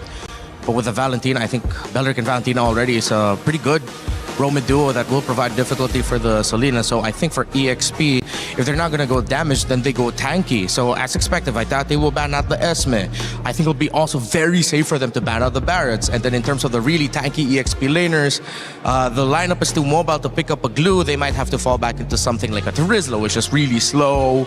But you just want one lane that you know is going to be hard to kill. Brody banned from the side of Falcons. They're going to be on first pick here. They do still need a marksman. Pick Moskov, yeah. Moskov could be a decent answer. You have the movement. You have the shred. Already have the Belleric, so you don't really have to worry that much about the Claude. I mean, just about it, yeah. I mean, even the Claude, like any of it would kind of work at this point. I don't think it's too heavy of a reason. They could, honestly, I feel like the marksman may be the better first pick here, and it still gives you a little bit of room to possibly get the EXP flex in. Yeah. Moskov still available, still unbanned. So is Paquito. And 2 picks remain. 1 ban remains on the side of Vitality. They're already taking their time. You see, it's Eman who's being very vocal in this phase of the draft. I think, instead of taking away an EXP, they were thinking, okay, matchups, gold, what are we going to end up with? I think if ever this is a Moskov, he's confident that his Claude will be able to handle it. So he just calls it to ban the Harith instead. So there was a little moment earlier you saw he was really being very vocal about it. Great to see those little things in person, right? Dyroth comes out. Yeah. I haven't seen that very often, Trex. But we have seen it a little. Yeah, we saw one from Flap. From Flap. Yeah, it was him. Yeah, it was Flap. Yeah. This is a pick that used to get used against things like the Uranus, the Esmeralda. It was kind of a cheese pick back in the day, but it has the armor shred. Yeah. It has the burst damage. It is a high risk, high reward pick for me still. If it pops off in the early game, this could be a huge threat to everything down the line.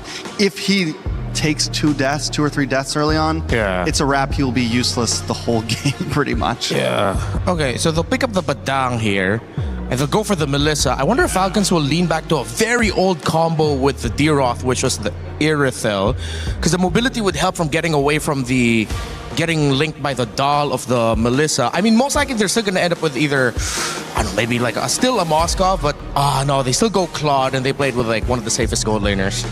I'm going to be honest, Vitality, yes, they have a lot of defense against the Fanny, but not a lot of answers against the Fanny. You have the go away, which can stop you from getting dived on. Yes, you have the fist crack, some of those things from the Badang. You have the arrow, but outside of that, you have no hard crowd control for this Fanny, and it could be a problem.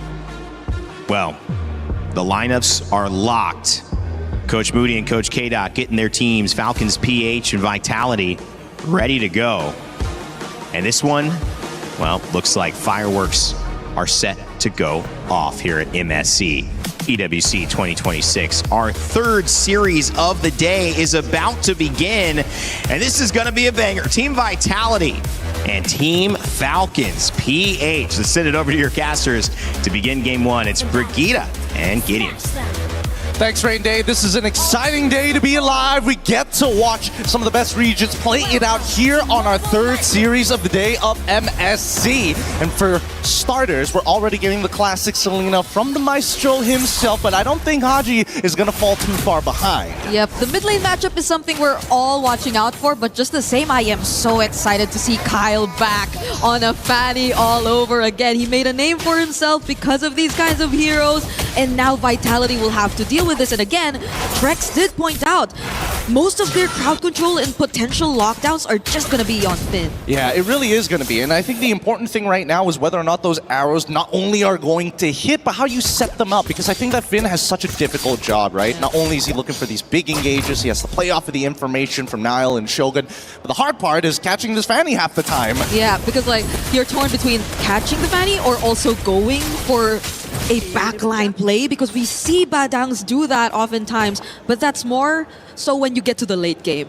It's depending on we get there, because I feel like both teams just really want to get that early and end this fast. Yeah, I mean, let's not forget about the potential anti-synergy, right? There could be moments where Finn acts it. Oh, hold on. Flap might be in some trouble here. Oh no, Finn actually catches Kyle there. Now, that is one answer to the question that we posed earlier. So as long as he just gets to press the buttons in the right time.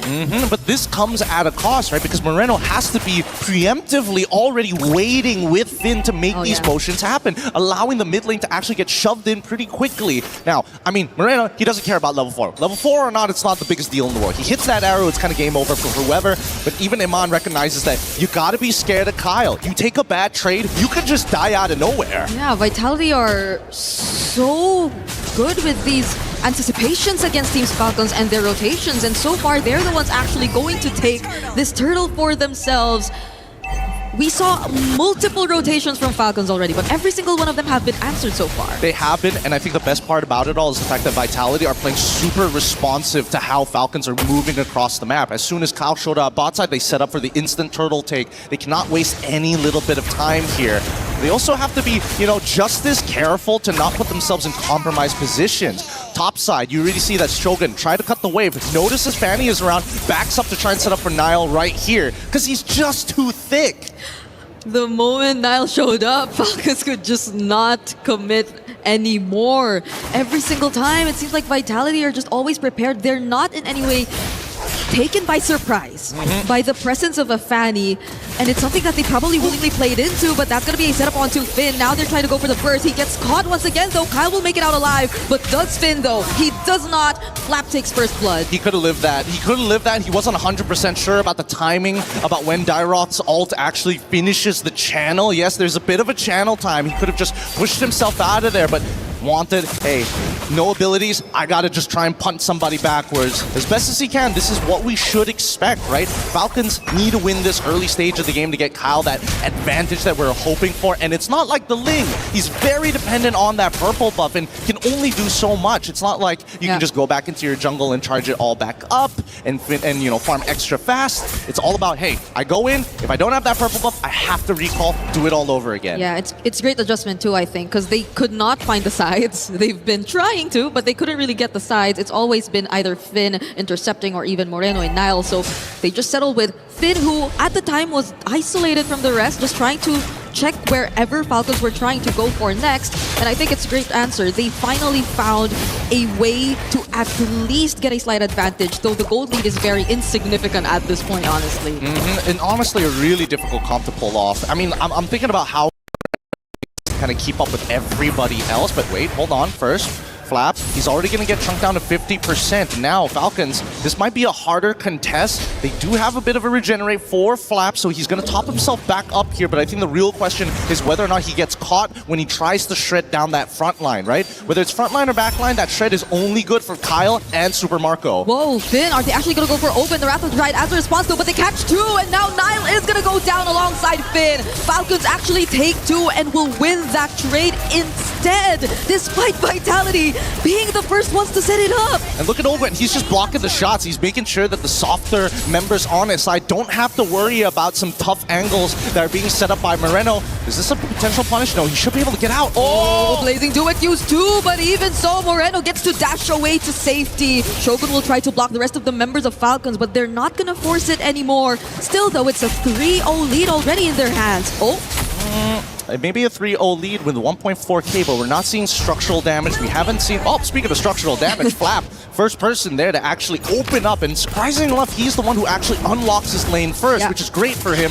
But what does that mean for the rest of Falcons? Does that mean that he gets to walk around for free? I want to see how they utilize his Dara, because we didn't get to see a great showing the day before. Yes, I agree. It was on a not-so-okay KDA, I think, if you look at it from the previous performance, but I think this is a much better spot for Flap now. He's clearly winning the lane, already taking that tier 1 up top, and the fact that he was also able to be active in the first few skirmishes and even pick up kills too, I think grants him a much bigger advantage to serve as a threat against Vitality, who at this point have mostly been responding and answering back to Falcons rotations, but we're not seeing any of their own just yet. Or maybe it's also, in a way, an effect of having very slow clearing mid duos in the form of a Selena and Bada. Oh, but hold on. Oh! Kyle will find Nile! And Finn all alone! It's a double! Oh! I hate the fact that Super Marco, he's laughing about it already, and now they create another attack on the bottom side, and they can't do anything about it. Eman just had to flicker out of that and use the go away, but Flap now is unstoppable too, with the help of the other members of Falcons. These are just two really heavy damage dealing heroes you're looking at already. It's both Kyle and Flap, and let's just look at that replay and how flawlessly Kyle just flew around these two members of Team Vitality. Dirty outplay, dodges the immobilize, waited the iframes out, even dodging the knockback, and you see that Kyle's just like, nah, just another day in the office, try harder next time. And Vitality, they will oblige here because they're starting to siege this turtle. They want to make sure they have control, but more importantly, they're waiting for Kyle. They know he's around. Yep. He's gonna take this first. Abyssal arrows are not connecting just yet, but at least you also see Eman taking part in this fight. Nile will yet to have to reveal himself, because Falcons are taking pretty good control of this. Vitality will change targets though. They're just gonna go for Super Marco, but he still has the Purify! Moreno finally gets the kill, but he might just go down too. That's a 1-for-1 so far, and Falcons are chasing after Finn, but they might not be able to find him anymore. It's not bad. Honestly, trading gold laner for mid laner, and considering that Moreno, really, he's not the one who wants to be able to absorb all this gold. It's Nile and alongside with Eman, so as long as these two are able to scale back up, it's great, but Finn might be in some trouble here. They don't want to contest this. This is not the position to fight for just yet, and Vitality understand that. Yep, they kind of let go of this the moment that they went back after that kill towards Super Marco. He already also had to get his purple buff first, so Nile, I feel, is really doing a bit of catching up here in this game. He's already a level behind of Kyle here, and that's also probably one of the reasons why they just rather not contest an objective anymore, especially with Falcons just surrounding the area like that. With the early game having to be played super defensively for the side of Vitality, it gives you very little opportunities to actually look for potential snowballs. And so far, I mean, Iman, he was doing a good job against Super Marco. Generally, both sides came out of the lane pretty even, but once all the reinforcements started headed down to that bottom side, it was inevitable that Super Marco was going to crack that bottom tier 1. From this point onwards, we're expecting that Falcons, they're going to get a little sly with it. They're starting to walk into enemy territory to steal away the resources, because dear God, Kyle, he's Batman at this point. I would be afraid if I were Vitality and I was all alone, because I could just feel the presence of Kyle or maybe anyone from Falcons at this point just hunt me down with the amount of damage that they already have. And Vitality, I feel, is going to take a bit more time from them. Even if we say, let's say you say M-Man part of the fights, he just lays down Doll, but other than that, you don't really sense much threat for Falcons, but now they're gonna catch Kyle. That is a kill that they definitely want. Yep, that was the combo they were trying to pull off and got outplayed on that top side. This is the clean version of it, but they still don't get the conversion, unfortunately, on that turret, but they do slow down Kyle. Luckily, don't have to worry about the purple buff. It hasn't even spawned just yet, so Kyle doesn't lose too much in general. Yeah, it is just gonna open up more opportunities for Vitality. You could see how they're trying to push their sides a bit more this time, but a concealed play from Falcons might just turn things around. They're trying to go for the kills! Look at how Haji sets that up beautifully, but the Wrath of Dryas doesn't allow Nile to escape, and they find one all over again. Abyssal Arrow onto Owen, though. Do they have enough burst damage to finish him off? They don't have it just yet. No, they don't. Wow, that was an incredibly big mistake coming out from Now, showing and in front of their faces, dashing. You can't reveal those cooldowns this early on. Only later in the game where it's not so bad, especially since Falcons are really out to get it. Oh, Emman actually dealing a bit more damage now, but it's Falcons starting up this objective. They're bursting it down as much as they can. Abyssal Arrow does not land. Who gets the final hit on this objective? It's still gonna be Kyle, but Flap might get traded out here. Surprisingly, still survived. The Abyss of Strike cancelled out. Close call for Emman, but now he has to flicker out to re-engage or to regroup with Team Falcons. As Vitality might go for the chase, but they don't. They didn't get the punish. They got the big cancels that they were looking for, but no conversions on either side. Even still, we know for a fact, hey, Falcons, Turtles, they're done for. Now we got to make sure that we can protect, because once we have to deal with this Iman, Flap, so much damage, but he will go down relatively fast too. That's a less tankier XP lane that he currently is on, and I feel like Vitality will just constantly go for the punish every single time, every single opportunity they find. I mean, they have to at this point, right? Can't give any options to their opponents. Super Marco now sure looking for anything across the map, and even for Kyle, he's just waiting, right? It's about a matter of information. Now should be okay here. Another 1v1, but now you see Finn. Kyle will not fight him there anymore, as Vitality will still deal with the Lord for now and are forced to play defensive. They're about to lose more and more of their structures as well if they don't successfully get to defend this, but it's barely hanging on. Honestly, this is great coming in for Vitality. Like, everything that could have gone wrong in the early stages of the game didn't necessarily hurt as bad. They walk away with some scrapes, okay. And Nile has still very, very bold. He hasn't backed down at all. And with the Malefic Roar on his side now, he can start thinking about hitting some of the bigger targets. Yeah, we're waiting if Vitality could pull off the combo all over again. So I think a lot of this is on Finn, and whether or not he actually finds that setup all over again, because you could already expect the damage to come through, especially from Nile, especially from Moreno, and even Eman, but Falcons are just too difficult to catch. Yeah. They have so much mobility. Zipper, if you could pull up the items for me, that'd be great, because I'm wondering where Shogun is in his item progression. He needs to get to a point where he's so tanky that he's able to kind of take first position on the far lane rather than letting Kyle hard shove it every single time, because Vitality have to be relatively close to each other to find these intersecting points in the mid lane in comparison to like Senden Herrera topside. And now that at least that Nile and Kyle are somewhat even in the lane, it's a much harder 1v1 to win out. Yeah, we gotta check those items later on. But even if Vitality do group up, okay, there you go. He does have the Antikyras and the Radiant Armor already. But no Oracle. So again, 1v2, there's a good chance he still dies out here. Lightning Truncheon already purchased, so he deals with both arm. Oh, wait, hold on. This could be bad unless Ogwin wants to flicker in. I don't see this happening. But that back here. Oh, Kyle from the side though. That was close. Vitality really had to reposition themselves there as Falcons just took the opportunity to get mid. That was so beautiful. That was so beautiful. To the naked eye, it feels like nothing happened, but it was really Falcon positioning themselves and posturing, forcing the battle lines of Vitality. They don't want to expose their backs. They want the traditional front to back, but Kyle has so much of that pull. If Eman dies, this entire fight goes down the drain. Yep. And now they take that mid turret just as the Lord spawns. So imagine the space that they could really play around with.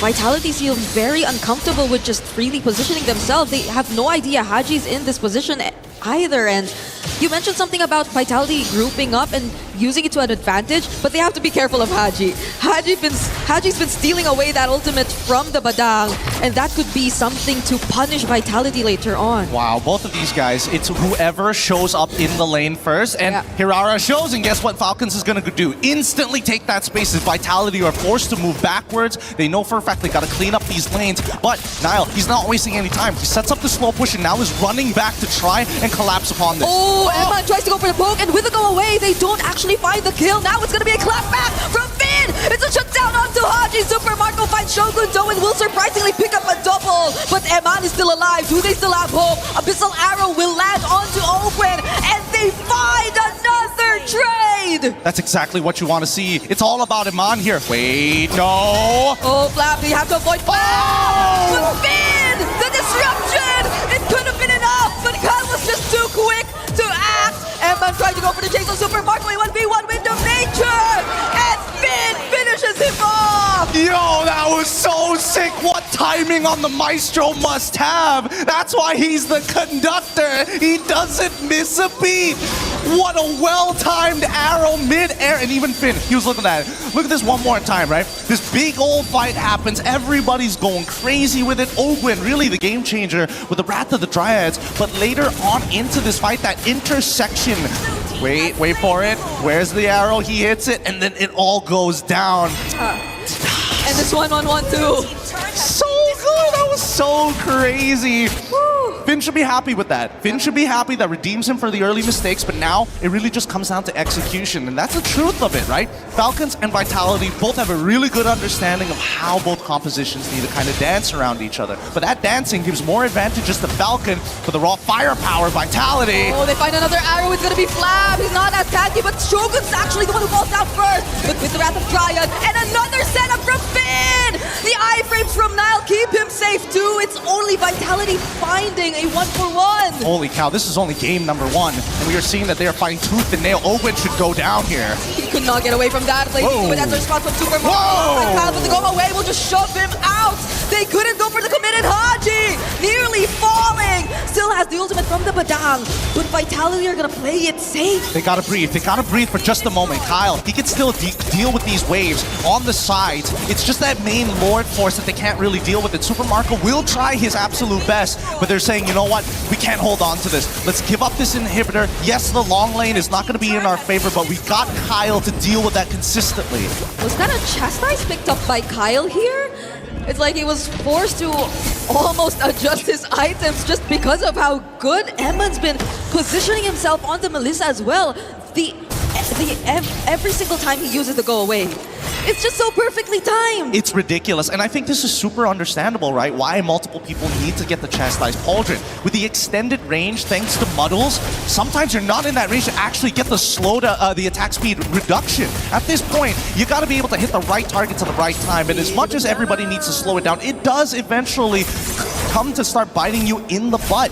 I think that Eman has been playing perfectly so far, but I think this chastised Fulgent from Kyle, he needs it just to go in, force to get away from Eman, heal back up, and return to the fight. Yep, and that's something they can do. It's unfanny, so you could just expect them to get in the fight fast. But Vitality, They've been holding this out really, really well. Finn gets to spot out a couple members from Falcons all over again. They're fighting for this purple buff. They don't want to hand it over to Kyle. But Open, will it be the sacrifice? Another arrow from Moreno! He actually forces the Purify from Super Marco! God, what are these angles? The Maestro finds it once more, building up to this big piece, but Falcons aren't completely out of this just yet. Man, what a turnaround. With such a good early game from the Falcons, Vitality have been playing some incredible defense, and now seeing them on the attack, it's a pretty difficult game for either side. A single mistake could predetermine who wins and who loses. We're already 18 minutes into this game. Ooh. The next Lord has spawned. Keep in mind, this Lord is vital.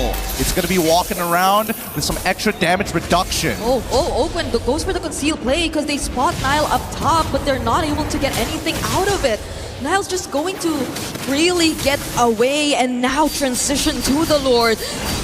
They might just go burst this down. Yep, they're definitely going to burst this down. Let's see if the steal can happen. Here comes Kyle. He's thinking about it. Okay, the go away is still available, but it's Nile who secures the retribution. Falcons want to go for the chase. The go away already burst out with another arrow landing on Kyle. Do they have what it takes? You're joking. They find the kill on Kyle, and another setup from Finn. Together with the damage from Emma, but the clap back with the blazing dude from Super Marco. They actually get to trade out some kills. Emma still being alive now is not looking good for Falcons. They're trying to go even further than this. Is Owen. He's eating the damage finally. But look at that top side. Iman is running straight for the base. Super Marco's the only one left here, but he couldn't do anything about it. Alongside the Lord in a triple from Nile. Team Vitality take game number 1. Nobody's sad after that match. Nobody is going to leave their seats. We've got to see game number 2. You know what? They don't need a break. They can just go again. Give us more. We need more. So many fans are happy right now. Fans wearing Vitality jerseys, holding up placards, showing their support. And that was a absolute close fight. You gotta give it to them. But you also gotta give it to Falcons. Like, they had such a great hold of the early game. So you just can't help but wonder, how did it turn out like this? I think a lot of it comes down to Moreno in middle school. Yeah. He learned trigonometry really fast. How do you hit so many arrows on priority targets? Some who don't even care because they're on cables. Mid-air, we've seen Kyle getting hit by this. And as much as he was able to dominate this early stage of the game, and even Flap, they start to fall off. That armor shred is good, but the team fight, and especially with Finn's catches, man, that's going to be a tough pill to swallow. Finn's catches, exactly. One of the main highlights I feel in this game. Because you put so much pressure on him already before you actually got into game number 1, because he's the sole guy who could just disrupt, who could just catch and set up for the team maybe. Aside from, oh my gosh, look at your face. I was losing it.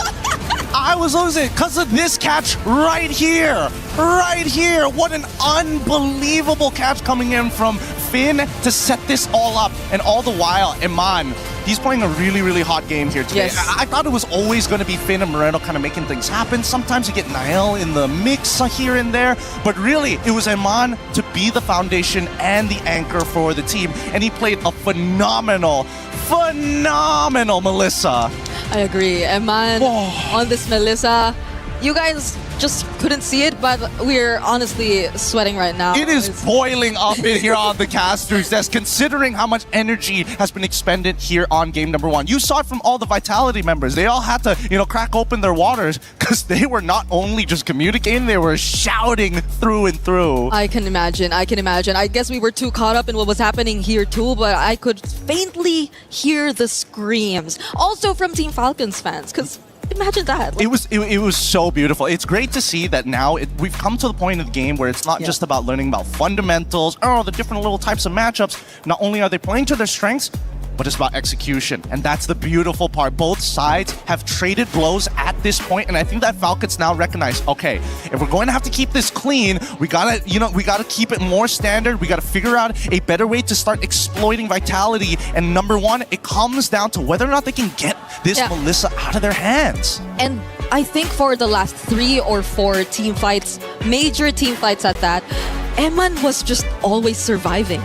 I always had my eyes on Eman for some reason because I just knew for a fact that Falcons had to take him out. And you could probably expect a lot of them to do that. It's either Kyle, maybe even Flap, because I feel like Flap went past the timers where he could just deal with Shogun.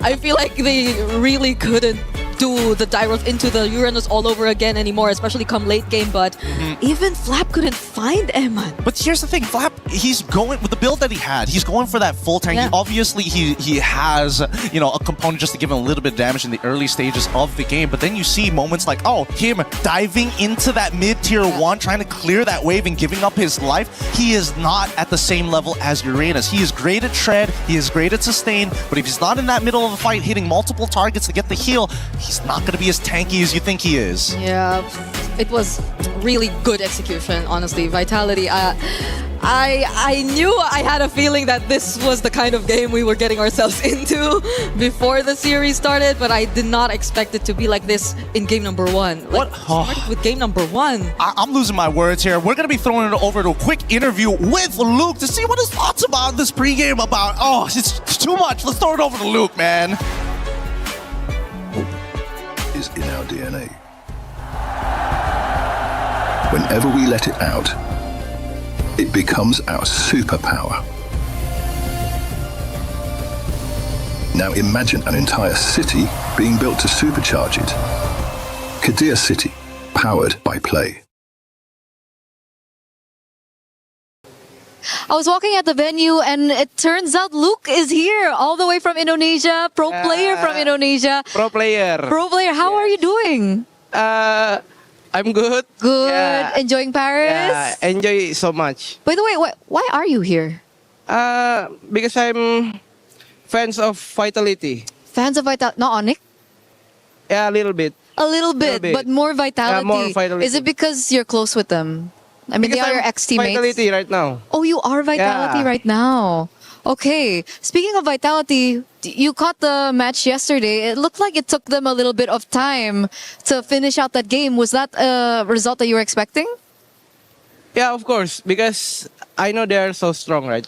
Okay, so it took them a while, but you did expect them to win eventually. Yeah. Is it because of the meta right now? Because a lot of people are saying that this meta favors Indonesian teams more than the Filipino teams. Do you agree with this?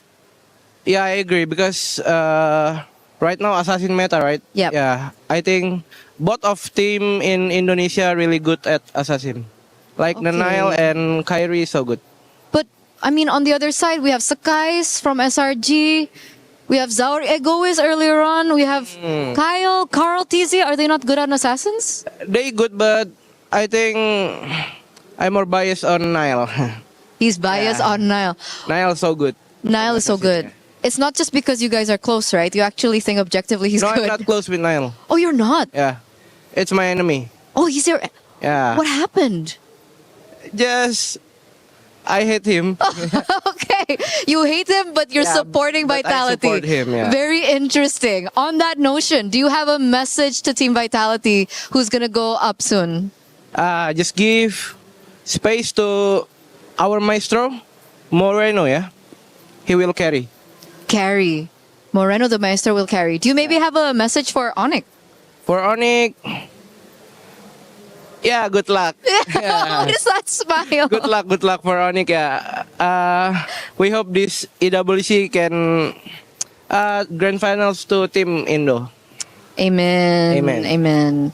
But what about the fans back at home? I think people are waiting for you to say something maybe to the Indonesian supporters that are watching right now. Bahas aja ya. Boleh. Gue cuma 5 hari guys, ntar gue restream nonton gue ya. He said he's going to be here only for 5 days, so watch him restream. Yeah. I'll watch you restream. Okay. Okay. Thank you so much, Luke, for your time. And we're going to throw it back over to you guys. He thinks he can come in here and play my game. He knows nothing. Let's go! Tyler 1, you're done. Raw energy. House from blow the house down. A lot of people are haunted by their past. I'm inspired by it. They're not just playing for themselves, they're really playing for their entire family. They have have defeated their demons. They have crushed the curse.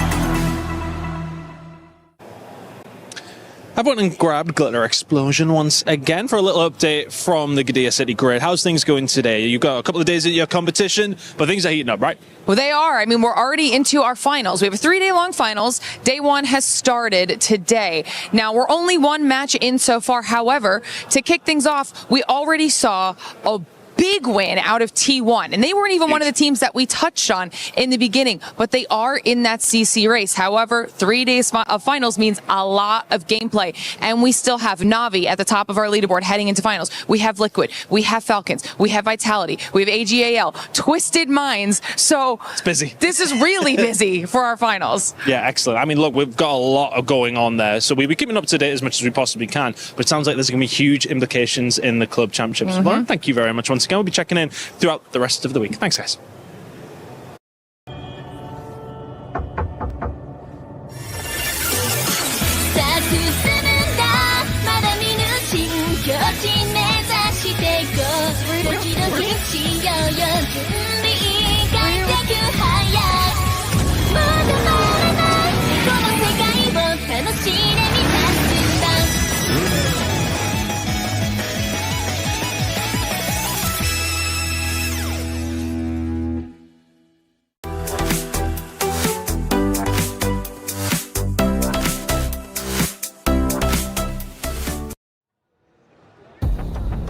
Welcome back to MSC. There's some great people in the crowd who want prizes in between our games. Okay, just so y'all know, I got number 1, but of course, we got to make the people in the crowd very happy, and they got it. Welcome back. We're heading into the draft. Trex, I feel like everything that we said about the draft from game number 1, it hit. We saw how Vitality struggled early on to deal with the Fanny, but then the inevitable happened. The Melissa, and of course, when that Selena and Badang started hitting together, they were unstoppable. Yeah, I'm not gonna lie, I doubted the Badang and the Selena a little bit there. I did not respect the game completely, and though it took some time, once it mattered, once they were able to buy into that late game, it was on. That final big play with the fist crack followed up by the arrow, completely foreseeing Kyle's entry into the mid lane and just stopping in its tracks. Very well done by Vitality. Now, will I say that the draft was a complete win? Will I say that I think honestly they won that game off of skill as well, right? 100%. Both teams had the ability to win that game off of their drafts, which means coming into game 2, anything could happen here, right? It's definitely possible for Falcon to tie things up. Both teams have shown that they know what they can do in their draft. And it's definitely possible for Vitality as well to pull this off and look for the 2-0. And it was such an entertaining game because we got to see both lineups do their thing. As we mentioned earlier, Falcons got to do their thing for majority of the game. But then Vitality, with their sheer mechanics and skill, as you mentioned, were able to pop off, make sure that Melissa and Eman was the one who was bulletproof in the previous game. So Falcons goes ahead and bans out the Phovius, trying to bait out a reaction towards a potential first pick of Freya for the side of Falcons. But we also can't forget about some of the major trades that we have through the Atlas, the Valentina, and other great picks that we still have in the meta. Marcel is still open, by the way. Falcons will opt for that blue side first pick on this. Quick fun fact from Kyle. He has said that they're very strong, Vitality. Niall always bullies me in scrims.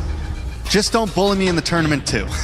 So it's a little bit more context to what Niall said earlier with the interview with Eterna about how he sees just him and TNT as the top junglers here mechanics-wise, based off of results of the scrims, but not referring to what he believes when it comes to the tournament space once you're there on the stage.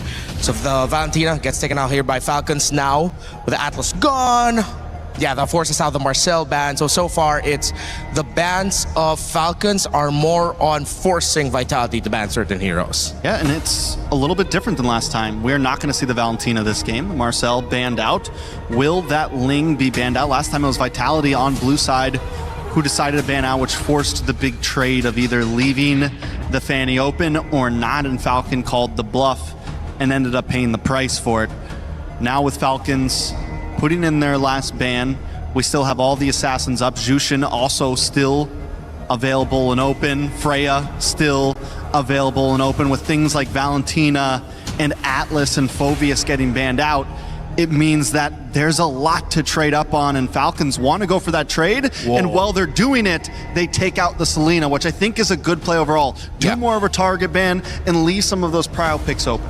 Yeah, I think at that point, Falcons are already deciding the possibility that the Seleno is going to come in way early, similar to what we saw get drafted earlier in MSC. I mean, if I'm not mistaken, that was Vitality who was able to do that in day number 1.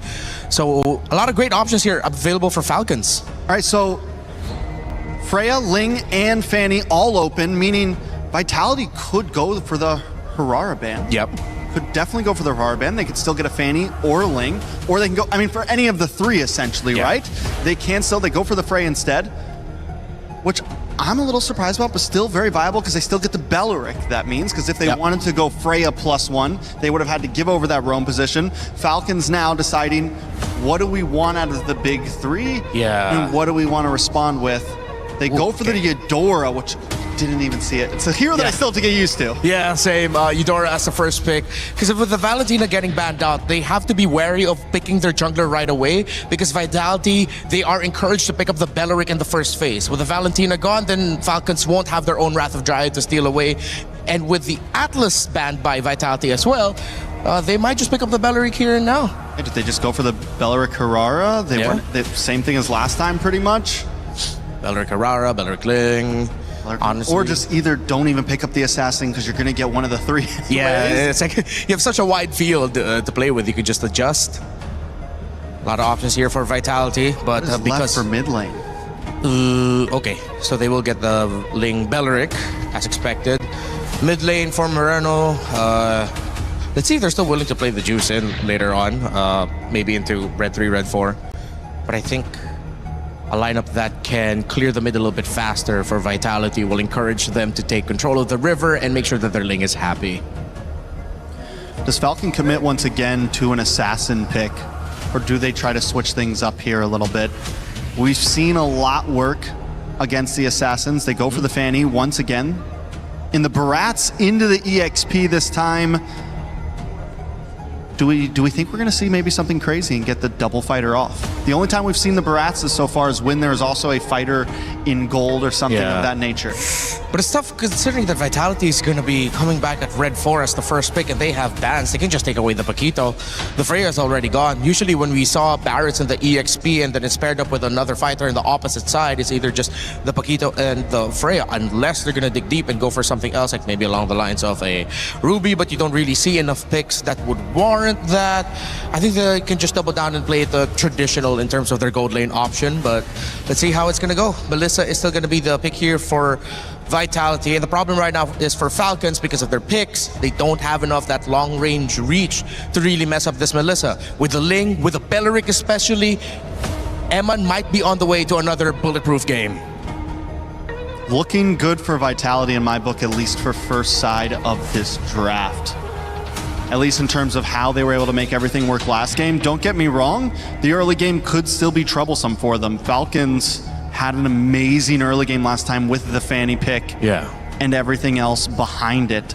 So Falcons maybe want to also run back the same type of game, but just play a little bit better, close it out a little bit faster. Maybe. Oh, wow, respect on the Minotaur of Ogwyn.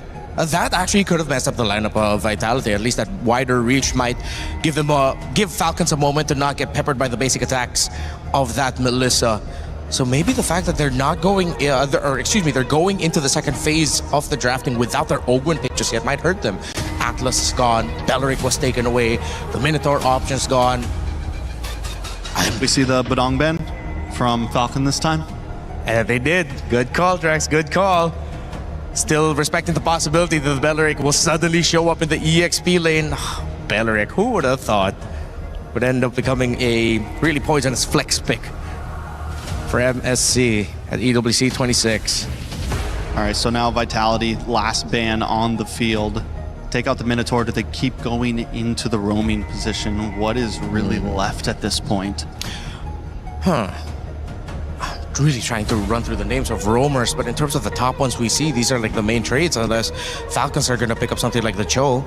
They could still be a possibility. Yeah, at least there's going to be a moment where you will be able to knock up the Melissa in her ult, but then you'll get yeeted out of the dome right away with a getaway. But if they're going to play this Barris and the EXP, you're encouraged to be able to rotate fast and clear fast in the mid. You need a concussive blast roamer with this Eudora. They might still just end up picking up the Cho there. Cho could definitely be a possibility. They get close out with a Cho Moskov, maybe, for Marco. Wouldn't be too crazy. If Vitality are looking to, and if they're willing to, get a mid laner that has to shred damage for the Barriers, they might want to go and consider the Lunox at the center of the map. Oh, Sora getting taken away. Oh, Lunox definitely not a bad pick. You get the Brilliance to get away from the Fanny as well. You have some defensive capabilities. You don't have as much range against the Eudora, and you can still get one-shotted. You know, it's because the Eudora is just so quick about it, you don't have... It could be dangerous. On the side of Vitality... They do need to lock in your mid here and save the flex. Yeah. Save the EXP flex, the possibility. Yeah, at least you have room to adjust and surprise. That Belleric, I think it's something that's making Falcons scratch their heads. They banned out a roamer, they banned out an EXP option, so that is still definitely something they're thinking about. Is Vitality going to be picking up here? Maybe a little bit more range through the mid or a little bit more shred. Which route are they going to go? How about a little bit more sustainability? They pick up the Esmeralda at the EXP. They do show their options already for Roman EXP. You're just waiting for their mid laner now. So you just, like you said, we pick up the Moskov for Falcon. Yeah. Moskov and Do you think Cho. They could go something like the Kaja here? Something to pick off this Ling? I think for that... Ruby roam? Just of how fast... Against the Esmeralda? Possibly catch the Ling whenever he dashes in? Yeah, but tough considering the Belleric and the Melissa, so... It sounds like it's 50-50 because you're getting a lot of good things, but I feel like the bad things you get out of a Ruby roam surprise might be worse, so... Kaja, in terms of pick-off, I can see it, but I still leaning towards the Cho. They go for the Brody, okay. One of the few heroes that can probably get... that can put out some range. Right. This was one of the picks that Falcons have already shown here. The Akai roam for Ogwen. They get the Brody. Kai and Eudora in the center. It's fast, clear. Not as fast in the rotations, but it will be annoying for the Link to deal with in the team fights. But again, the problem still stands. Will they be able to reach this Melissa with the composition that Falcons has? Their front line needs to be stalwart. It needs to hold for a long time so that Brody could get the stacks off, pop that torn apart memory, melt them front to back until the Melissa has to get away. So last pick for Vitality, still need a mid laner. Yeve's open, we haven't seen that in a bit. Jushin. Jushin's also still open. They just go for the Jushin, right? Yeah, something that we mentioned also. Could be good and could be annoying for the Akai. You're going to be forced to use your dashes. The Vexana. Because of the Akai and the Barrets in front of you, and it does have a lot of disengagement protection for the Melissa. Yeah, definitely a great answer. Overall, we've seen it picked once before.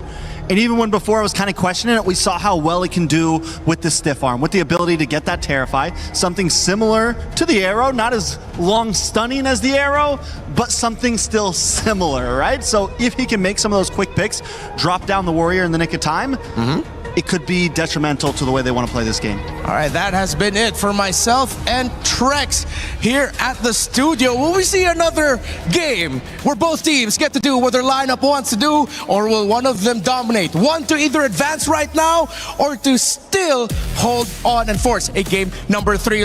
Bring you over to our casters, Brigida and Gideon. 5 seconds. Thanks so much. It's going to be a good day here today because we're all hoping that this is not going to be a one-sided battle. We need to see a repeat of game number 1 where both sides are basically turning this MOBA into a fighting game as we jump into game number 2. Team Falcons PH on the blue side, facing off against Team Vitality on the red side. And let's go through this composition because again, that Vexana last pick actually is pretty genius here.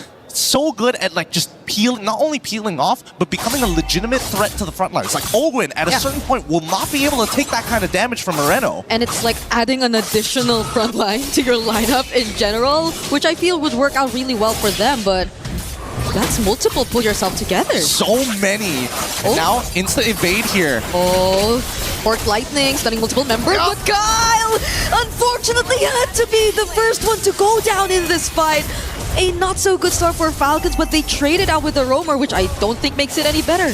It does make it any... can somebody punish this? Yep, there we go. Haji goes down and Moreno survives as Ego challenges it. No problem. Full faith that the rest of the team... I mean, Moreno got the last pick. He was ready to give that kill over and trade his life for Nile. Like, he did not care at all. He has done his job, and he knows he's going to do it again and again and again. Okay, that looked really good with Porte Lightning just catching multiple members too, though, but I guess you have to really pay attention to this being a Belleric and you just potentially being caught again. If Moreno went down here, I feel like that would somewhat equalize things a bit, but the fact that he didn't, I really feel like Vitality got the better out of that.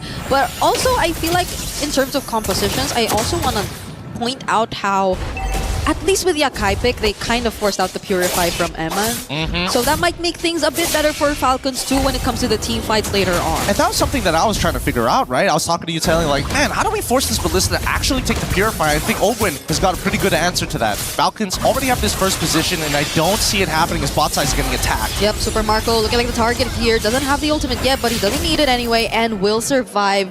Just had to burn the flicker nonetheless, but at least he didn't have to go down with that attempt.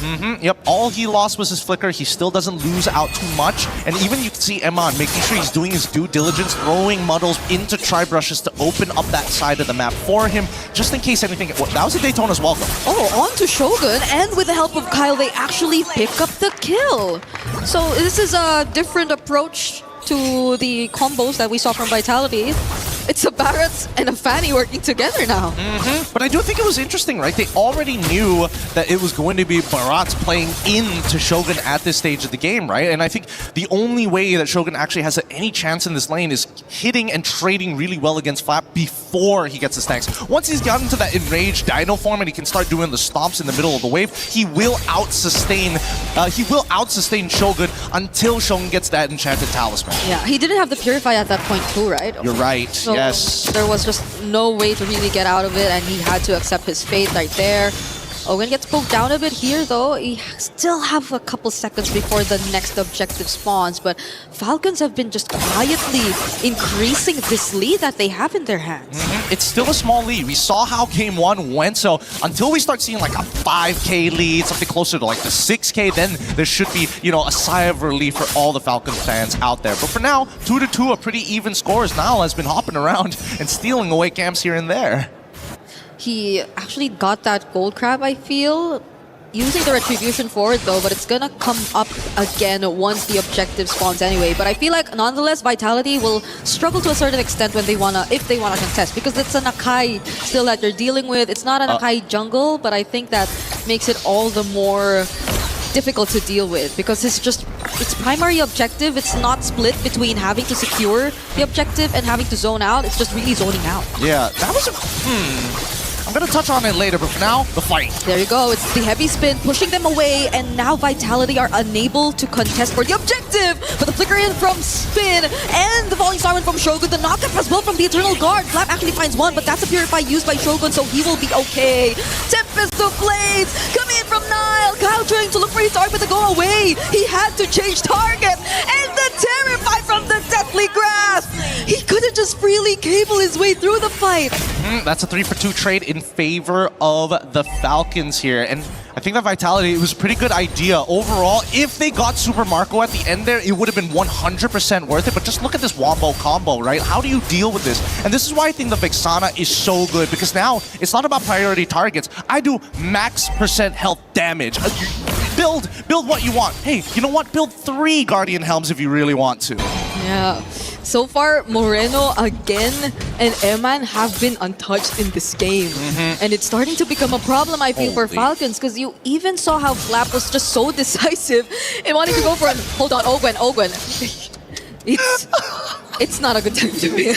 Look, he's not lagging. Both sides are not lagging. They're playing a perfect ping here at EWC. Iman is baiting him to do it. Oh, they're all going in for Haji! Couldn't survive that. Now it's going to be Kyle trying to look for a trade, but he will be unable to find Niall. Oh! Now it's Finn setting up with the Wrath of Dryad. And now they're in the jungle of Team Falcons. Darn it, if only Niall had just a little bit more energy, he could have re-entered that fight to take Kyle out. But now, they've kind of used everything at this stage. They got their profit, they walk away. No point trying to greed out for more. And I think the Falcons this time, they need to kind of break the battle lines. I think instead of Flap having to target some of the other characters here, I think he might need to just jump on Moreno, but I want him to go for Iman at the same time. It's just a tough call. You really have to think hard about who your target is going to be because it's very single target, and Haji has just not been able to have the same free time as Moreno in this game. In the series, at least. Yeah. Moreno has been too free. The way that they've been linking together with Finn has been such phenomenal performance from Vitality so far. But now let's see, because Falcons are setting up for this turtle. Oh, interesting. Conceal to push Shogun out of position, allowing Vitality to reveal themselves first. The big issue is that Finn has that flicker and Wrath of the Dryad, so, I mean, they've got good counter engage, so somehow Flap and Ogwin need to poke out their targets. I would argue that Haji needs to as well, but there's so many times where as soon as he shows up, that's an instant engagement from the side of Vitality. Yep, at least Ogwin now somewhat finds his way back to the turtle pit, but Eman is feeling like a zoner right now. The way he just puts Muddles out there and deals a certain amount of damage towards the front lines, it's not just making things easy for Falcons, who just want to position themselves around this pit. Ogwin now below half HP! Flap doesn't land the Daytona's welcome, and the heavy spin flicker combo just to get away, but Ogwin might just be the first to fall here in this fight. It's a killing spree for Moreno! Kyle doesn't even have his purple buff yet, and Niall's not allowing him to take it freely. He still has a retribution, but he can't get close. This is a scary game. Holy cow. Cow. Oh, whoa. Oh, Flap could not stand that. What? Where could he go? There's not much mobility you can rely on as a Barret's either. It's just the Daytona's welcome charge, and that's about it. This game is kind of ridiculous because it's really a game of chicken, right? It's whoever backs down from the fight first, and unfortunately for Falcons, for them to reposition, it's a lot harder in comparison to Vitality, who again are playing all for one and one for all with Iman here, who's doing a phenomenal job of keeping himself alive, and best yet, he's almost single-handedly getting Ogwin to use the heavy spin on him. And when Kyle went for him, he didn't even feel the need to use the go away just yet. He's just that much ahead on this Melissa. Again, 0 deaths in this game. No one could target him. So you could just sense that he perfectly mastered the timings in which he is supposed to use the go away, and that's posing multiple problems from Falcons right now. Yeah, and every single time you see Kyle trying to contest, trying to get a set. Wait, hold on. Okay, Eman still has the Purify, not using it yet, just uses the go away, and it's gonna be enough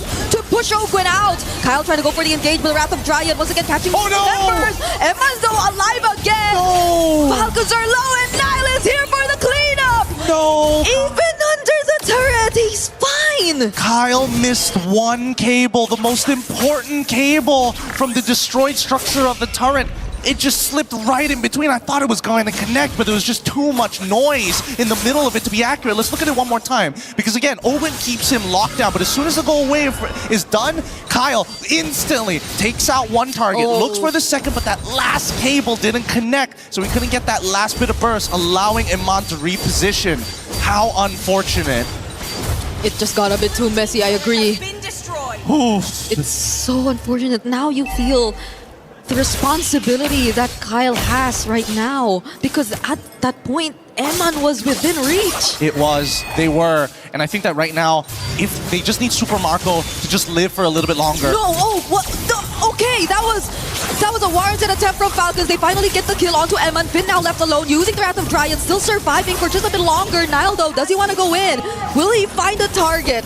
He will probably wait a bit more and just play it safe for now. And I love the fact that Niall, they both understand each other's composition. So now, just existing, just putting himself in a position where he is visible to the Falcons will make them second guess, hey, We don't want to greed this out too much. We already got what we were looking for. Yeah. Finn and Iman are down. We can take first position at this point. Now the next problem is Moreno until Iman gets back to the pit. Yeah, and that was unexpected. You wouldn't really expect Sir Super Marco and Haji to be the combo to take out Emma, but I guess the damage really is going to come from them now. It's Kyle securing the objective, but Nile goes in. Haji very low on HP. Emma is going to finish him off, and the backlines are being taken care of as Emma's just really throwing out these needles. Shogun being in the face of 3 members of Falcons, and now there's a Daytona's welcome coming in from Flap, but he will not survive this attempt. Whoa! God flying in! Go away, keeping Emma safe, but Falcons are going to settle with that.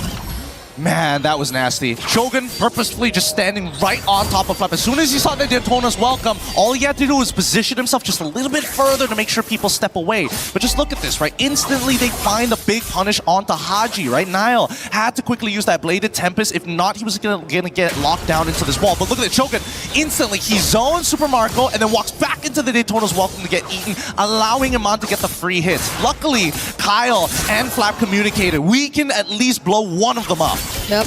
Now it's a Blade of Despair pickup for Nile, as well as Moreno gets a Blood Wings. Falcons are going to utilize this Lord to at least equalize and get a bit more map control, though. Stolen.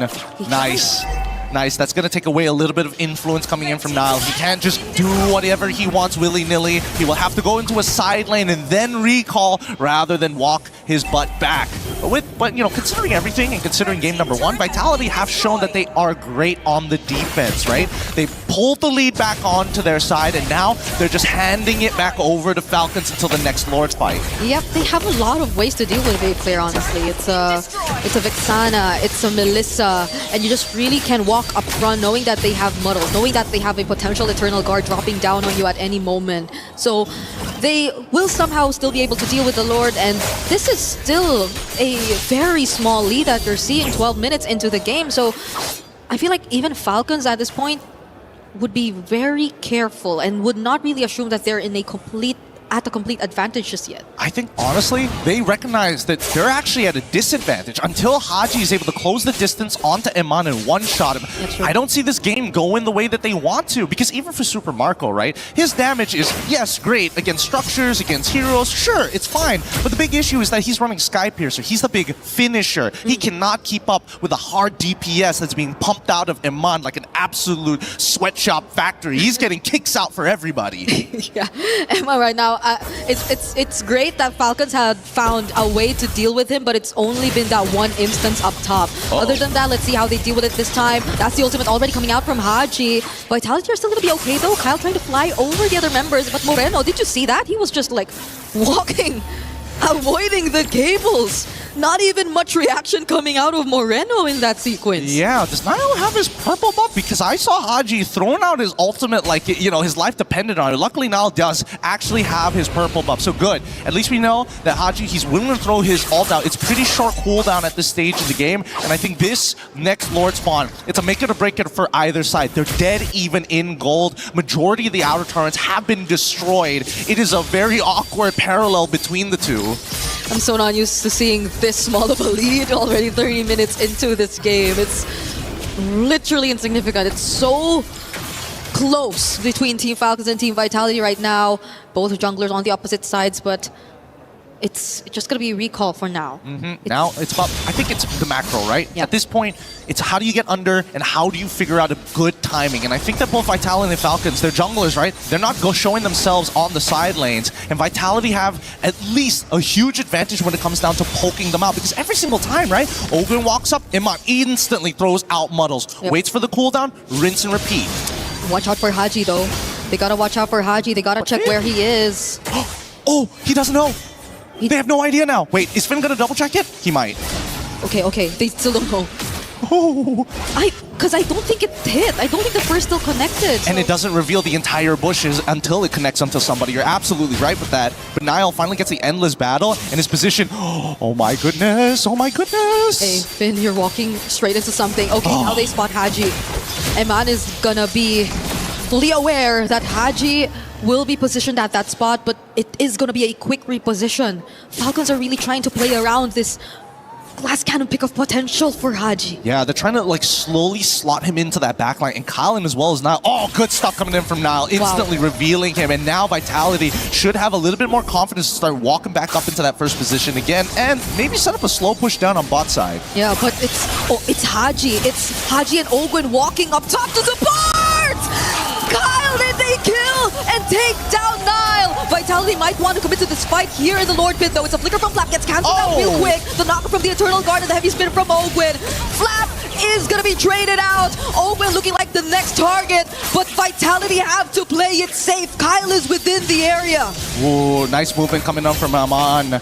Kyle was thinking for half a second, if he keeps running away, maybe I go for the chase. I saw the stun get thrown out. I saw the taunt get thrown out. And more importantly, wait a minute, the Wrath of the Dryads has come back off of cooldown, right? Finn has been holding it for the longest time. And even though they don't have their retribution for the next 7 seconds, they're trying to make sure that Falcons, hey, you're going to fight on our terms, on our turf. Okay, they're starting this. Nile's gonna be back. He's going to be back real quick. Ogwin now facing the damage, already below half HP. Haji already using the ultimate. Kyle showing up behind, but they're just going for the Lord! Kyle! He's shut down by Nile! This game, the conceal. Wait, Finn, he might flicker for this, but now underneath their own inhibitor, that conceal is going to keep them safe. The trades have been beautiful from both sides. What a tight game this is, and really just showing the extent of Melissa. She can sustain underneath the Lord, no problem. Throws out Muddles. She can not only kill the Lord, but also poke out Ogwin at the same time. And deal with Kyle. It's crazy to think how Eman is able to do this on a Melissa. One man, 3 problems solved. Now they're taking one base turret down bottom, and they still have the Lord marching in the base. That's an immortality pickup for Finn. They're getting poked down. Oh, the Daytona's welcome not connecting. Flap now getting knocked up and taunted as well. He's already very, very low. But Nile, he gets caught. Eman just trying to deal with the base turret for now, but they don't have any minions left. Another Eternal Guard and a wave coming in mid. Yeah, but they have nothing to worry about as Ogwin tries to pull them away, forcing out at least one flicker. Oh no, turn around! A flicker from Finn to set the Wrath of Dryad in place. And it's only Kyle, Haji, and Ogwin left to defend, but can they? They're approaching the base. They have minions left. It's a like flicker from Haji, but Eman, he's still alive! And the defense is successful from Falcons. Haji, despite all the damage thrown into his face, manages to hold on. There's one more wave though. Kyle, he's gonna have to pull it somehow. Eman got his HP back, but does Kyle finish off the kill? He had a bit of nature. He couldn't, and another muddle setup. Haji fights Shogun, but the heavy spin to push the minions out. Can they do this time? Come on, Iman! It takes out immortality purchased with a Haas Claw. He's going to be able to sustain. Finally, this might be a Super Marco. Doesn't make it in time. And there you have it. A 2-0 for Team Vitality as they secure the knockout stage. Oh, what a beautiful game. Oh my goodness. I needed to see just one more game. That would have been great. But now a new problem has arisen. A polished Melissa coming up from Iman, solving 3 unique problems all at the same time. The tournament meta is starting to evolve and really coming into its own. And it feels like each team has their very own version of it. It's so crazy. It's so crazy. I'm speechless because this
literally blew my mind away.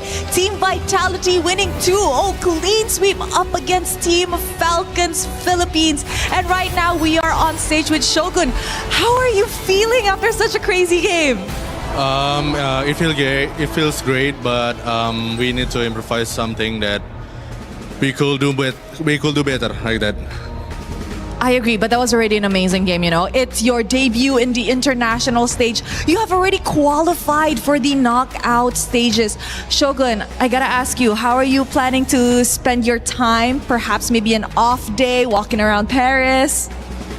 I think most likely we will practice more, but yeah, maybe we have a chill time also, but not as much as practicing. So the focus is more practicing than the others one. I like that. You guys are very focused. Head is very in the game, prioritizing practice and scrims over, you know, experiencing Paris as a whole, which I'm pretty sure you guys can do afterwards, as after all, this is definitely your home ground. Now, let's talk a little bit about the game, because currently this new meta, this new patch is driving everybody insane. We are seeing so many incredible new picks coming out in the Land of Dawn. But for you, as an EXP laner yourself, how are you actually adapting to the meta in the EXP? I think as an explainer, it's not too much to adapt, but my teammates, my teammates adapt a lot from the meta, but I think we win on the good line right now. That's all. And I think you guys are definitely on track. Now, you know what? As you head onto the knockout stages after today's win up against Team Falcons Philippines, how does this win actually boost you guys? Are you guys like morally even, I don't know, better? Are you guys more confident heading into the knockouts? Or are you guys still just chill and taking it one step at a time? I think not boosting, but I think we treat all our enemies the same, like that. We treat they're the same, so confidence is all up there.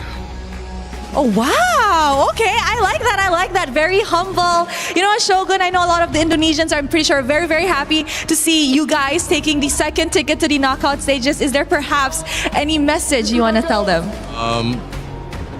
I think, yeah, just we wait and see. Wait and see. Wait and see. And as you can see, Mirko is there screaming his voice out. Thank you very much, Shogun. I'll see you in the knockout stages. Once again, congratulations. That's it from us over at the stage. Showing it back to you guys at the studio to break down what happened in the series. Rose, MPL Indonesia's champions, Team Vitality, take the win, and they move on to the knockout stages, which guarantees at least $100,000. What a big moment for this team, and what an organization that is on the run in MLBB across both sides, women's and men's. MLBB Vitality taking the championship at MWI last week here in Paris, so a great start for that org. Welcome back. I'm Rain Day. Joining me is Renmar and Trex as we continue. I'm getting a notification. I think that's my daughter FaceTiming me back in LA, just waking up. So that does mean we're getting close to the end of the day. But to wrap up the series, Renmar, I mean, what's the takeaway from you? What did you notice about why Vitality was able to be successful in a pretty contested game too? Mechanically gifted and busted. Finn and Moreno, I would say, busted. I was saying it during the restreams for the MPL ID playoffs. Finn and Moreno are my favorite Roma duo right now. Coming out of Indonesia, they're just so good. Finn, the timings. It's like the teams from Indonesia, and even not just Indonesia, teams around the world have finally met a perfect marriage of the macro that has helped the Philippines dominate for such a long time and marry it with their own great mechanical abilities. And Vitality is a great example of that team. Trex, you agree? I completely agree right now. And I think there was some doubts before this tournament came in, but Vitality is showing all the naysayers that not only is their draft and mental gifted, but their micro, the mechanics, everything was just on point in those two games. I liked seeing the draft kind of continue to develop. That last game, we got to see Barrett's opened up again. Yep. And we also got to see Eudora played against a Vexana. And to me, we were talking a little bit about it, Renmar, in the green room. Yep. I feel like it's a great answer to Eudora. I think it puts, as Gideon was saying, her behind in lane quite often. And when Eudora's behind, she's not the same, would you agree, impact as when she's ahead?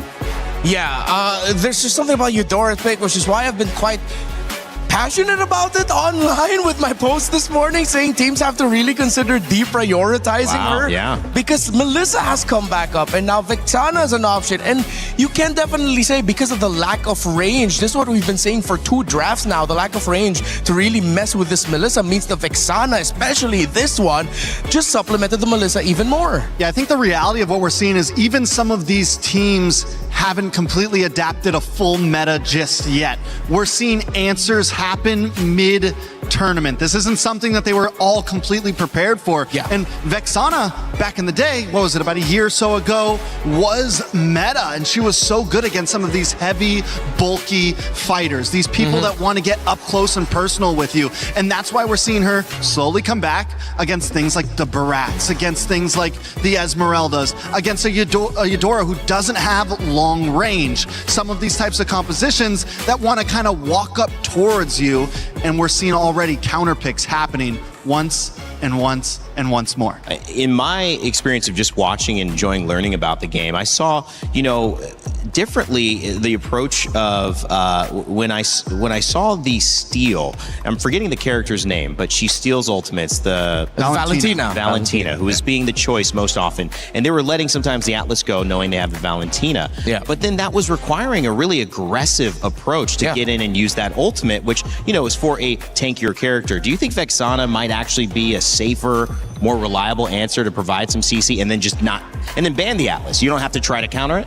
Yeah, I think for the Vexana, in this specific makeup of the draft, it made a lot of sense. Again, because of the Eudora not having that range, the Barretts needs a lot of stops. You're trying to protect one piece of your lineup that needs to stay alive in the Melissa, making it even so much harder to kill her. Yes, the one kill that they got onto the Melissa was because they were able to find the combo through the Eudora, but that was just once. It was so rare. In the end, you saw how Falcons was struggling over and over again just to get Emma done. They couldn't. I mean, honestly, you might be onto something, Rain, because the games that we're seeing those Vexanas get picked up, the Atlases have been getting banned out. So for future drafts, it could be preemptively telling us something. When those Atlases get banned out, maybe be prepared for that. Yeah, I think it's so cool to see how this meta is developing and how good all of these players are. These players giving us insights into what they're thinking. These conversations, as you saw Shogun have with Team Vitality, going to continue into the off day, and that is going to make a world of difference as they have a chance to watch Group B. Let's take you to the schedule for the rest of the day, because we have one more series coming up. Group B will be tomorrow. We'll do the exact same thing. So we'll send 2 teams home. We'll see and we'll send 2 teams to the knockout stage. We'll send 2 teams to continue playing.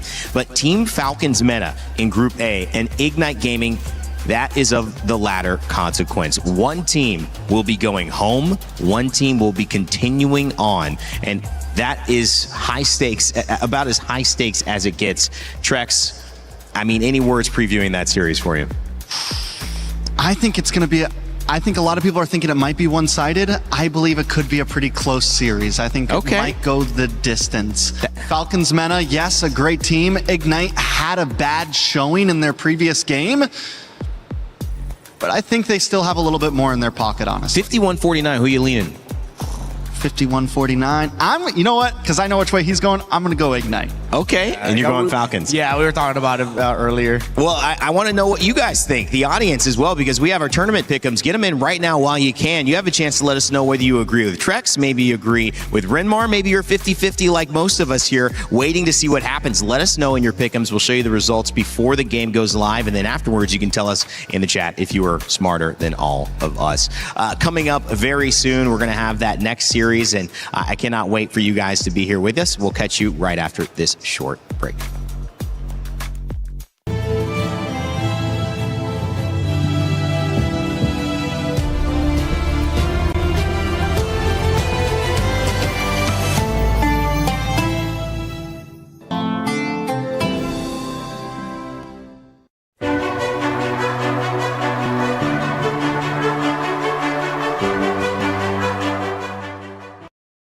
Tingnan mo, pre.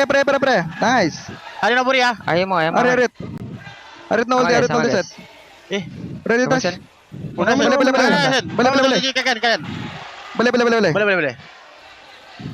Kill him. Uy. Tawa. Crips. Nice ba? Naman. Nice try. Nice, boy. Nice try, bang. Isang dahi, guys. No, tailing. Go, guys. Behave, Lara. Nice one. Imaw. Half clean, guys. Tingin sa akin, Vic. Clean. Wait ba? Wala kang skill ba? Cannot, boy. Nice one. Nice one! Hi, big one, guys. Big. Nice one. Nice. More. Let's go! Minion. Let's go!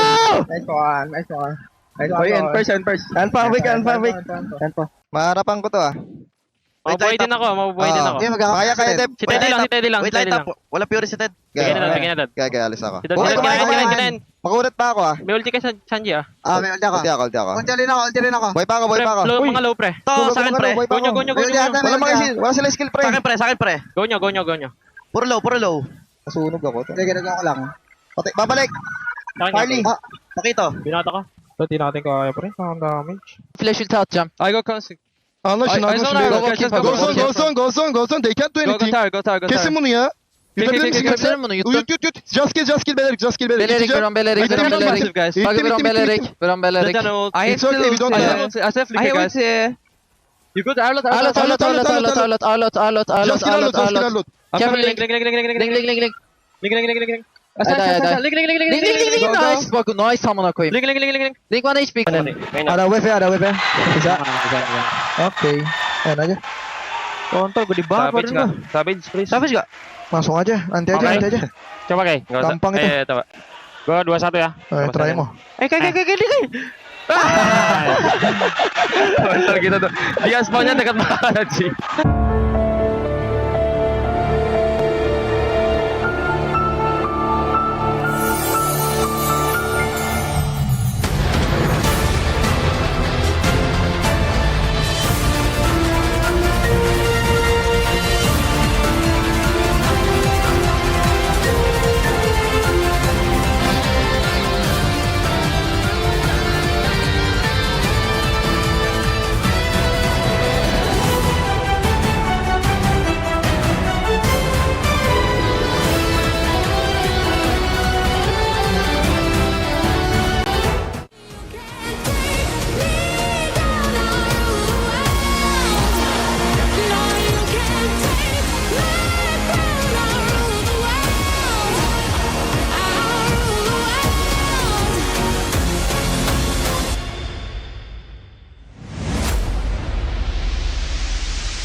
Play is in our DNA. Whenever we let it out, it becomes our superpower. Now imagine an entire city being built to supercharge it. Qiddiya City, powered by play. Support your nation with 16 games across 4 weeks in November, all in search for the ultimate prize. The Esports Nations Cup in November. Check it out. It's going to be a lot of fun. We'll have games I am very beloved with there, and I can't wait to see what other performances we'll see across all our communities in gaming. Also, if you saw some of those comms, thank you to Saudi Radio Comms for helping to get some insights into what the players might have been saying throughout their games. We'll be sure to check in with more of that coming up later on in this week. All right, as we return back to it, Renmar and Trex, it's time to start filling in the gaps here. That means one last series. It's going to give us our final team that's moving forward to continue playing. It's going to also, as our final match of the day, also send one final team home. Yeah, I think for these two, they got to play fast, man. Play fast, play rough, play hard, because it's potentially your last showing. You don't want to go out on a whimper. You want to go out in a bang. I'm glad you added that second one. Thank you. Yeah, it may honestly be time to not take things slow, get aggressive in the beginning, try to catch your opponent off guard, don't leave it down to a late game possibility, to a let's just wing it possibility. Try to own it. And if you can control that early game, just convert it into an easy win. This is going to be a difficult one for sure. Team Falcons PH is going to have a chance to play against the winner of this game. So it could be a Team Falcons matchup. Team Falcons MENA, Team Falcons PH. Organization wouldn't mind that. One moves through. Of course, I'm sure they'd rather both move through, but that's not going to be possible because if Falcons MENA aren't in that matchup, that means Ignite Gaming won and they have been going home. So on the other side, Ignite Gaming, that's a team that we need to pay attention to. You were leaning a little bit more towards that, Trex, and you're 50-50 because, well, Renmar had already chosen the other side. What do you like about Ignite? I just think we have Diablo. We have a veteran, someone who's been doing this for a very long time. We also saw some great plays from this team the other day. Even with their loss, they still showed up at some times. And I think when it comes to some experience, they do have that there. Don't get me wrong, Falcons MENA is a team that has also been around a very long time, but it just feels like sometimes they fall a little short. Team Falcons MENA. That's the real conversation here. They made it through the wild card. This was the team that filled out the bracket. They're filling out our bracket again as the final match of the day. Where will they go? We don't know this time around. It was a grueling fight, but when you look at their roster, they've got guys who can do it. They've gotten the job done already. It's now a matter of can you get it done on maybe the biggest stage at MSC. We had a chance to sit down and talk with Falcons MENA and their roamer Troll a little bit earlier today. Hey everyone, it's Eterna, and right now I'm here with Troll. Welcome, Troll. Thank you. Troll, we find ourselves in an elimination match, so the pressure is high, the stakes are at an all-time high as well. Pressure check, pulse check, what's going on in your head right now? I think we don't have pressure, we'll just play our game. Okay, no pressure, you just play your game, and everyone feels the same way? Yeah. No one's nervous? No one's. I like that. I like that. Now, I got a chance to talk to Boyet, I think, earlier on, and he mentioned that, you know, coming into MSC from the wildcards, you guys didn't have much time to prepare. Is that right? Yeah, we didn't have much time to prepare for the batch, the new batch. Okay, so how's it been going so far? Like, do you have enough time now? Yeah, we've had enough practice, and I think we'll do better. Okay, so you've done your homework and everything. What do you think that you could carry from yesterday's loss to your match today? I think on yesterday's loss, or the day before, we like throw the first game. We throw the first game. Like who threw? It was a team mistake. Okay, it was a team mistake. And then you saw that, and then what happened after that? We talked about it, and we played some scrims, and we fixed it. Okay. So during, you know, tournaments like this, who do you usually scrim against? It depends on where is the tournament. If like it's in Paris, there is not a lot of teams, so we scrim on the teams of the other group. Oh, okay. Does that make it challenging for you? No, it's okay. No, it's okay. It's okay. I mean, speaking of challenge, we've seen the rise of assassins since, you know, wildcards. Now it's been like so prominent. Does that change something for you as the roamer? No, I think it's okay. I've played against assassins before. I don't think it's a problem. No problem whatsoever. No pressure. I mean, no, it's okay. Did it change maybe your role in the game? Yeah, maybe I can target the jungle a lot more. Not like the jungle tank meta where the jungle would just utility. The turtle lord. Okay, so what's your favorite go-to hero right now in this meta? And what do you think would be more popular? Probably, I won't say. Okay, you won't say. But have we seen it before? Yeah, of course. Okay, it's not a healer, it's not a support. No, it's not support. It's not a support. I'll let the panel figure that one out. But, you know, lastly, I do want to ask if you have a message perhaps to your fans back at home. Keep supporting us and it will help us win this game. All right, once again, thank you and good luck for your next match, and we're throwing over back to you guys. Thanks, Eterna. Great interview there with Troll. Didn't give us any clues on that one. However, I don't know. I have a guess. Belric, Atlas? My guess is Cho. Cho. I mean, that is his favorite pick. Like, historically, he's really good at it. But that's just a guess. I'm not leaking anything. I'm straight up guessing. It is Cho. No, I don't know. So that's confirmed. I'm straight up guessing. Clip it, guys. Clip it. It's confirmed. It's Cho. And let's see the response as well. Clipped back. And Cho's like, what? I never said that. Okay. My job trying to get Rinmar in trouble. Fake trouble, of course, as well. So Ignite Gaming, I think the question is, this is a team with Diablo. And Diablo is kind of, you know, we were prepping a little bit of this conversation.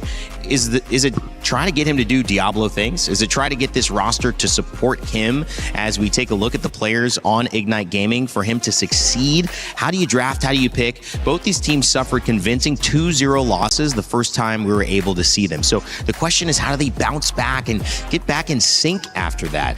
We actually had our main man LaFell earlier this week do a little game with Team Ignite to see if they could find out if they would ever mesh quite like they needed to in order to win this set. Hey guys, my name is Afel, and we know the players have good teamwork in the game, but how are they in real life? We're gonna be playing this or that, where we see whether they're on the same page or not. Right now, we're with Ignite Gaming with Kevin, CS, as well as Roy. So if they're on the same page, they're safe. If not, they're gonna whack each other with the hammer. So we're gonna have 5 questions here. So the first one is, if you have to choose, would you rather eat a croissant or a baguette? Which one would you guys like more? All right, so we got a few croissant connoisseurs for the next one. If you guys can choose to do one activity, would you rather guys go for a Seine River cruise or go to the top of the Eiffel Tower? Yes, go top. This is the cruise. I don't know about you. So now we'll see what happens when the alarm rings. This is something that everyone struggles with. Yep. And you know what? Who likes to wake up anyways, am I right? So now, this is gonna be a pretty controversial one. We'll see how you guys feel about this. You go here if you feel like the GOAT is Messi. You go there if you're all for Ronaldo.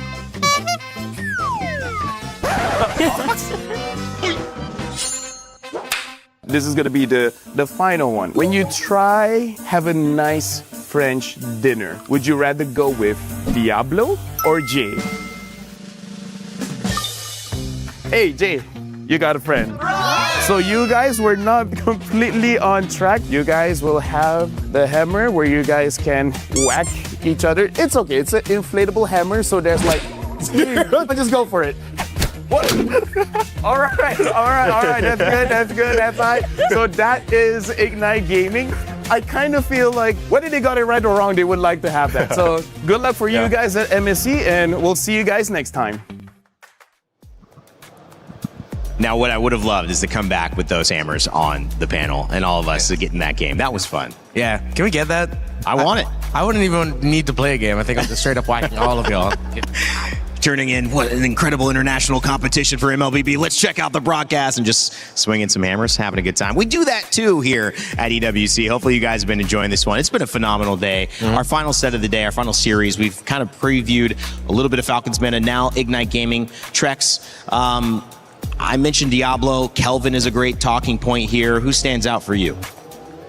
I think Kelvin, honestly. I think the whole team, we're at a point where we know Diablo, right? Diablo's been around. He's been in multiple internationals. Now it's time for the rest of the team to show up, right? It's time for the rest of the team to show that they can also be names. They can also be mainstays. They can also show that they belong in that top 8. And the only way they're going to get closer to that is by winning today.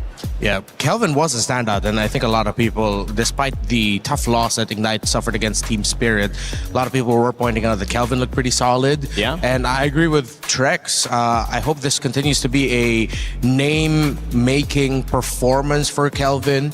Diablo, he's going to be there. Hopefully we just gets to draft heroes where he can actually be, you know, really felt in the map, if you guys know what I'm trying to get on here. But yeah, Kelvin for sure, for Ignite. And Troll on his famous Joe, right? Joe, which is, of his course, favorite secret character. Which is, again, just a theory. No. It's real, guys. It's real, right? Let us know in the chat if it's actually happening. Imagine it is a Joe, because then that would be like the best call of all time. Yeah. All right. That'll be looking good for myself, but then the MENA boys might come up to me and say, hey, Hey, don't give our secrets away. Why did you say that? Yeah, Why don't did give you our say that? secrets away. My friend Mar knows so much. I mean, I'm excited to see how the Melissa starts to have an impact. Was that just last set that we saw the impact? But I mean, it was 2 sets in a row now that we've seen Melissa be prioed, and sometimes like that pick that counters 3 picks. I'm wondering how many teams are actually ready to use that. Amon, obviously exceptional on it, but I feel like he's had a bit more experience playing this hero. And I'm wondering, yes, I do think we're going to see more of it, but how many teams are ready That's a good to actually question. slot it in, and how many gold laners have played it as much as some of these other players? Do you need the same micro to be effective with the Melissa the way that you might have that conversation around hitting Aurora iframes and min-maxing that, item buying and all those crazy things? I think it's a lot about positioning for Melissa. Okay. Yes, there's some micro, but so much of it is more in the sense of where are you on the map? How good are you at kiting back and forth? It's a very different type of micro than, say, a Ling or a Harara, right? Yeah. And it really depends on the mastery of the composition with the team. Yeah. Like how well does the team position around their Melissa? Vitality positioned around Eman and their Melissa really well in those 2 games. I'm curious, if this is going to be as even as we think it is in terms of the votes. I know we may not have the pick'ems up yet. I'm curious what you guys voted for yours as well. I think it was up a minute ago. ago. What was it? 83%. Oh, 83% for Falcons meta. Wow, that is a lot. Okay, so a big Falcons fan base here. I mean, EWC Club Championship winners 2 years in a row, so there's no issue with that as well. Team Falcons meta, they headline our final game of the day, and as we continue to move on in this series, we're sending 1 team home, and unfortunately for them, that will be the end of this tournament. However, 1 team fighting for their life, which makes this a must-watch. Don't go anywhere. Let's send it to the stage and kick it off. In the previous match, boy, was it interesting as Team Vitality drops Team Falcons to the lower bracket. Milosh, how did you feel about that? Honestly, I saw how happy you were also the preparation after, right? Falcons so far not really soaring too high, but that is only in the context of qualifying to the knockout stage, right? And that's the upper bracket. That's the other question. It is not done yet for Team Falcons PH. You are right, but this may be the last match of the day, but to one of the teams, this could potentially be their last match of the entire tournament. They've heat, they've hot, and maybe it'll be their last caca. Let's bring out our first competitors, Team Falcons MENA! It has been a long, dark, and lonesome road to qualify for MSC 2026. That first step was successful on wildcard, but the pressure is fully on at the moment. Will the journey be over before it even begins for our MENA boys? We're about to find out. Oh yes, we are about to find out indeed. And of course, going up against them all the way from Singapore, it is Ignite Gaming! They are hungry for redemption. Starting off their journey incredibly shaky, they need to move out of their comfort zone to make it out alive. But the question is, do they have what it takes to reignite their fuels for this match? One thing's for sure, they're going to need to light up the stage here against their opponents, the Team Falcons MENA. So please, gentlemen, I will give you the space here. Ignite, please, Team Falcons, you may place your keys. Gentlemen, take your seats. And of course, team captains, prepare for our handshake. Might be the last one. It will be for one of these 2 teams. The fist bumps are in. Our game is ready. Our final one for today. Elimination on the line. Who can survive? Who will go back home? Team Falcons, Team Ignite Gaming. Let's get it going. Survival is on the line. Team Falcons MENA going up against Ignite Gaming. Diablo, I asked Trex, he said, we know about him. We need to see something from Kelvin. We need to see someone else step up and make this their moment. Will it be Jay on the roam? We've seen so much impact from Bellerix, from Atlas. How deep will that pool go? Yeah. But to add to the question on Jay is, Roy, will he be able to step up against Coffin, who of course is one of the more iconic Valentinas that we've seen throughout the history of MLBB Esports internationally, which we have discussed as one of the top picks to watch out for. Think about it from the perspective of Falcons, how tough it must have been to go from winning and going through wild card, and then suddenly the meta completely shifting right under your feet. That is a tough task. Well, as these teams prepare, make sure to get your Happy Rhino Day interactive effect. MSC and EWC has so many fun collaborations here, and so this is new in shop. Make sure to grab that and spam it in your games. Happy Rhino Day, everybody. Happy Rhino Day. Have you got any of those yet? I think I can't tell whether she's... I pressed so much buttons and claiming stuff. I think I got the Lily already. Fair enough, fair enough. The really funny looking one. I like the ghost Layla. I don't know if she's a ghost or if she's scared or exactly what it is, but... Yeah, it's like that anime reaction of just like something bad happens. Like, oh. Hopefully, well, one of these teams will be making that face by the end of the day, sadly. Back to Diablo. You know, in that interview we saw the other day, the one with Eterna, you know, where she was blushing. That interview, he said, we're probably not going to do any cheese picks unless we get a little bit farther. But honestly, with this being their last game, do we think there's going to be something a little crazy coming out? And in all reality, the teams that have been getting a little crazy have been getting favored. Some of those off the top drafts, some of those thinking outside of the box picks have been working out. So this might be a time for Ignite to dig deep and look for something different. Yeah, but at the same time, I know I was asking for it from Diablo. I keep bringing it up. We look for the more impactful heroes, but it seems like because of the assassin in the jungle, it would be best if you get an EXP laner that can just hold really well. Yes, the Paquito is still an option and it's great, the Freya, but that's not going to be let through here by Ignite themselves, as it could be first pickable for Falcons MENA. It looks like it's more important to just have stability in the EXP lane, be unkillable, and then the other team would then be forced to try to go into the gold lane. But because of rotations, the Roamer and Mid are there. And then what happens in the jungle? Things like Hirara, but it gets taken away by MENA. Yeah, the jungle's definitely going to be different here. In the moment I saw that Ling, I'm thinking, what if Falcon just bans out assassins here and completely switches how things are going to go? Let's try to revert back to that meta we were comfortable with. And what's the way to do that? Take out Hirara, take out Ling, take out Fanny. But then, so that would, in my eyes, shift them to, let's grab Atlas early. I think if that was the case, because if you ban it out, and I think the thing we did see is somebody tried to grab the Fanny and prio it, but then you leave a 2. Yeah, okay, yeah. You're right, it looks like it is going to be an Atlas priority with the Valentina getting banned out. So and I think can't steal. Yeah. Unless Ignite leaves the Fanny open?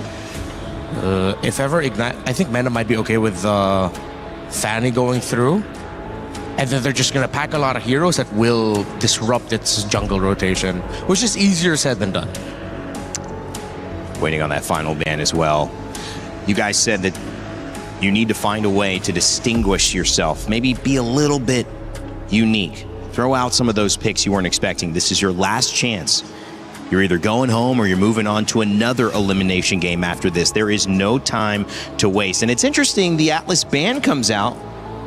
So Ignite roll the dice here. It's okay, fine. You want to leave one assassin open. We will leave you the Fanny. Can you pull it off? Can you first pick Fanny? Because most of the time that is not always a great choice. A lot of the times Fannies are, you know, at least back. Ooh, but the Marcel. Yeah.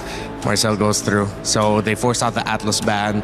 They don't have to worry about the golden hour of the Marcel getting taken away. And now then they can get creative with how they're going to pack it. If ever they do want to go for the utility jungles, they can go for their Fredrins, they can go for the Kimmies, they can pack up the Granger if they want the combo with the Marcel. If they're just using it to disrupt, then Ignite Gaming will have to double down on the fact that they want damage. So yeah, this is Falcons MENA softly trying to force Ignite Gaming into the meta that won them through the wild card.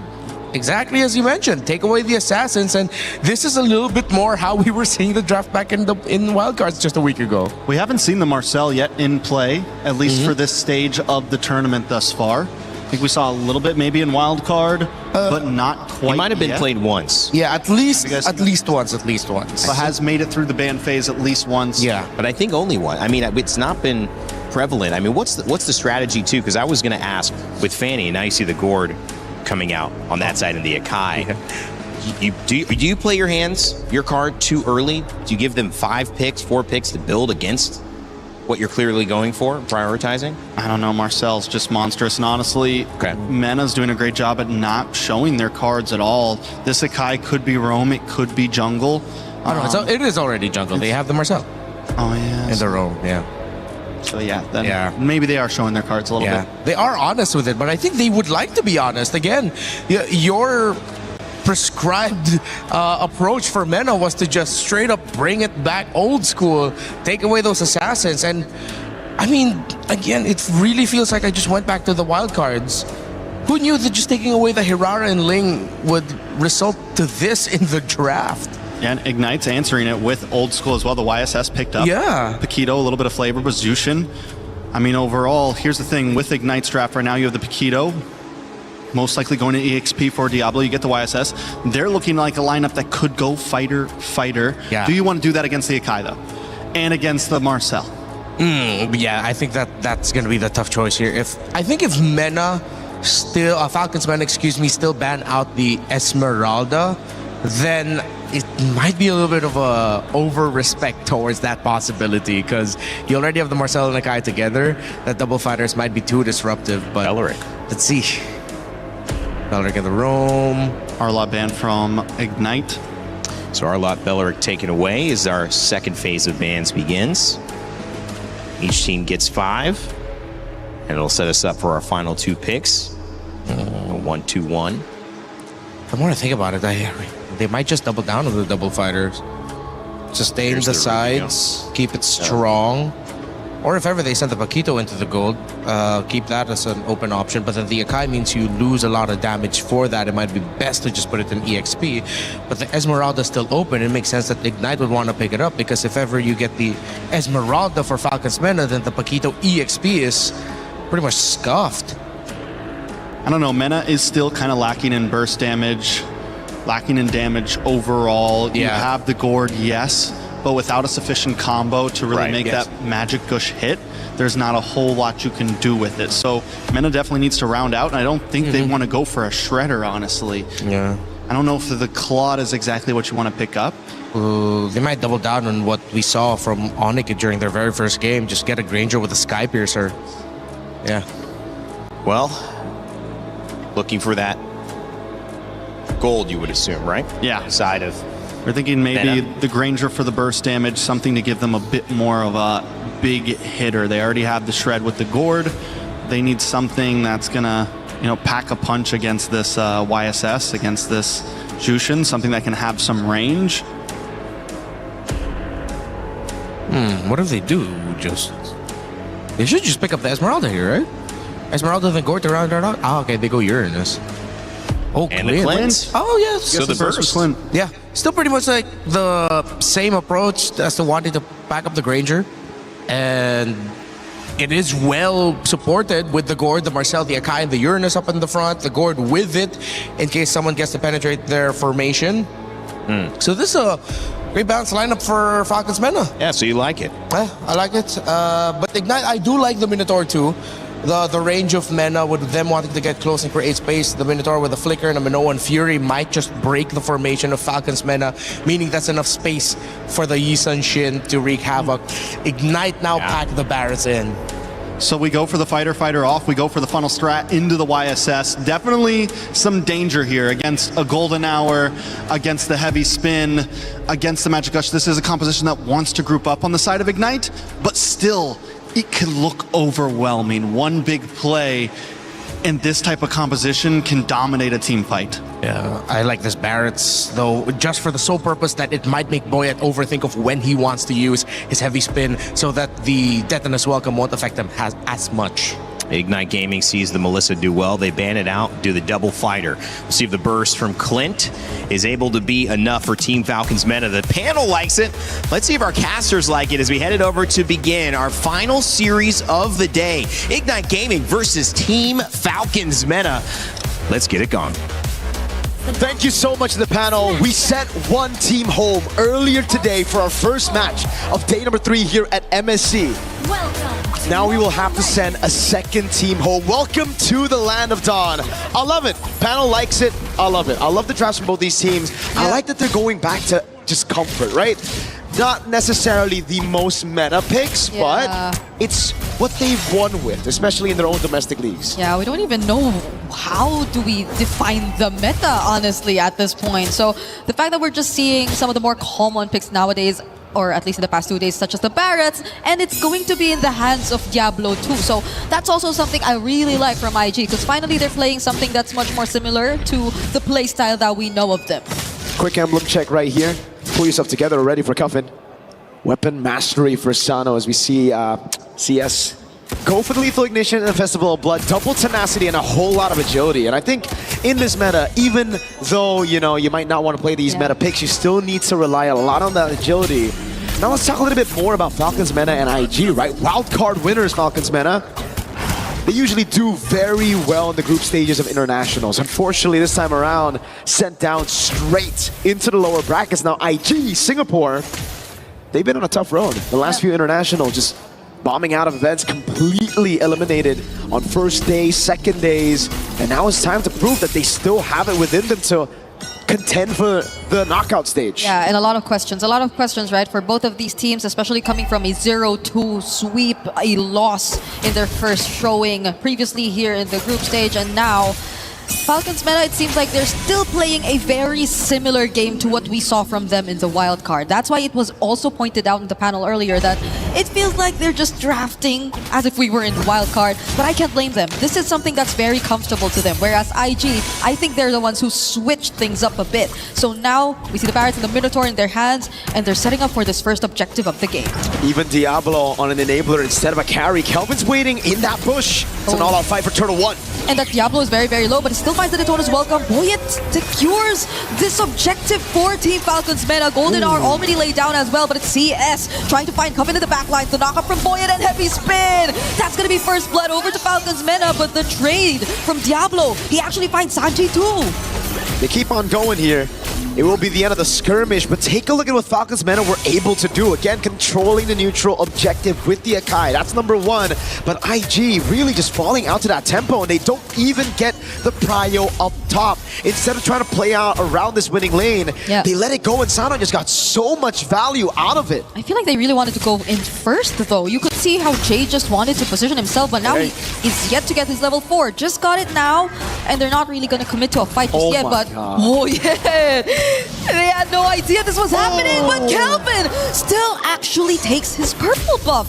So I think it will be an unsuccessful attempt here for Boyet. Does he get bursted down here? That's going to be the question. It seems like he will be, though. That's 4 members of IG on him all alone. And that's where you can see a little bit of that experience. Wait a second. Mystic Gush on Roy and a flicker as well. All right. That's a lot. Just a Crimson Beacon, but tendencies, habits, Brigida. Falcons meta, if that was in the wild card, he would have already gotten the purple buff. Unfortunately for him, the Akai got his passive completely botched in the new patch, and that's why it was still so slow for him to actually take it away. Kelvin was able to rotate, taking it in time, and we get to see the replay of it again. The retry was also just miles too early. You see a little bit of cringe. Back room is like, oh god, why was it so early? A bit of panic from Boyet, perhaps. Yeah, this could have been a bigger lead if only they were able to take away that purple buff as well. But now we're back to a very small lead in their hands. Kelvin shows up here. Sano has no idea that even Jay is within or around the area. Troll comes up to them first, and they are going to play it safe. There's an objective upcoming down bot, and they will both make their way to this objective. All spells are actually going to be available apart from these flickers for Cuffin. So I think positioning-wise, it's going to be very crucial at this point now that it's actually Falcons meta taking control of the Riverside. Crimson Beacon forced out of Roy. Golden Hour laid down too, but it's CS bursted down and forced to flicker out. Looks like it's going to be free here unless Diablo was able to get in, but no chance. Boyet with the red tree, and now it's Troll. Diablo has a flicker. Daytona's welcome under the turret, so he is going to be safe. But they lose out on a turtle, and they weren't able to trade anything out of that. So IG, I think this is Falcons meta slowly getting the advantage that they want. I think it's just a pure control, man. With the Akai, it's just very difficult for IG to come in with the Yisun Shin, and it's also just them protecting their new... Yeah. No one saw that. No one saw that. It's okay. Falcons MENA protecting their structures up top. Mystic Gush! Okay, the flicker's only back for Jay just a bit, but it didn't make it. He wasn't able to survive that. Look, his flicker came back just now, and he's already taken out by Falcons MENA. So this is space for Sano. They're possibly taking this turret up top. Mystic Injunction landing onto CS, and he's bursted down too. Okay, IG are just losing the plot here. A few resources spent. Roy's gonna be caught again. It seems like there's only been one time, one style of Crimson Beak in this game, and it's all defensive. We don't really see them going in, and the few moments they do actually try, it's either there's a huge disconnect or they're just all alone. You saw it from Jay earlier on, Mystic Gush, and speaking of Jay, he had to use the flicker defensively as well. IG, there's just so much disconnect across the map, and Kelvin couldn't even handle Sanji by himself. No, definitely not. Not against Tro in a 1v1. I thought Tro was gonna pop the golden hour, try to go for that Sokolil. But no, Kelvin's able to keep himself safe under tier 2. We gotta take a look at the emblems, or sorry, not the emblems, the battle spells, and all of it is just down because again, Falcons MENA have just been reacting to IG's plays, but they've been forcing out these battle spells, these resources, and IG, every single skirmish. It almost seems like they use their battle spells before the fight even starts, so it already puts them at a massive disadvantage. Yeah, they gotta get back in this game. They got to sort this out. This is an elimination match you're talking about, but IG just don't seem to be playing the game that they want. Falcons MENA in control of this objective, and all they're gonna settle for is a wave up top. Not even a guaranteed turret just yet, because even Sanjay is going to deal with it by himself. So we're seeing action down bottom though. Falcons MENA, does IG respond to this? Nope. I mean, what can they do to respond to it, right? Their clear is horrible. If you look at their composition, it's a double fighter composition. It's a juice it. Oh, they go in! Okay, Falcons MENA are gonna take another kill. Now it's CS going into the back lines. Crimson Beacon in finally from Roy, but it gets caught in the golden R. There goes Arizona's welcome for Boyet. He's brought under the turret, and he safely gets away. IG, they weren't able to take anything out of that. Not a single person down despite everything kind of falling to what IG wanted. You know, at the start of the game, this is the team fight that you would expect for IG, that they would want to win. But they just can't. They have no damage. And again, those battle spells all taken out. Sano was able to just free hit in the back. We get to see the replay again, and it starts with Jay taken out of the skirmish way too early. It really just seems like there's just a lot of indecisive moments here where they hesitate, right? Because even for Jay, if you know you're going to die and your team's call is still to fight, you might as well pop into Minions Fury. You die, but you get a few members knocked up. Yeah, but also the golden R just interrupted so much of what IG wanted to do, I feel. Because even Diablo on the Daytona's welcome was kinda caught in the golden R as well, so I feel like they were delayed to a certain extent in terms of how quick they wanted to respond to Falcons MENA and that sudden burst through the Mystic Gush. And I think that's another layer to the problem, right? Falcons MENA have reliable burst if they just really want to focus on one member, and it's always been Jay. Whereas IG, I doubt that they have the damage, as you mentioned, to actually respond to Falcons MENA at this point. So it's always just been slow and staggered team fights for IG where they don't really get to trade anything every single time. And the slower it gets even worse for IG. Oh, they go up top, Sano. Oh, now they want to find a target, but the golden R might just save Sano this time. If he didn't actually go down there, I would have felt really bad for IG. Fortunately, they find him though, and now it's just gonna be a 1-for-1 trade. It's a gold for Rome.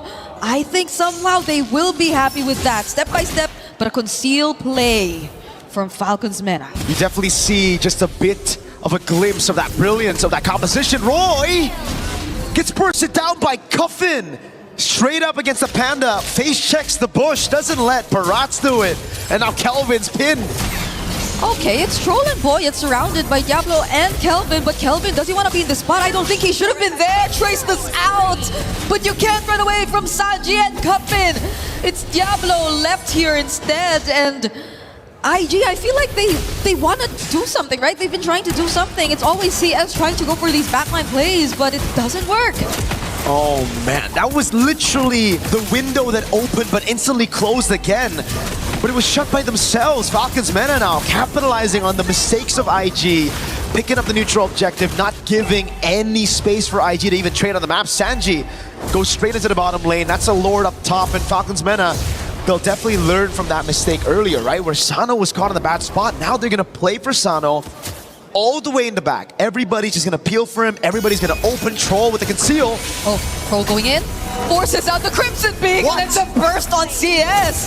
This is crazy. Was that a Sky Piercer even? I'm not entirely sure anymore. It was. So Cuffin at this point is a very terrifying player on the side of Team Falcons MENA. They also still have a Lord Marching and Kelvin. Oh no. All he can do is just attempt to go for a cut, but he is being dealt with by Sanji.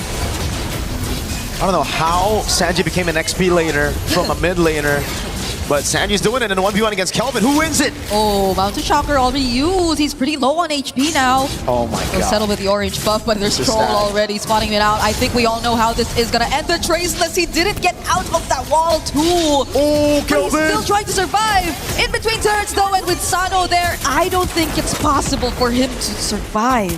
It was a valiant attempt. Yes, it wasn't possible, but it's all about delaying, right? It's all about buying time for space on the map. CS gets some space, but unfortunately he's on a Paquito that doesn't really scale too well. And Troll, oh god, he's already got the read on, and CS cancels the recall. Okay, CS. Oh, that is not your side of the map. He gets caught under the golden art, gets to take down the turret before he does.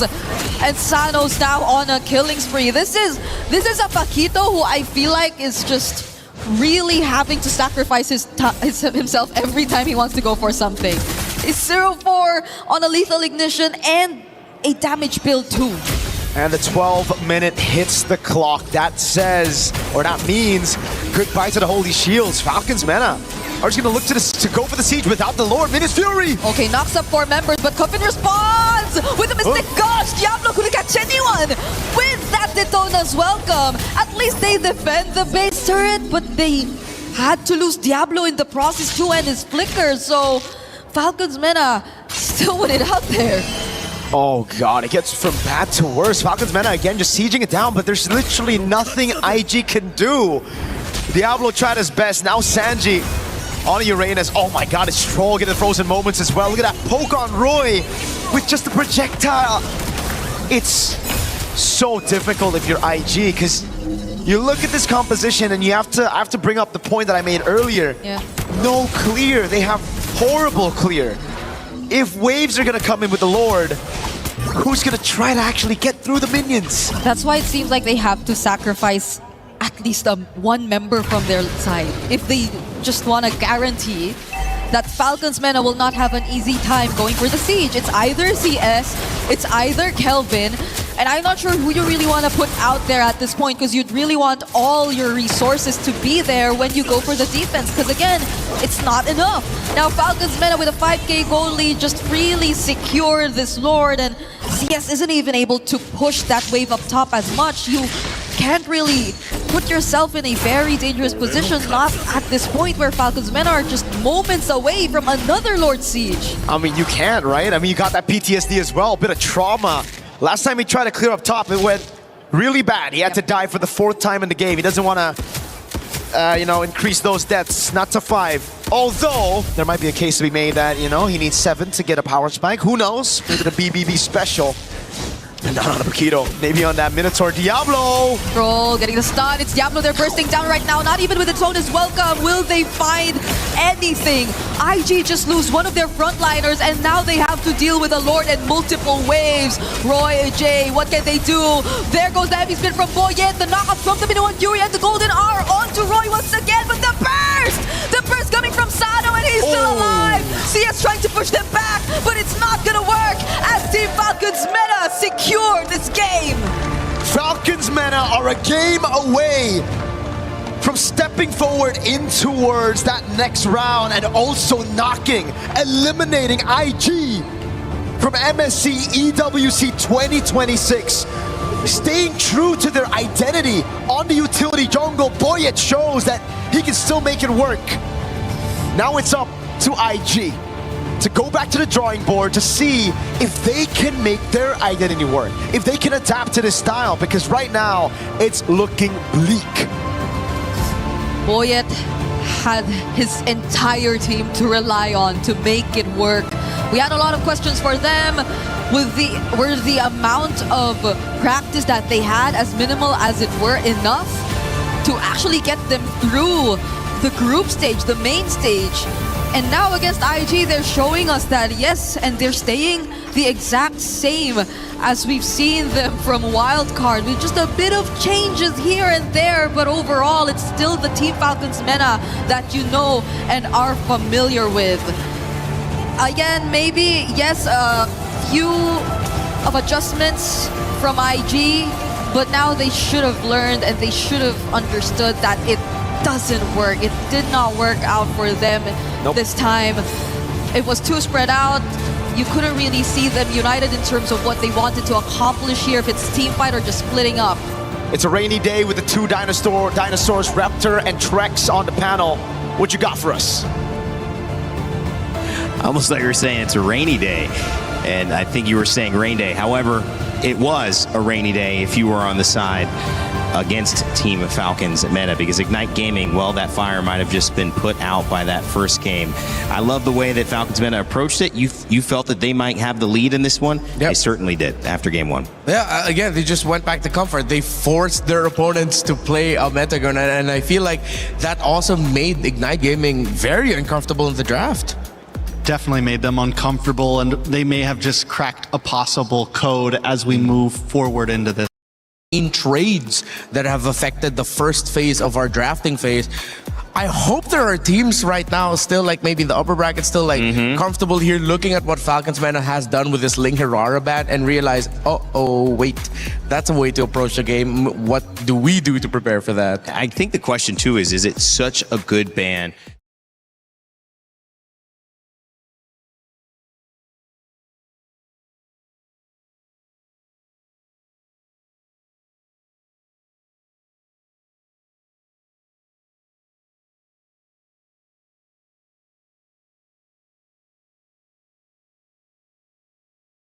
Well, let's not even say that. Let's just say one of our top organizations who have already made it into the knockout stage.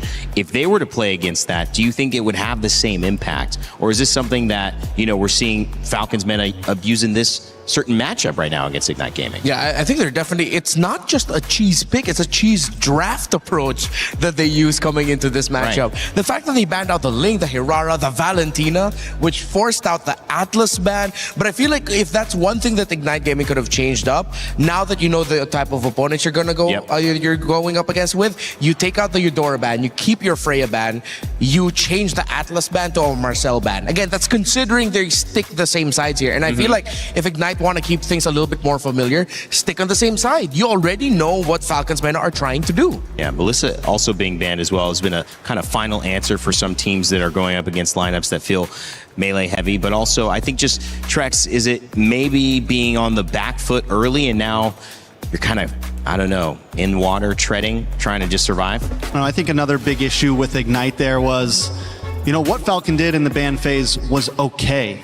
You can deal with that, but it felt like Ignite picked a composition that they wanted to play against an assassin, that maybe they wanted to play against something like that, but instead they picked it against a Kai that is going to push this Paquito back, that is going to push this YSS back, that is going to push this Baratz back. They played it against a Marcel that is going to freeze every hero that I just said once again. Like all of these picks that IG have want to get up close and personal with you, and Falcons MENA draft loves that. You have something that's going to literally run up and freeze you all with the Marcel. You have something that if you're not going to get frozen, you're all going to get pushed away by a heavy spin. And then you have a Clint that's going to capitalize on all of that chaos that's just going to stand there and take advantage of it all. So IG, I said it at the end of the draft, these picks weren't going to play that great against it. Maybe it could work, but they were definitely at a disadvantage the moment that game started. Yeah, it was really tough there for Ignite. Despite the few slip-ups here and there for Falcons MENA, at the end of the day, their lineup is just so much more solid in the big picture of it all that it would be rare for Ignite Gaming to get wins wherein they would be victorious, that they would be the ones able to build through a team fight win, leading into map control. Nah, it was just all pretty much Falcons MENA's game to lose. And again, it was just a masterstroke what they did. Ignite, they weren't ready for it. Well, this series has got the potential to go 3. Most of our series have ended 2-0, however. And one of the things is that we've seen early on this meta shifting, people throwing those early punches. We even had it to start the day. Everyone has a plan until you get punched in the face. This is a plan clearly gone awry for Ignite Gaming, but maybe it's also a little bit of a haymaker from Team Falcons meta earlier on. To count this team out is to do something that you should not do, because having to go through that wild card, I don't think anybody would have said, oh, I'd rather do that, because there's so many things that can go wrong with those 10 teams trying to qualify for that final spot here. Falcons meta made it through, and so that's got to say something for what they can do, even though they're not in the best position in this tournament right now where they got to keep playing elimination games. Yeah, I think we can base it off of how Troll was reacting in his interview earlier. He was so nonchalant with everything. Eternal was trying to get some emotion out of him, like, oh, are you guys nervous? Like, were you expecting this? And all that. He was like, no problem. It's okay. It's okay. It's okay. I wish I could have that level of mental strength that Troll has, where it's just like, it's all right, no problem. You might have to be named Troll at that point. His name is kind of a shield right there. Then. Oh, yeah, we need crazy Renmar. What do you think, Renmar? Was that crazy Renmar right there? Was that what I just saw a glimpse of? In this world, we just call it Renmar. Just Renmar, okay. No need to add the crazy. That's just me. That's a tame. That's a bit of a tame crazy, man. I don't know. Maybe you're not as crazy as you think. Rain Day. Wait till TL or Falcons if they make it to the grand final. You'll see a drum in his hand. And Listen, I've seen Brigitte go a little crazy on the stage as well. I'm not going to say what was going on, but there was some hype moments when some of those upsets were happening yesterday. Guys, I mean, this is a series of upsets, and this is now a series where we could see a continuation of teams proving themselves against the odds. That would be, however, Ignite Gaming's turn to fight back. They just took a big one against Team Falcons meta. A surprising draft, maybe. Maybe it set them up. Those haymakers, are they able to withstand it and bounce back up on their feet and have a go again? You would hope that Diablo and his experience would be able to do it. You mentioned Roy having a big impact. What's the answer now going into the draft for Game 2? Well, they have the choice, right, of what side that they're going to go. I think I'm going to double down on just stay red, because you know what's coming to you from the blue side of Falcons. I mean, yes, if you want to play against that same exact strategy again. But if they pick blue, it forces Falcons meta to maybe change up a little bit. I mean, they could still ban the Ling and the Harara, but that third ban is all going to depend on what Ignite wants to give them. What do you want to trade here? Because I do feel like the red side, that's what we've been seeing a lot, at least. Depending on what blue side picks or bans out for those first three, the red side then, as that final ban, normally has a couple options of, do I leave 3 things open? Do I leave 2 things open? Do we go for the full trade? You know, et cetera, et cetera, et cetera. Yeah, the idea is, are you setting yourself up to be able to get more of what's left over or less? Or is it strong enough to get just one thing that ends up twisting the other team's intention and now have to deal with what you've grabbed? Yeah. We've seen that be, again, we've seen strong first picks throughout the day. You guys watching at home, you've seen sometimes when the Fanny has had the impact, when the Atlas has had the impact. We've seen Melissa have the last pick impact sometimes as well. Baratz has been making it through the draft a lot more also. Uranus has been a pretty solid pick that teams are now allowing through more often, and he's coming in that 3rd, 4th slot for a lot of these teams to round things out. I mean, what is left? What is left right now to maybe throw a spanner in the works? Is it joining in on that assassin ban early so that they're either forced to ban something else or another assassin? What do you think? I think partly Ignite Gaming also leaned in a little bit too hard in their idea. Like you were also pointing it out, the fact that once they saw the Marcel, it's like they went into the game knowing that, okay, we want to play this specific kind of comp and just never let go from it. Felt like they already had a draft plan before that game started. Yeah. And that's just what they were going to pick no matter what Falcon picked. Yeah, like a little bit too stubborn with it. Well, the Fanny, the Atlas, and you could see that started to get into the hero pool with the Ling and the Harara band. That changed things up in game 1. That opened up a Marcel, which we have not seen very often. It's either maybe once or now twice in this tournament so far. Will Falcons meta be on the front foot again? Will we see Ignite Gaming pull something off here? In total, including the numbers from the wildcards, Marcel has only popped up 7 times, which is crazy considering. All the way to wildcards? Yeah. This includes our numbers from the wildcards too. So now, I don't know if that made it the 8th time he was picked with the previous game, but still less than 10. I think that's something that the two coaching staffs can definitely latch onto. Yeah, it's definitely not something you want to push through. I'm ready to see the big question of if Ignite took blue side here. It is going to be dangerous grass as the map, something that some of that assassins will thrive on, something that a Harara will do great on. I wonder if they do go get that side switch, like Ignite Gaming follows your suggestion and just goes blue. If Falcons MENA still does the same thing red side and just go Ling Harara ban, it's Listen, like, ooh. If I'm Ignite on blue side and I ban something and then I see the Ling ban, I'm banning Akai, second ban. Fine, let's do this. Dude, look at that. They banned it on first. Ling comes in. Let's do this. You want to ban assassins? We're going to ban utilities. All right, I like it. Okay, they're getting scrappy just at the draft already. It's like, okay, we saw what you could do. We're going to just take it away from you. No more like dancing around it. We'll be honest with it. Target bans from both sides. This time the Freya will also make the ban list. But I like how Falcons doesn't ban the Harara second. They're still letting Ignite guess. Like, will we leave it open? Will we ban it? Maybe we can bait you into banning it. Theodora does get banned, so now Falcons MENA has to decide. The thing is with the Akai gone, sorry for keep going. Yeah, go ahead. Now Fanny is a bit more viable. Yes. Which means Falcons MENA may have hit a little hiccup here, right? Because I think they left the Fanny open knowing we can pick Akai, we can deal with it if we need to. Yeah. Great point. I wonder if they will still let it through. If they let it through, then I wouldn't think that Ignite Gaming would want to rush it. You wouldn't expect Boyet and Falcons MENA to want to pick up that Fanny, so you can save that option for a little bit later. Them banning out the Eudora means he left the Atlas and Bellerin trade open, though, yeah? With the Atlas getting prioritized for Ignite, they can protect their jungler a little bit more because this time it's going to be the Atlas that's going to be hovering around the river and annoying Falcons MENA, which is why it's perplexing to me that they still went ahead and banned the Bellerin, because if ever Ignite Gaming gets the Atlas, they will be getting the Valentina anyways. And the thing is now they're throwing Ignite a little signal of like, fine, you can have the Atlas, but then we take your assassin pick, we take your Harara. But then still Fanny is also still open, but they're going to go for the Harara instead. And say, fine, you can have the Atlas. Yeah, let's see if they're going to be okay with this. It is the Atlas, and I think just straight up be safe with it. Just pick up the Valentina for Asano. It's a pick that he's really good at. Excuse me, not Tano. Oh, yes. I know, Cuffin. There we go, Cuffin. Let him cuff the Valentina real fast. Yeah. Yeah, would obviously take away what a lot of people are doing against the Atlas, which is Valentina's ability to steal abilities, normally taking the ultimate of Atlas and trying to use it in to counter engage or to initiate, depending on how spicy you're feeling. So that's an answer. I feel like the Valentina, as you guys said, gets picked up, and now it puts Falcons MENA into a pretty good spot. It is definitely Ignite Gaming's turn on the clock. Time ticking down, saying, okay, what's your move? A little bit crazy here as a suggestion, but maybe Ignite might be okay with picking up either the Uranus or the Esmeralda.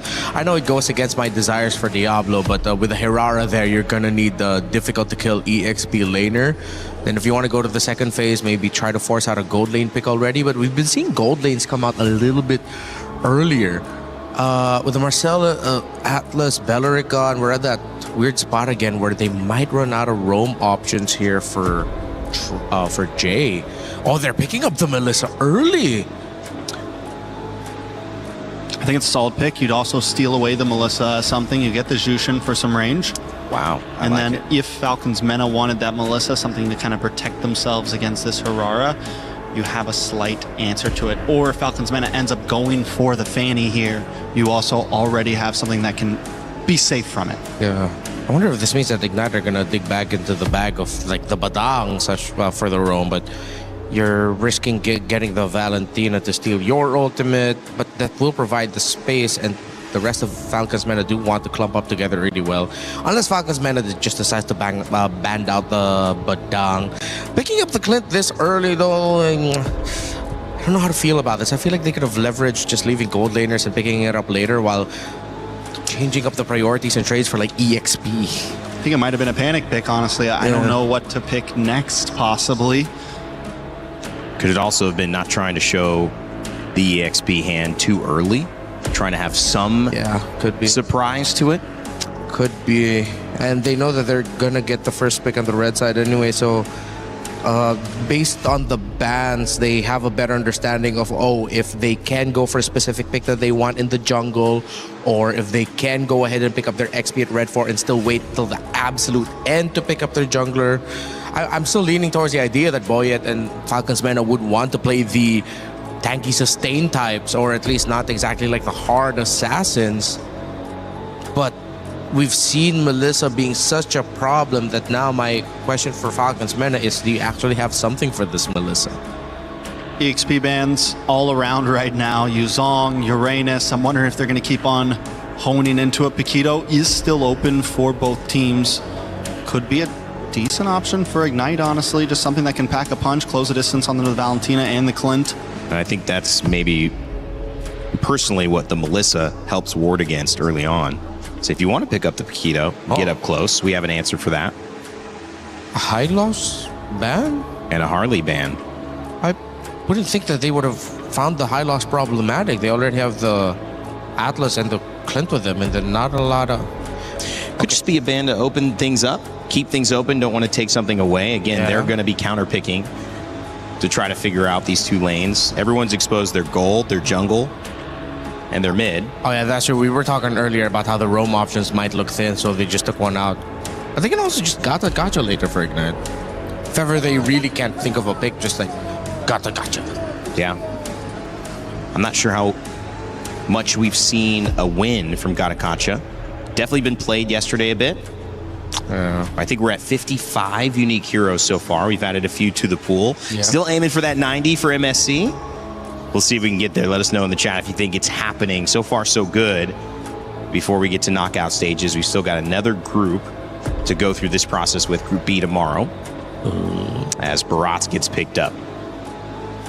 Gotcha. There you go, Renmar. Good call. He just settled on it. It really feels like, might as well.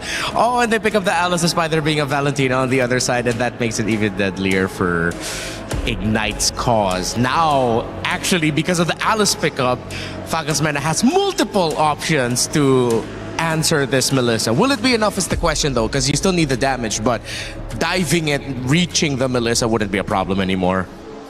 What is going to be jungle, though, for MENA here? I'm thinking, can't you just maybe go something like the Hayabusa? I mean, even the Fanny isn't going to be able to target down on the Melissa very well. Yeah, we saw it struggle earlier. Get taunted by the... Oh, wait a second. So Barat's jungle. Oh, okay. Right? Yeah. So kind of like a jungle Barat, they send the Paquito to the EXP lane. All right, let's see how this is going to work. Let's roam. I still have a lot of questions for it, but let's see. Wow. What is the final switch around? This will be interesting here. Yeah, it is looking like, jungle Barrett's EXP Paquito. Well, thoughts, it doesn't cease to surprise us here, guys. We've got a second game coming up here in our final series of the day. If they take 2 in a row, Team Falcons MENA is going to close this one out and move on. They'll face their Falcons teammates, or not teammates, but I guess organizational mates in a win. And if they lose, well, we'll send it to a Game 3. Let's get Game 2 started here and send it back over to your casters. Thank you, mates, on the panel, man. I love them, this panel. T-Rex, Raptor, Rainy Man. I'm joking. Welcome to the Land of Dawn, folks. It could be the end of the road for one of these teams, and right now it's looking like it's going to be IG because they're down a game. But how are you doing, Brigada? Hey, I'm doing okay. We've had a really interesting day today. Some very intense games at that, and some very one-sided games. And so far, the series has been one-sided for IG, as you've mentioned, who are on the brink of elimination. Wow. So we're really hoping for them to at least figure things out heading into this game. But I feel like even the panel, T-Rex, Raptor, and Rainy Day. As mentioned, you're right, Mirko, we're just kidding. But I feel like even the panel couldn't really fully grasp the idea behind what IG wanted to do. I think so much focus also was put on the Alice option here, the Alice pick as well, and the fact that Falcons MENA yet again are still sticking with their identity and just shifting it around with putting a Barrett in the jungle is another statement for them if ever they do get to secure the 2-0 against IG. I mean, they did make this work at the wild card, right? The Barats in the jungle with the Mathilda, though, so it was already very different. And the Barats in the jungle was a good answer into a lot of the other utility jungles, like the Akai as well, and the Baxia. This time around, you're up against a Hirara, right? Someone that can already farm faster than you and can actually capitalize on the winning lanes. I think that's where we have to, you know, kind of point our fingers and set our sights towards.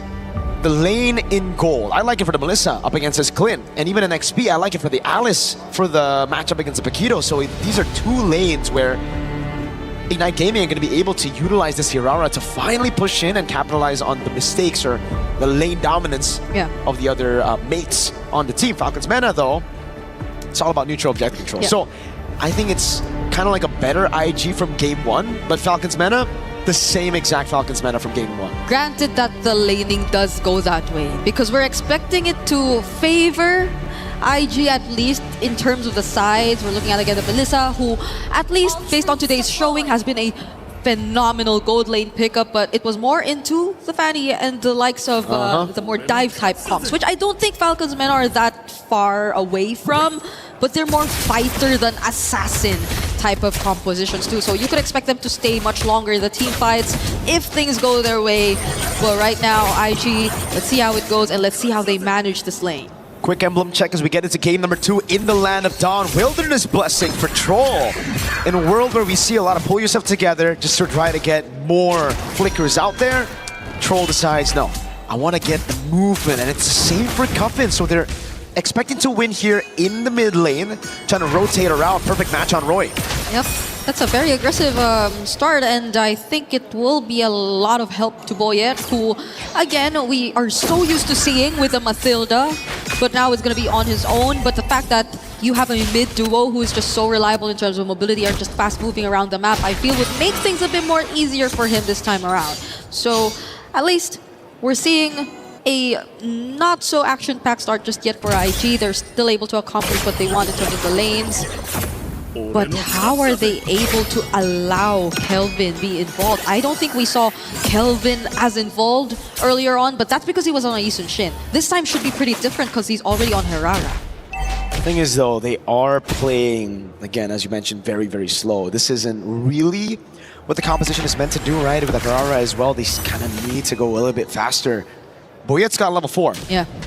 Not as far as Kelvin. Kelvin might actually get level 5 here. But no, he's going to give the XP Crab over to Diablo. Going to try to get that secure onto the neutral objective. Roy's going to get level 4 as well, but Cuffin and Boyet gets tempo. There you go. Diablo first to 4. Troll.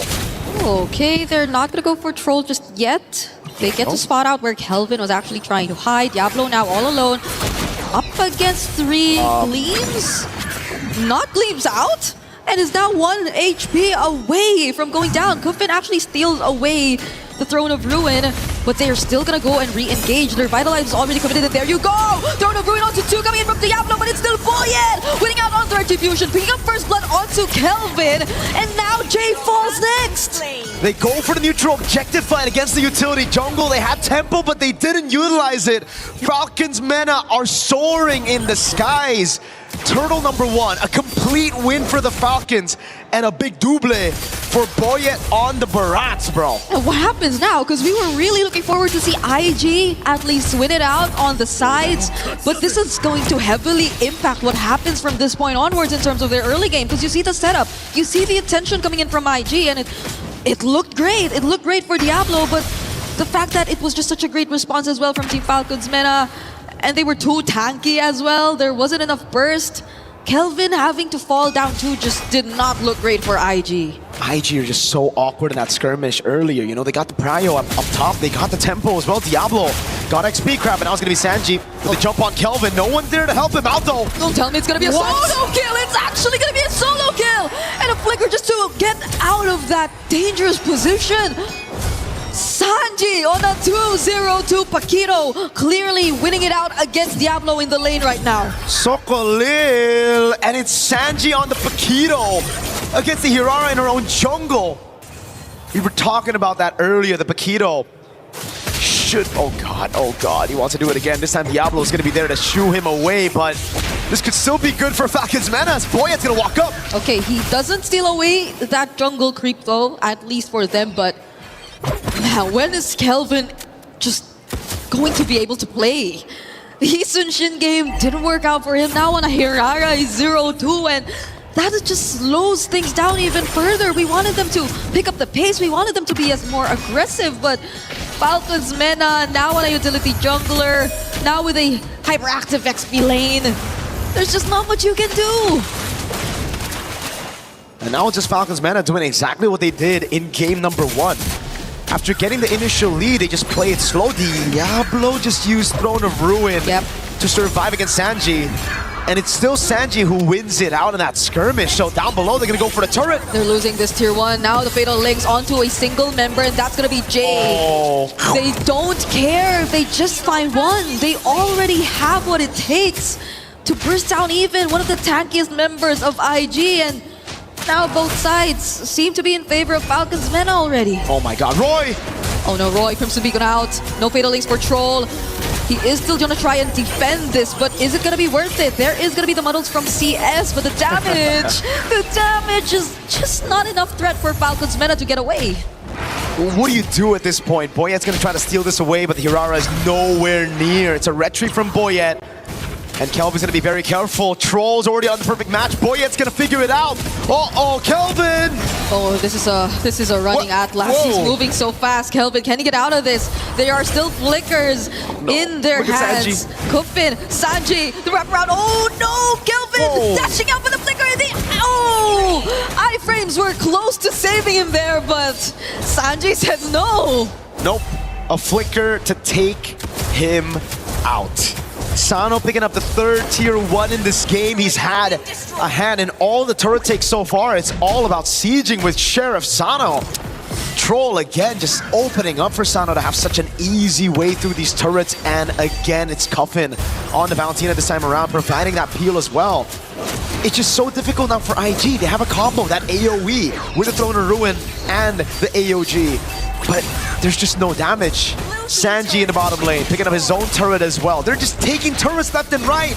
Orange buff stolen as well. Yeah, honestly, this AoE looks very promising for IG on paper. You mentioned the Throne of Ruin, you mentioned the AoG, but you could also pair it up with muddles from CS, honestly. But again, you don't see them synced up. You don't see them really coordinating the team fights. You also saw Diablo earlier on just using the Throne of Ruin all by himself. It's more on a one-on-one scenario rather than the Alice being a part of the fights, but they probably can't even afford to take on any fights at this point. They still have to catch up. It's a 6k gold lead. They're about to lose on more, but they're still gonna set it up on the left. Throne of Ruin coming in from Diablo, and now IG are gonna fight and clap back. Roy going in for the Crimson Beacon.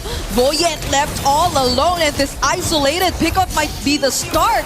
But then Sanji, the damage does he have? Was it enough? He did not expect this amount of pressure from IG2. That's 4 members he tried to take on all by himself. They got a shutdown and a kill on Boyet as well. And finally, the combo lands. Throne of Ruin into the AOG, into Kelvin with the AoE as well. And everything, when it lands perfectly, works out. The thing is, there's still a big problem. Falcons MENA, with all the lead that they've been able to get, it wasn't through kills. Yes, Sanji got shut down, but nobody else on this lineup has a bounty on them, right? So you look at the gold lead, it went from 7k to 5k. Usually it would be a massive turnaround, but this time it was different. It started off with that crazy Throne of Ruin with the AOG combo, but again, Falcons MENA were just that ahead. That's why Sanji and Boyet were able to buy enough time for the rest of the team to escape. Now Falcons MENA, they're definitely going to learn from that mistake, and they're definitely just going to play around the neutral objectives, and get this, they won't stick together as much. Yeah, I even feel like that engage from Sanji would have been a huge punish if only the lead was a bit smaller, but since Falcons MENA are this much ahead, I don't think it really hurt them that much. They still have the control. They are still the ones dictating the pace of the game, but now you have to acknowledge the fact that IG can still go for those plays.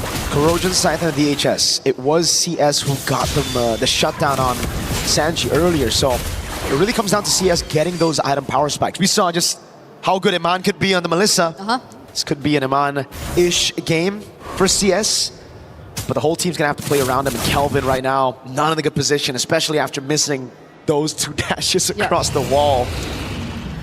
I mean, honestly... Hey, Sanji. Oh. Hey, he went back. Okay, Kelvin's gonna spot him here. Crimson Beacon in, and now he is just gonna be bursted down, knocked up as well with the Lantern Flare, and he will just have to accept that. But I think Falcons MENA will make it worthwhile. They will have the Lord in their hands, and immediately after that, they find Diablo to bring him under the turret. Throne of Ruin just cast it alongside the Flicker, but the AOG from Jay! Counter AOG from Cuffin with the IMU! And there is a Daytona's Welcome possibly coming through. They're gonna catch Jay. They're gonna put him back, and now they will find more. It's Sano picking up kills after kills, but Cuffin dashing in. 2-man Terrify, and Falcons MENA finally disengage. There was a valiant attempt from IG. Again, though, they just get overconfident, I guess, with the lead that they got, man. They were able to get an initial pick down below. With Sanji down, they thought the 4v5 could work, but then Diablo just took too much of a beating.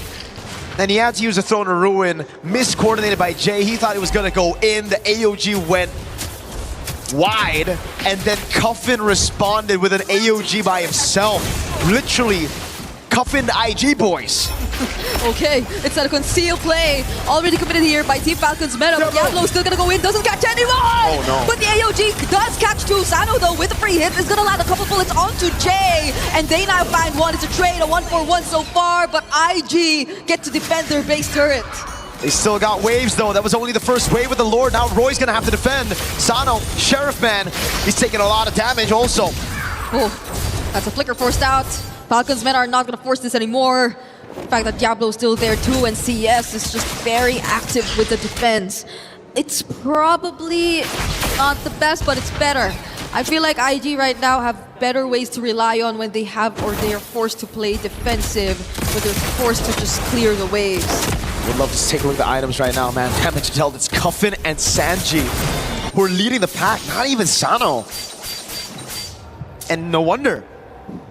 Sanji's just going full damage to Hunter Strike. Sea Halberd into the War Axe. All right, for the Valentina, Cuffin, it's just a glowing one on Bloodwings. You wouldn't expect that guy to be doing the most damage, but now makes a lot of sense. If we got the Lightning Truncheon earlier, then my lord, these guys on IG would just be completely bursted down to the ground, man. Yeah. Also, Sano, 20 stacks in the Sky Piercer, I believe. Yep. On the way to a BOD, a Blade of Despair.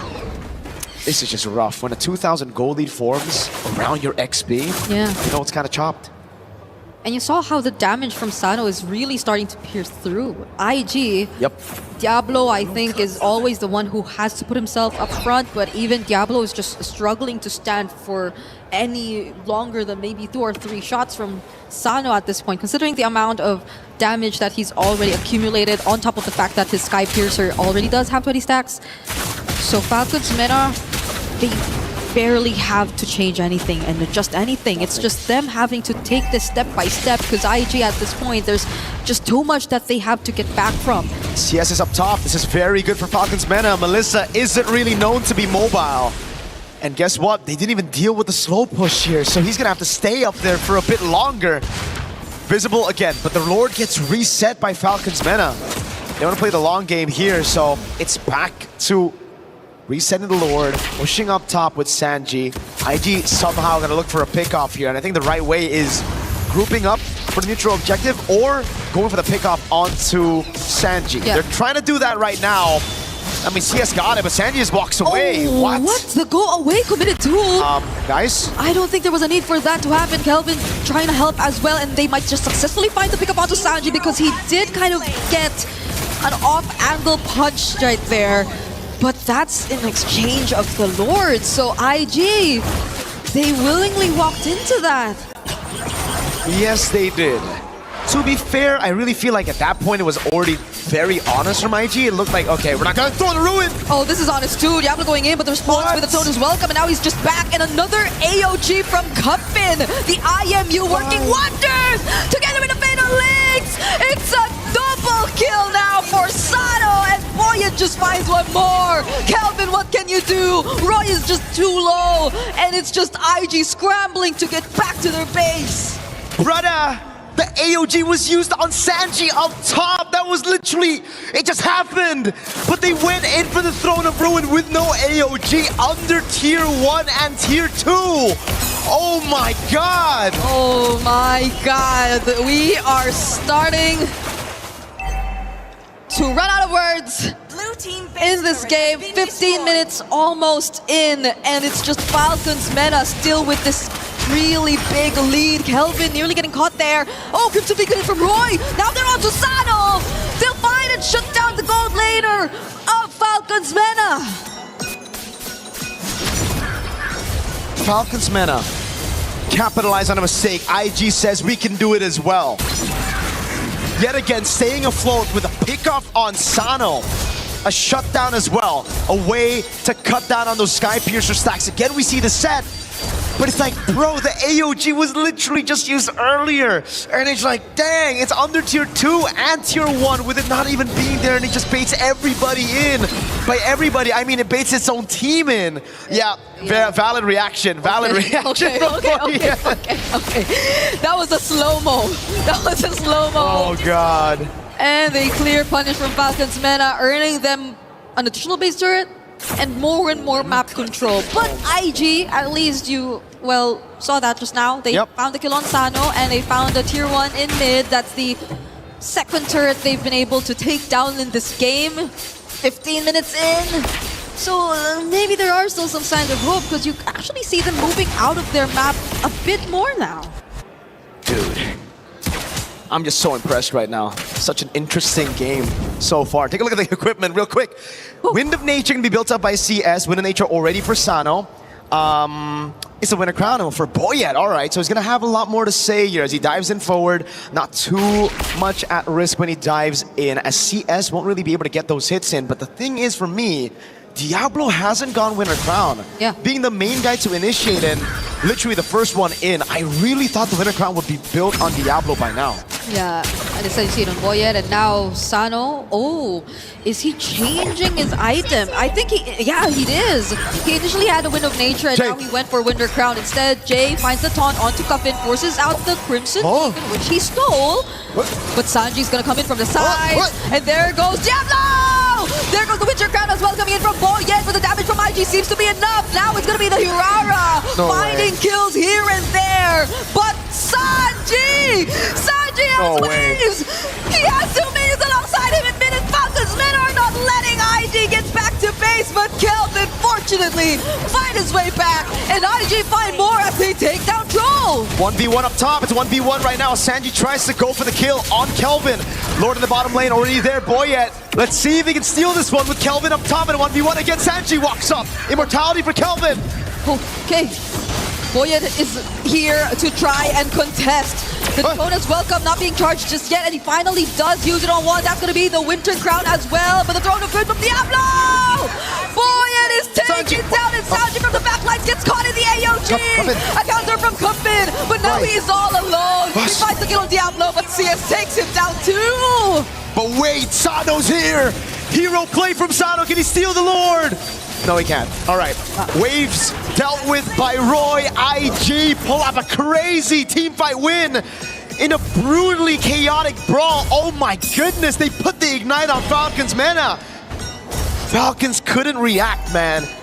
The heat was brought in, and it started with IG doing... Okay, it started with Falcons MENA ulting everywhere. That's where it started, actually. There you go. Cuffin gets caught by Jay. There you go. I'm starting to remember now. Okay. But in this skirmish, man, it was just Boyet just trying desperately to get back into that pit. But unfortunately, couldn't get in. Sanji tried to go in. He forgot about the go away. So Melissa's ult, right? Bring it up. It's a sphere, you can't get in. Yeah. Just in case you don't know. You know? So, I don't know anymore, because it's a 2.9k or 3k gold lead now in the hands of IG. It initially wasn't like this. It was Falcons MENA leading massively, but now they're pushed to a corner. It's IG trying to charge in the base, and CS, you could already start to feel the damage. Boyet is already being shredded down to pieces. Sanji picks up an Immortality, gets bursted down! Immortality, he just bought it, now it's popped and he has to fall! Falcons MENA, one man down. Still some waves available for IG. Trying to keep their tournament lives still in. Fatal legs from Troll. Fatal's onto 2, popping immortality for Jay. Jay gets still caught and trapped under the turret, and Sano finds another stack. But they're gonna lose another base turret too. Oh, yes. Kelvin jumping in. Turret ruin from Diablo and the Crimson Beacon in from Roy. They're fighting it under the base, but IG somewhat have damage, but they are not able to catch Sano. Sano is still able to deal damage. Kelvin dashing in. And they still have waves incoming. Uh-oh. Wave down below as well. They're going to go all in. It's Kelvin in the back row. It's going medium for Sano. Sano still survives. Sano finds a kill on Kelvin. But can he deal with the waves? He cannot. IG are bringing us to a game number 3. Ignite Gaming refuses to be eliminated in game number 2. It's a fight we're seeing on stage here for our final series of the day. What a fantastic comeback that was. Raw, micro, and macro. Punish after punish. Bridaga, I've never seen anything better than that. I don't know anymore. I feel like I'm gonna jumble your name too anytime soon. It's Marco. Marco. How did it end up like this? It was maybe 15 minutes of Falcons MENA in control, and then the last 4 minutes were just suddenly over to IG. Oh my god, though. Diablo with the sets on the Throne of Ruins, you know. He was so good at getting Throne of Ruins, he even went on it while the AOG was down once, right? So, hey, you're on the right path. That got you the win. Diablo finding the angle to get in there. And man, Kelvin always catching Sanji, really pulling out that revenge story. 0-3-0. It was Sanji with a 3-0, and everything turned around as Sanji constantly pushed in top, not respecting IG's flank potential. Yeah. I know it's a Gatakacha and Melissa. I know you shouldn't be caught, this is the moment by the way, by that combo. But the fact that you did is like now, is it more of a good flank or is it more on like Sanji not respecting him, right? I don't know, maybe something just clicked from IG, you know, mid-game. They suddenly sync up, and I'd say we saw it happen a couple times. There were engages which were immediately followed up by Roy specifically. I'm shout out Roy because it was a flawless Crimson Beacon 2 into whatever setup was eventually later on, but I think the panel has a lot more to say about this, you know? Hey, I don't want to say anything else about this game. Throw it to the panel. It's been Tulay and Marco. Who would have thought? Just the correction really put them on the name game there. I like it. We're playing their own little moment. I mean, that was a fun game to watch, and I think when we look back at it, we'll say that there were 3 moments that it could have gone differently and maybe even earlier for Ignite. But they needed to learn their lesson. And finally, at that Lord fight, Renmar, they found a way to deal with Sanji enough to delay and actually prioritize taking the Lord, and that ultimately snowballed into winning that game. Yeah, and they found Sano. It was Diablo. It was the guy that we were looking for to step up. Yeah. Well, not really step up, but finally make his presence felt. Got the wish of getting Diablo on something that's big impact, and he delivered the biggest impact for Ignite Gaming. Yeah, I think Diablo, along with the big AOG finally being able to connect. You know, there was just a lot of miscommunications throughout that game. And once Ignite was finally able to actually combo up and play as a team, not just man for man, you know, sometimes you got to switch up the formation.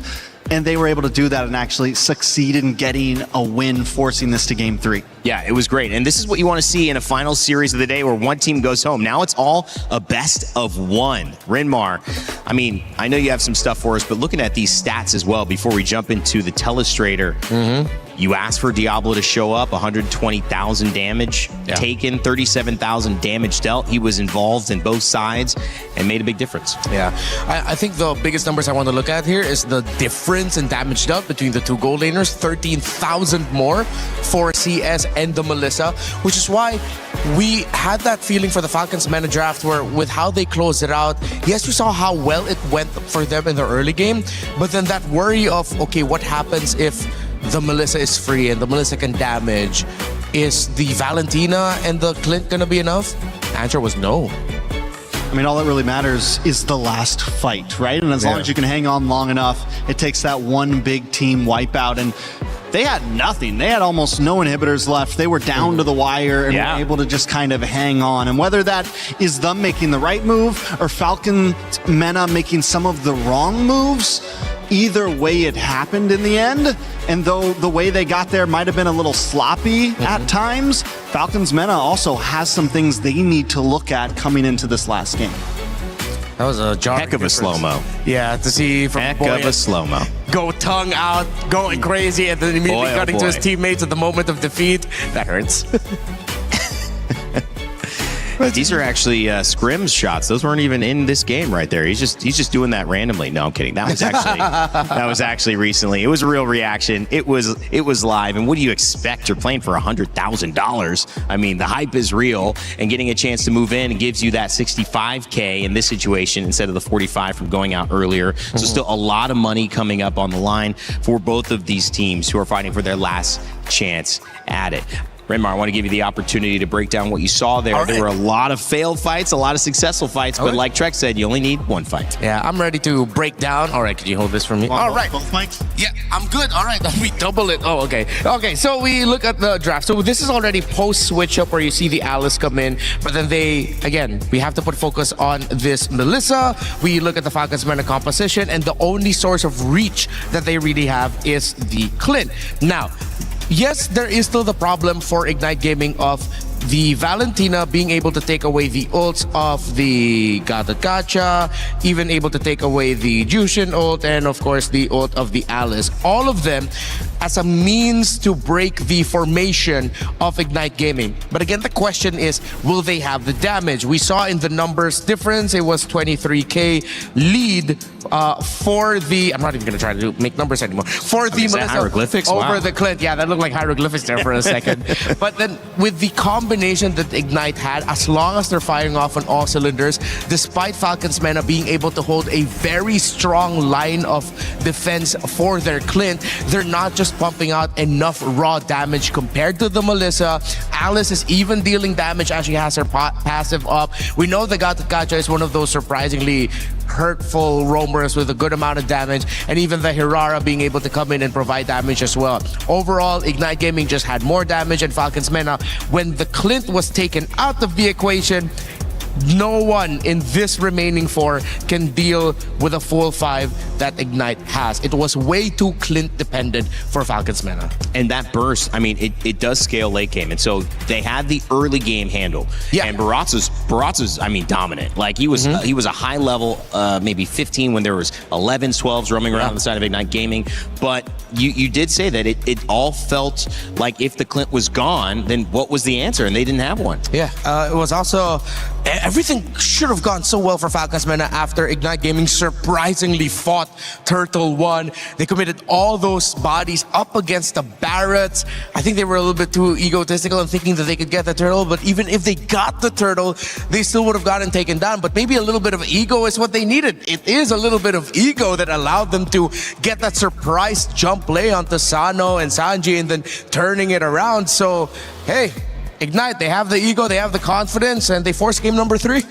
I mean, how about that 1v1 down at the base? Sanji's trying to take it all. Trex, we're watching that together. We're thinking this could be it, but it's the delay that leads to the lore, that leads to things turning around for Ignite Gaming. What was going on through your mind watching that? It was a very all or nothing play, right? And a lot of time that is what you want to go for, but the fact that they couldn't delay Kelvin. Yeah. So that means he can get back. If they were able to delay Kelvin, easy, good win. But once they're not able to delay him, at that point, I think as the Paquito, you gotta back off, because once that keeps on going, it gives the rest of the team the time to get the wipe on the rest of Falcons MENA. And once that happens, they're able to just drive that win home. So it's a lot on the line. It's a lot of plays that I think both teams made throughout that game that maybe didn't have to be made. When you look at a game like that, you think maybe scrappy, you think, I mean, I'm going back to some of the World Cup final moments, especially for Spain and Argentina, and you say, there was almost not a shot on goal for Argentina in 90 minutes. Spain had a ton of shots, but everything was like that last bit of effort, that just final touch to try to make something happen. It feels like when you're in an elimination game or a game of high stakes, you know, some of the regular plans and composure goes out the window, and everyone's just like really trying to almost will themselves into a victory. Some of those team fights felt that way, Redmar. Yeah, I think also the Trex may have willed this into existence. You're the only man who saw 3 games for the final series, and you called it right on the money, bro. I know everybody loves me for that one, right? Yeah. I'm here for the excitement, fans man. do. Come on. Yeah. I came halfway across the world to watch some MLBB. Hey. And that's what we're getting. More MLBB. Hey, MSC at EWC 26. Wait Come till on there's best now. of 5s. Oh my goodness. That's really going to be fun. Well, what would be crazy is seeing reverse sweeps, because in that situation, you're thinking 2-0, maybe 2-1, and we somehow go to that 5th game. Wow, that is going to be exciting. As we get into our knockout stages, those quarterfinals are going to end up being best of 5s, the semifinals as well, and a best of 7 will be our grand finals. So if you think this best of 3 is fun, exciting, matchups, chess match, it's only going to get more intense, more complicated, more advanced, and maybe more impressive from both teams here. Looking at the story of these two, though, as we get to see which map we're going to be heading into, if it's going to be Clouds, we expect a lot of fights. I don't care. We're going to get Dangerous Grass. Dangerous Grass. But it seems like this is going to be a much more happier win for Ignite, in the sense that people already counted us out. We didn't really get to show off as much. We've seen a lot of Falcons through their run in the wild card. Even in their loss against Vamos, we saw a good amount of them, and even they admitted that that game 1 was theirs. It's just they messed up a little bit, and then they were able to fix that. Falcons MENA has been here much longer, has been to more internationals as a whole team. They've gone through some impressive runs. That if Ignite take them down here, with the story that they had for MPLSG, the fact that Diablo came in after the regular season of MY just to join SG, just to come back home and win his, what was it, 7th, 6th title, something like that, back in Singapore. It's a crazy story, and it's something that even if they get eliminated in the next one, they can definitely hold their head high, say, hey, we beat Falcons MENA. Diablo always seems to find a way to get his way into the main stage. Can he find a way into the top 8, into the knockout stage? But let's get down to the nitty-gritty. MENA back on blue side. Yep.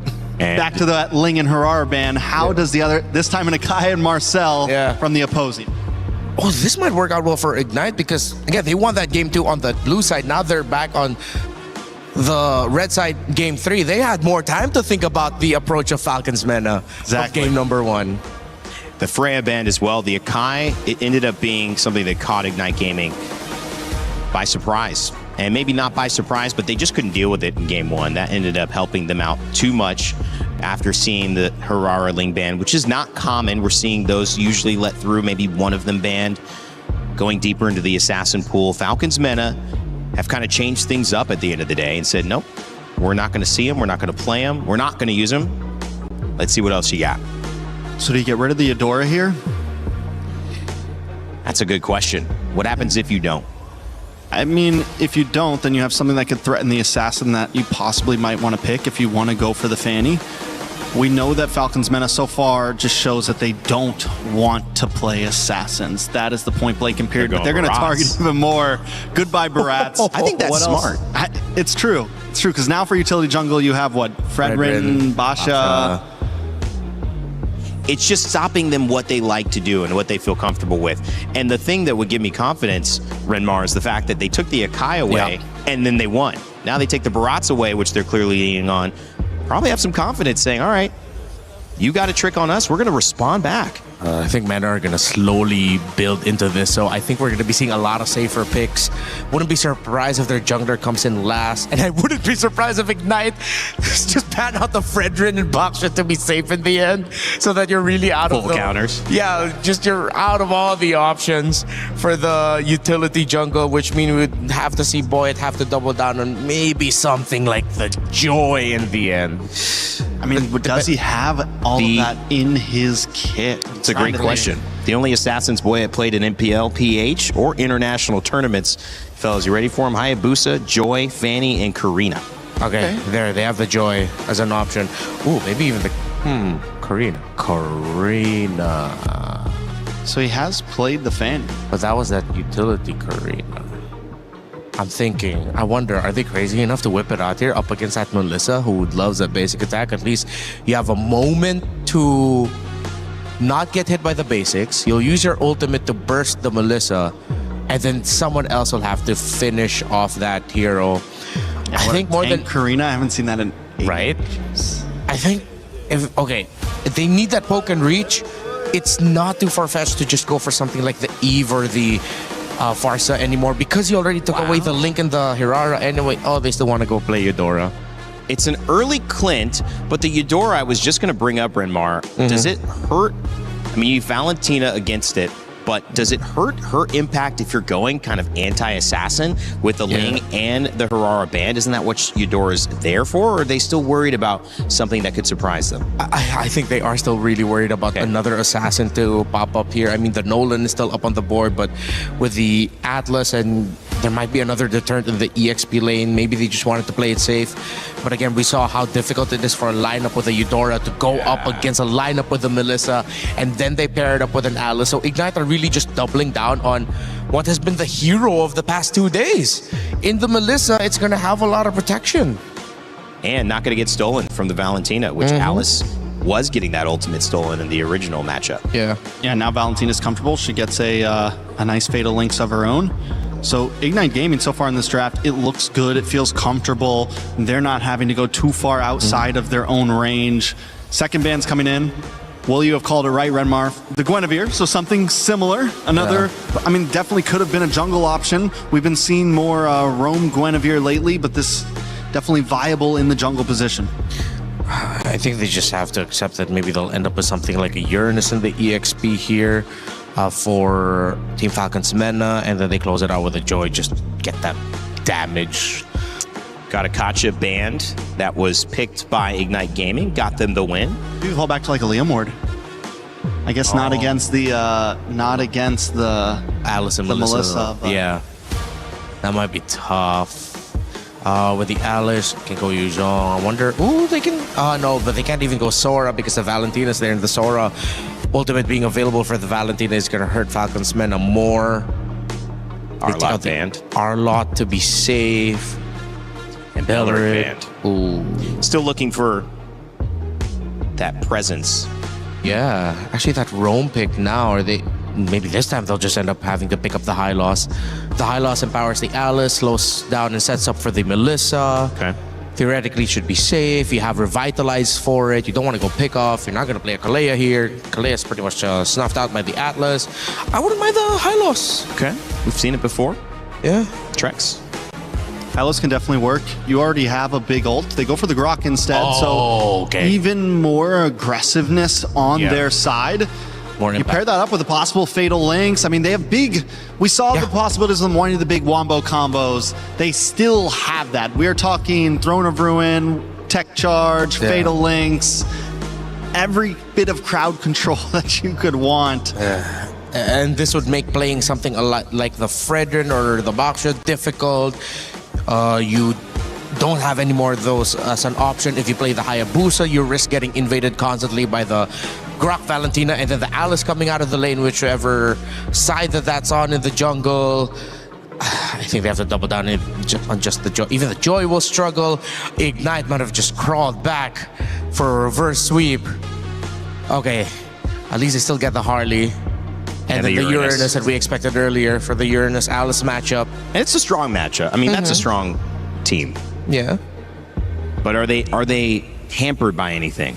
Do you feel that there's still an edge that Ignite Gaming can get? How do we feel about Hayabusa for Ignite here? Not bad actually. Honestly. Yeah. It evens things out. This makes it really demanding for Boyd though, like to answer Rainday's question.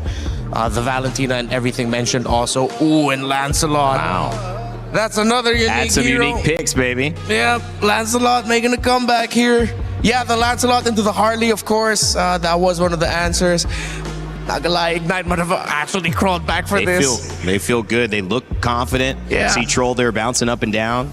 I'm feeling a little bit more Ignite here, but it's more a question of how the Alice and Uranus handle their game in the map. All right, ladies and gentlemen, MENA, Team Falcons, and Ignite Gaming in their final game of a best of 3. One team going on to continue their dream for an MSC championship. One team going home. Let's send it back to your casters, Mirgita, to finish it off. Hey, thank you so much, panel. It is Mirgita, the combo right now, to bring you this elimination match. Earlier, there were a few lives still, you know? It was one game after another. It was the equalization, but now it's the climax. One team's gotta go. The other team's gotta make it past this stage. IG or Falcons MENA. Yep. And it's going to be very devastating for Falcons MENA if it is indeed true, because the panel are starting to feel like IG might have actually found a way to get that reverse sweep because this draft, because of the nature of this draft, which is looking to favor them in a lot of aspects, Mirko. I love the Lancelot pick, man. When you are not comfortable on the Fanny, Ling and Hirara's banned away from you. You got to find some creative moves, man. And Falcons MENA really try to choke Kelvin's hero pool down with the Harley pick as well. They denied everything away from him, so it only makes sense that he goes into the next best thing, which is probably a Lancelot. Yeah, like a lot of people were thinking Hayabusa maybe. We saw what the Yisun Shin is able to do both times. 0% win rate right now on the MSC stage. Cool though. CS went pull yourself together too on the Melissa. So I feel like they're also starting to just anticipate the amount of pressure that they'll have to break free from. In terms of Falcons MENA's lineup, that's a lot of stuns, honestly, that could just go for you. And it's not just stuns, honestly, that you have to worry about. I think one of the differences between the Melissa games we've seen earlier and this that we're seeing now is that there's just really so much burst that's directed towards you. So I feel like so much attention will be put towards the bottom lane. And even the matchup, it's already established and put there to manage and deal with the Melissa overall. So Falcons MENA, I think that's one of the ways they're really planning to go around this game, at least in the early stages. XP crab battle though, it will be Sanji who picks it up. That means tempo for Falcons MENA. Troll in the mid lane against Roy. That's Boyet as well. Clicker already burned by the mid duo for IG. So this is a pretty great start for Falcons MENA, honestly. Sanji all alone already being enough to zone out multiple members. Throne of Ruin from Diablo doesn't connect, and now Stroll gonna go back in. Cuffin gets the last hit on the objective, whereas Sanji is just trying to go in for the chase. Kelvin might survive this deadly magic though. And so IG don't lose out on much, but they don't get the objective. That is Falcons MENA with a very similar start to Game 1 and Game 2, despite having a completely different composition, right? Game 1, Game 2 was all about the objectives with the utility jungles, Barats and Akai respectively. Now with the Harley, it's still control over it. The team just knows they got that muscle memory on how to play the first neutral objective. Sanji with the instant prio after securing XP Crab. Boyet though on the Harley. Something we did get to see in the wildcard as well, now really abusing the fact that he can actually walk up and invade, unlike on the Akai. Ooh, he gets trapped here, but will use the deadly magic on Diablo. Doesn't want to stay there and just fall down without getting anything. And now the bad execution! He goes back with a space escape, but Jay was there. He was ready to answer back. What a catch, the wall placed by Jay, and then the tech charge. A big swing with the concussive blast, yeah. At least he was fast enough to clear the jungle this time, right? Unlike the Akai, but it's just unlucky because Jay was able to catch him on his tracks back into his own jungle. So IG able to find something back. That is a fatal links on Jay. On Jay. I With think, a flicker too. Yeah, that's a key word. It's on Jay, so that's big info for IG. They know that the Fatal Links and both the Flicker are down for Troll, so for this upcoming fight, there might be a bit more leeway for them to just move around and establish their presence. And again, they're on the Lancelot too, so I feel like they should be a bit more confident in terms of just picking up these objectives and fighting for it. But let's see how it goes with Falcons MENA at this point. Despite what happened just now, I feel like they will be getting the Fatal Link soon too. And they pretty much set up for this. Look at just how Sanji has been cutting the waves in the base of IG. Classic Sanji. He was trying to do this on the Paquito, but he got punished for it now on the Uranus. Perfect time to do it. Sano, though, waiting in the bush on the clit. Yeah, Troll's just walking through everyone, and it's not looking good. IG are just really going to take this objective. Tech charge doesn't connect onto anyone. There goes the Throne of Ruin, but now they find three. But the counter setup from Roy all over again, but the damage, it seems to be working out for Team Falcons MENA. Boyet, as well as Sano, seem a bit too reliable as CS is the next target. It's a double kill for Sanji. Big win for Falcons MENA. For the first time, it's IG were actually able to get the neutral objective, but Falcons MENA take the fight. They even take the orange. No, Kelvin's still able to secure it, but Sanji's going to walk down on him. Yeah, and it's very fast conversion. They don't want to waste time. Now they finally will take that tier 1 in mid, and even that tier 1 down bottom. Kelvin is not having a great time though. He is not really taking his very own jungle camps. And it's the same story in the early game. Falcons MENA are just the better team at converting on objectives and playing around these team fights early. It's just somehow in that game number 2, they completely forgot about their win conditions and they played around IG's win con of just sticking together, which is something that IG can still do right now with the Alice and the Grok. But it's something that Falcons MENA will definitely be eyeing out for this time around, right? Yep. Fool me once. Wait, hold on, Troll. Okay, gonna spot out CS, forcing out to go away. The ultimate already casted 2 for Cuffin, but do they use the Fatal Links? No, it's actually IG using it first, and there goes the counter. Oh my but God. CS, he's just stealing the free hits. They're actually able to find Cuffin in the process, and it's just the mid lanes traded out. It's a 1-for-1 that's actually... Oh, if Sano gets caught by the wall there, then it won't be bad for Falcons MENA. It won't be good for Falcons MENA, but still a pretty good trade for them. Kelvin doing a good job here. Counter jungling and invading whenever he gets the opportunity to, right? Yeah. It's the only way right now to keep that goal lead from getting too crazy. It's exactly the same. It's almost exactly the same from what happened and transpired in game number 2, where it's Falcons MENA taking charge and then IG just forced to find trades, mostly through Kelvin and his presence across the map, and the fact that there's also an Alice, so I cannot but think that IG are just really waiting out for CS maybe.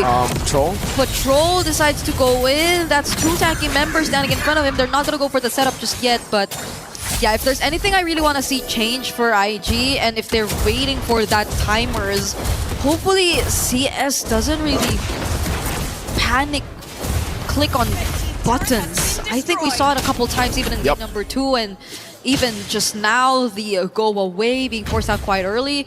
Because Eman, you saw him earlier. That was such a patient way of playing the Melissa. So Falcons MENA, now that they're in this lead, IG have to be very particular with timings. Here's the thing with Melissa, right? It's like, all right, it's a great pick. You can play around it. You can farm and just scale all game long until you get your power spike. But it requires the team to play around you. I mean, that's the thing that IG, if you don't, haven't been doing in the early game. They haven't been playing towards this Melissa. CS has kind of been an independent Melissa all throughout this game, unlike Vitality when they played it with Eman. So, again, for IG, it's all about playing with your winning condition, right? With the Valentina, Alice, and Grok, it really is a composition to just enable Melissa, CS on the Melissa. Kelvin can do his own thing in the back, but everybody else needs to peel for CS. Because honestly, even if you hand over, let's say, the Fatal Links to Roy, that works too. If you're just really planning to play around CS, setting up for CS, and you have multiple ways to just catch these opponents because they're not on Purifies. Diablo used the Throne of Ruin right there. So they will not have it for a while. Yeah, they still want to defend this? Okay, gets away with the blink. Why did they use the Throne of Ruin there? It was in a bush, so maybe they were considering going for an engage, but it was just Troll that they saw, so maybe they'd rather not, because you never really know if there was anyone else from Team Falcons MENA just waiting to follow up and go in for the bait. So IG, I think it's true enough. They're really being careful about this. They're playing from behind. This is nothing new to them, but we have an objective upcoming, so they can't afford to lose out on more. And look at the way Falcons MENA this time have been able to manage the wave up top, far lane control as they play this Lord Dance. And this time, Sanji won't be making the same mistakes as that game number 2. He won't overstay in that side lane to get picked off. He's on a Uranus as well, has a flicker. So if he gets picked off now, that's on him. Yeah. He is just going to stick with the team. He is going to go for the zone, and they have enough info on where IG currently are, but it's Jay and Diablo waiting for a potential entrance? Looking for an angle. It's a 3-level lead between Sanji and Diablo. Sanji's been cutting these waves, and Diablo hasn't really been farming up. That wave up top is still looking good for Falcons MENA. I think there's too much pressure on Diablo to set things up for his team. It's almost as if he barely could split up his attention between farming and just finding the right entries. But speaking of entries, it's actually Falcons MENA who go in first. CS doesn't get caught though. Jay already looking very, very low. Sano with a reposition. Actually popping the immortality now. They lose one. Jay is down for IG. They lose one of their engages. And now it's up to Sanji to actually just...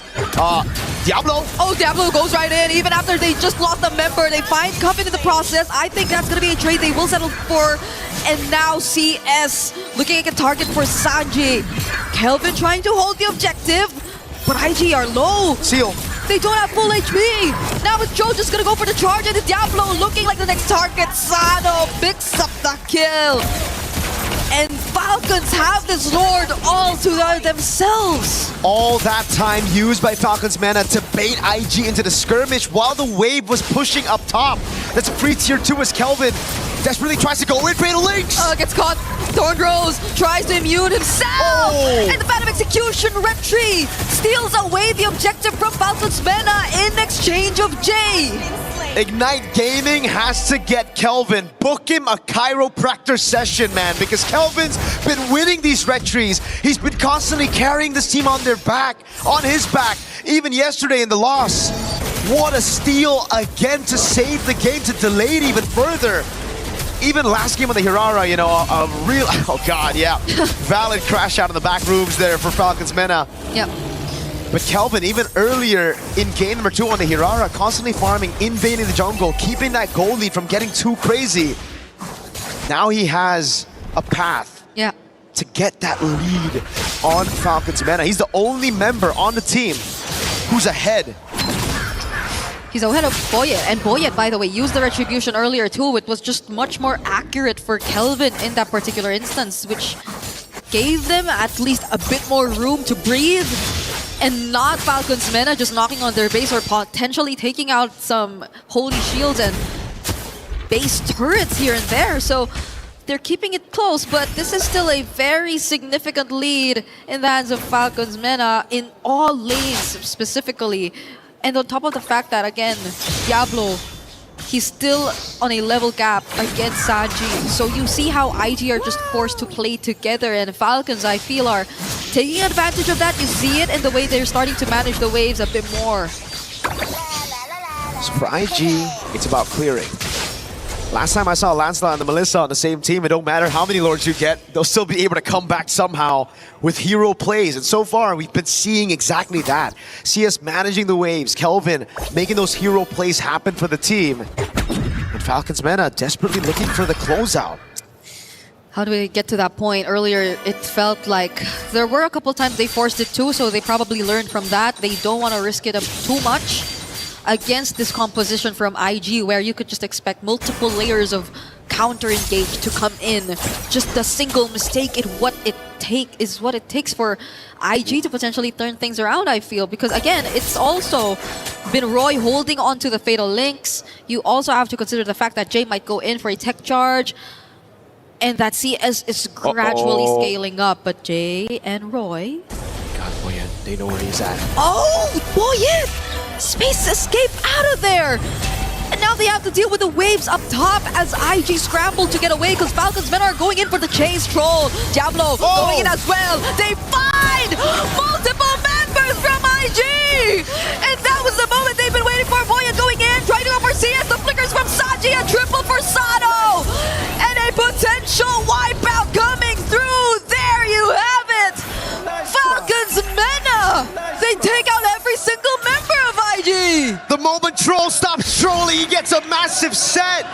IG, they thought they had Boyet, but Boyet was playing a game. He knew where IG were, he reacted to it. Falcons MENA are gonna move over as they eliminate IG from MSC and EWC 2026.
For Kelvin to save the day one more time before inevitably we saw the collapse of IG, and it started with IG thinking they had the catch, IG thinking they had Boyet in the clutch of their hands, but what was this again? The two-time Diablo with the push down below, and then now again throwing that Throne of Ruin gave Falcons MENA all of the information necessary for them to die, to go in and to go for IG's throat. We're gonna throw it over on stage for an interview with Falcons MENA. What a sweet victory for them. They live to soar another day. Team Falcons MENA victorious. And this time with me is Troll to have a little bit of a discussion. MVP, 100%. You were playing incredibly throughout this game. Game one, especially on your Marcel. It was beautiful to witness. How do you make sure you're always in the right position to make sure you're in every single fight as a roamer? My position for Marcel is I'll always give vision for my team, so the enemy team cannot do anything. So that's the whole point. I mean, you say that, but then in game two, which things, really got tough there, you were constantly being shut down by Diablo in moments that really turned the game around against you. What happened in that game in your mind? I think game two we made a mistake in the blue buff. They made sure to banish us, and they came back and they did a good job. And how do you reset from that sort of gameplay? Okay, mistakes happened. Now we have to forget about that. There's the pressure of elimination. We're getting into game three. How to reset from it? We reset. The coach just told us about our mistakes and told us not to do it again. We played the third game. You didn't do it again in game three, I can tell you that much. Well, you're someone that's been around for a long time in the MENA scene in MLBB.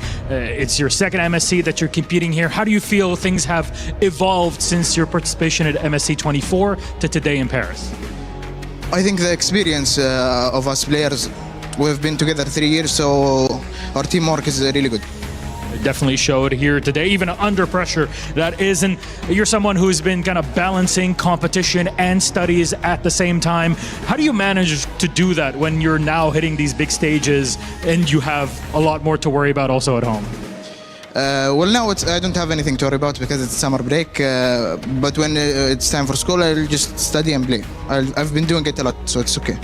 It's just part of the competition. Thank you very much, Troll. Congratulations to you and Team Falcons MENA. Gentlemen, come over here. Habibis, it is time then to crush our second and final key of the day.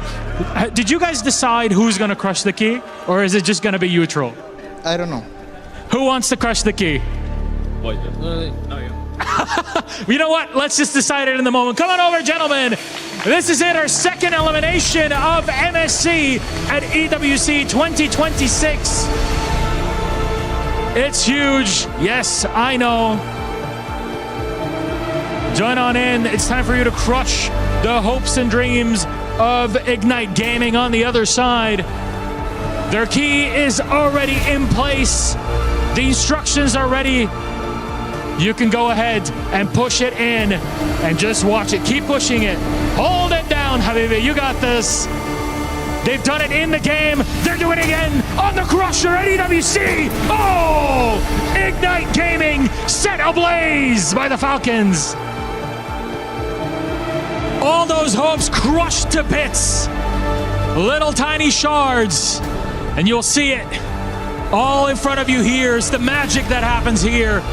At MSC at EWC 2026, Ignite Gaming are out. Your victors, survivors, Team Falcons MENA live to fight another day. Back to the panel.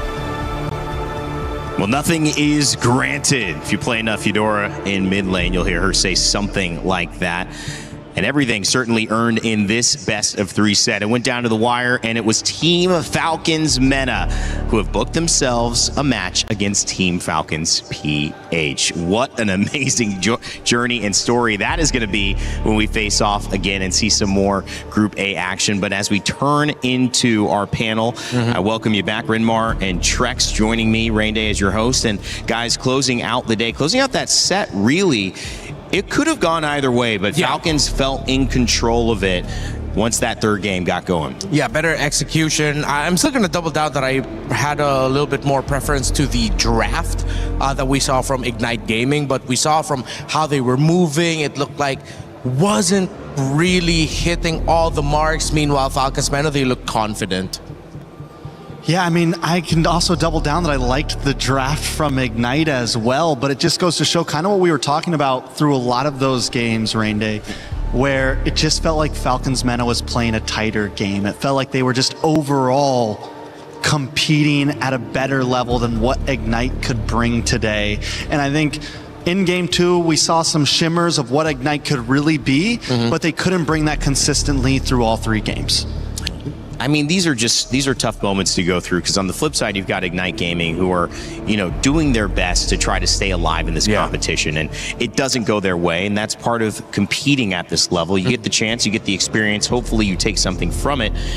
What can Ignite Gaming take away from this loss? I mean, look back at their story. They crawled through the lower bracket in MPL Singapore. They went through a grueling 7-game grand finals against favorites and still won. They made it here. They dropped down to the lower bracket, but they got a game against a very experienced team in a match that we thought that they'd be done and out for. They forced the game number 3, didn't go their way, but they have a bright future in Kelvin, with what he was able to do with that one heroic play he did, stealing the Lord away in game number 3. There's a lot to be able to grow through with the progress that they've made. And when you look at Falcons MENA, isn't this a little bit more of just the same story? Finding their way through the wild card, facing elimination if they do not get the job done, but at the very end, at the last moment, crossing the finish line. It's another one, and now they get to go against their kind of organizational companions in Team Falcons PH, who many people didn't expect to be in the bottom side of the bracket, but are. Can that run continue? It's definitely going to be something that's going to keep them up late tonight. There is a lot to think about, a lot to look at the games that were before them. Yes, Falcons MENA has been a part of MLBB competition for a very long time. And if they want to break through tomorrow, it is probably one of the biggest mountains they will have to climb. One of the most important games they are going to have to play, not just today, but they have ever seen. Well, this has been a series of upsets as we take a look at the post-match stats from Game 3, one of our only sets to go. Our only set to go 3 games here today, and mostly throughout the tournament. It's been pretty quick. Renmar, what do we take away from these? Yeah, we were looking at the end of the draft, 2 heroes that could be the X factor, the Uranus and the Alice, how it's going to be played and how they're going to get their impact felt. The most damage dealt by Falcons MENA is the Uranus at 42,600. Yeah, wow. That is 6,000 more than the Clint, which is supposed to be like the main carrying source of damage. Almost, well, not double, but even way more than the Eudora and a lot more than the Harley. So Sanji was definitely the anchor for the draft for game number 3 for Falcons MENA. How did you feel the jungle matchup went with Boyette and Kelvin? Boyette on the Harley this time around. Did we see some comfort from him? Do you think there's more to see? Well, if we remember in the previous meta, something that Falcon MENA is trying to bring us back to, Harley was a monster, was just completely dominant in so many ways, and I think it's something that maybe IG forgot a little bit about. Yes, the Lancelot can do well in it, but when you have everyone else on the team playing so well, when Sanji's able to just harass consistently in your jungle, in your face, it makes that Lancelot's clear time even slower, and Harley was just able to capitalize on that and have a great game. Before we head into tomorrow, seeing these shots of Troll walking ahead, Team Falcons MENA giving Kelvin the dap, and the fans, they've been amazing here at MSC. Paris has been a delight. That key being crushed, representing your hopes, your dreams at EWC across all the games, not just for your championship hopes here, but also your championship hopes for the club championship as well, which Team Falcons have won back-to-back. They got to be happy as an organization, sending 2 teams now to qualify and have a chance to continue that pursuit here in the knockout stages. Oh yeah, for sure. I'm pretty sure the happiest out of everyone here right now, if I'm not mistaken, would be Team Vitality. I know, look at that. Yeah, they're looking really good. And they're not sweating yet. Yeah, not sweating at all. Their understanding of the meta seems to be a step ahead of everyone else. We haven't seen them go down the more cheesier routes, but then the fact that they can bring in the Vexana in mid, they've won a series solely through building around the Melissa. It's great. You know, I love I started in MOBAs and, you know, a game called Smite. And one of my favorite things about learning new MOBAs and diving in and seeing these communities is it's kind of the same thing over and over again, where when you develop a meta, you're really looking at a chessboard, but you don't know the quality of the pieces yet. You don't know what's the knight. You don't know what's the rook. You don't know what's the queen. And you're constantly figuring out what's the king, what's the one thing I need to protect, and what's my one win condition. And as metas change, they continue to change.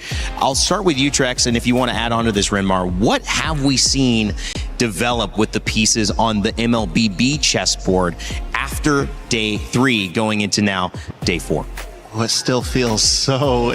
And you can't give me this wide open answer. Right. I've asked you this 3 times. It's just the reality of the situation, Mike. Like we just saw Falcons MENA even open things up. We banned out what we thought was the king and queen, right? We banned out the Ling and the Harara, and there wasn't any detrimental change because in the past it was these picks always need to be banned out. We never want to see it. The Marcel, I think, is something that needs to continue to be banned out. I don't think that is a pick that is ever going to be let through.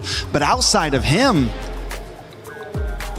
there's nothing else that really seems end of world if you ban it out or let it through. Everything seems to have a counter. I will go down this board as well that the Atlas and the Belleric also seem to be a very important pick. And yes, the Harara and Ling are going to start to be thought about on whether we will ban them or let them play. And I think a lot of teams are going to look at the way Falcon MENA played today and maybe implement it down the line, especially some of the teams like TLPH and like Falcons PH, whatever we're calling them, are going to have to think about because those are two teams that had trouble dealing with that Harara and Ling. Yeah, exactly. It's so cool to see that Falcons MENA still was able to end the day today with adding another layer to this already very open and wide meta to consider that. And it's so complicated. Like, I'm trying to run through permutations in my head constantly about this, and I'm just like, oh, that's why I'm here. I can't think about it fast enough. These coaches, what more them with all the pieces that they have to consider, the scrim results that they know.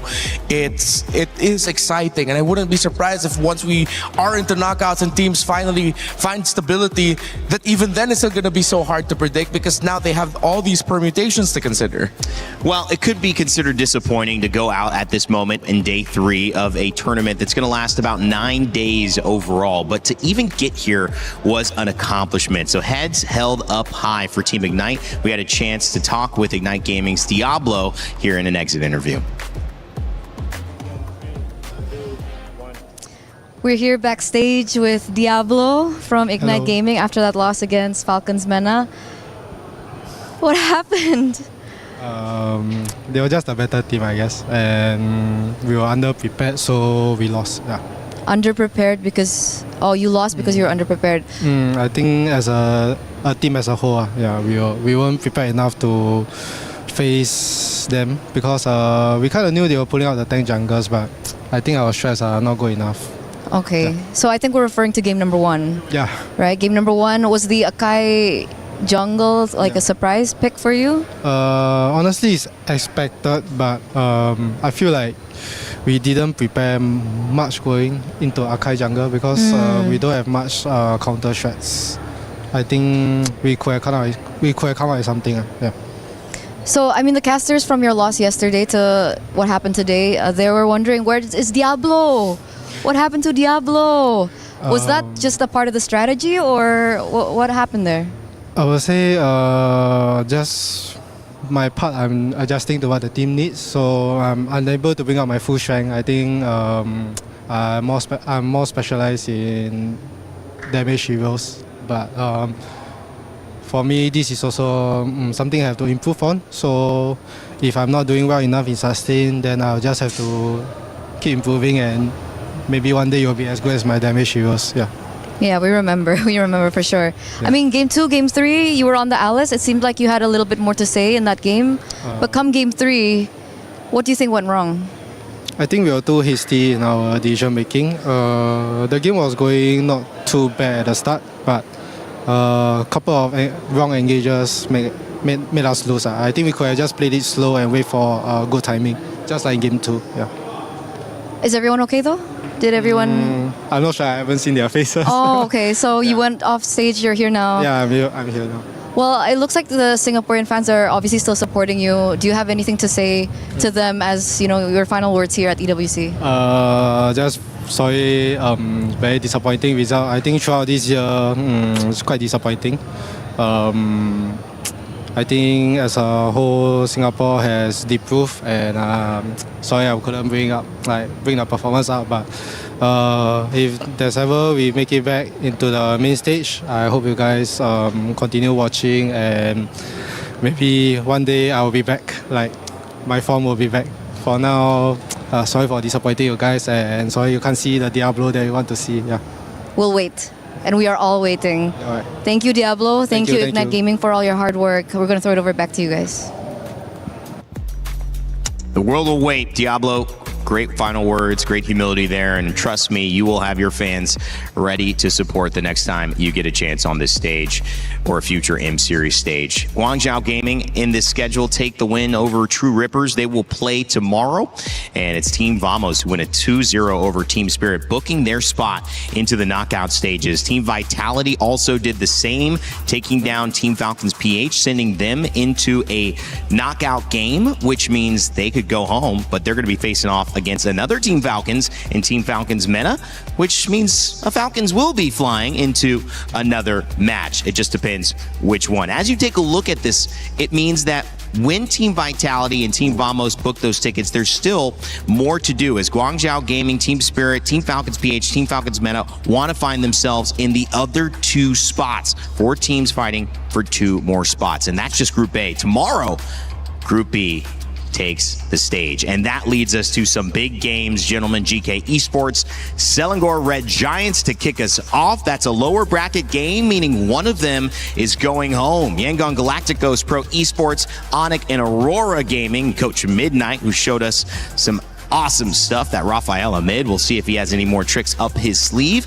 We'll close out the middle of our day, and to end it all, it's Entity 7 versus Team Liquid, another lower bracket game that will send a team home if they can't get the job done. Yeah, based off of what we saw from their previous matches, it seems like the first match for GK and for Entity 7, they're going to be the ones I think perceived by a lot of us as climbing an uphill battle. Yeah. But those middle set of matches, those look really exciting. What's insane is that in the past you would say the Aurora versus Onyx could be an uphill battle for Aurora, but this time around, I think more and more eyes are looking at Aurora as real contenders here. You know, word on the street is they are doing very well behind the scenes, and what we're seeing on the stage, they are also doing very, very well. Well, to all of our talent and all the production team, we appreciate you all for being here and joining us on day 3 of MSC at EWC 2026. My name's Rain Day, and I'll remind you to never give up, never stop gaming, and we'll leave you tonight with the STC recap. See you tomorrow.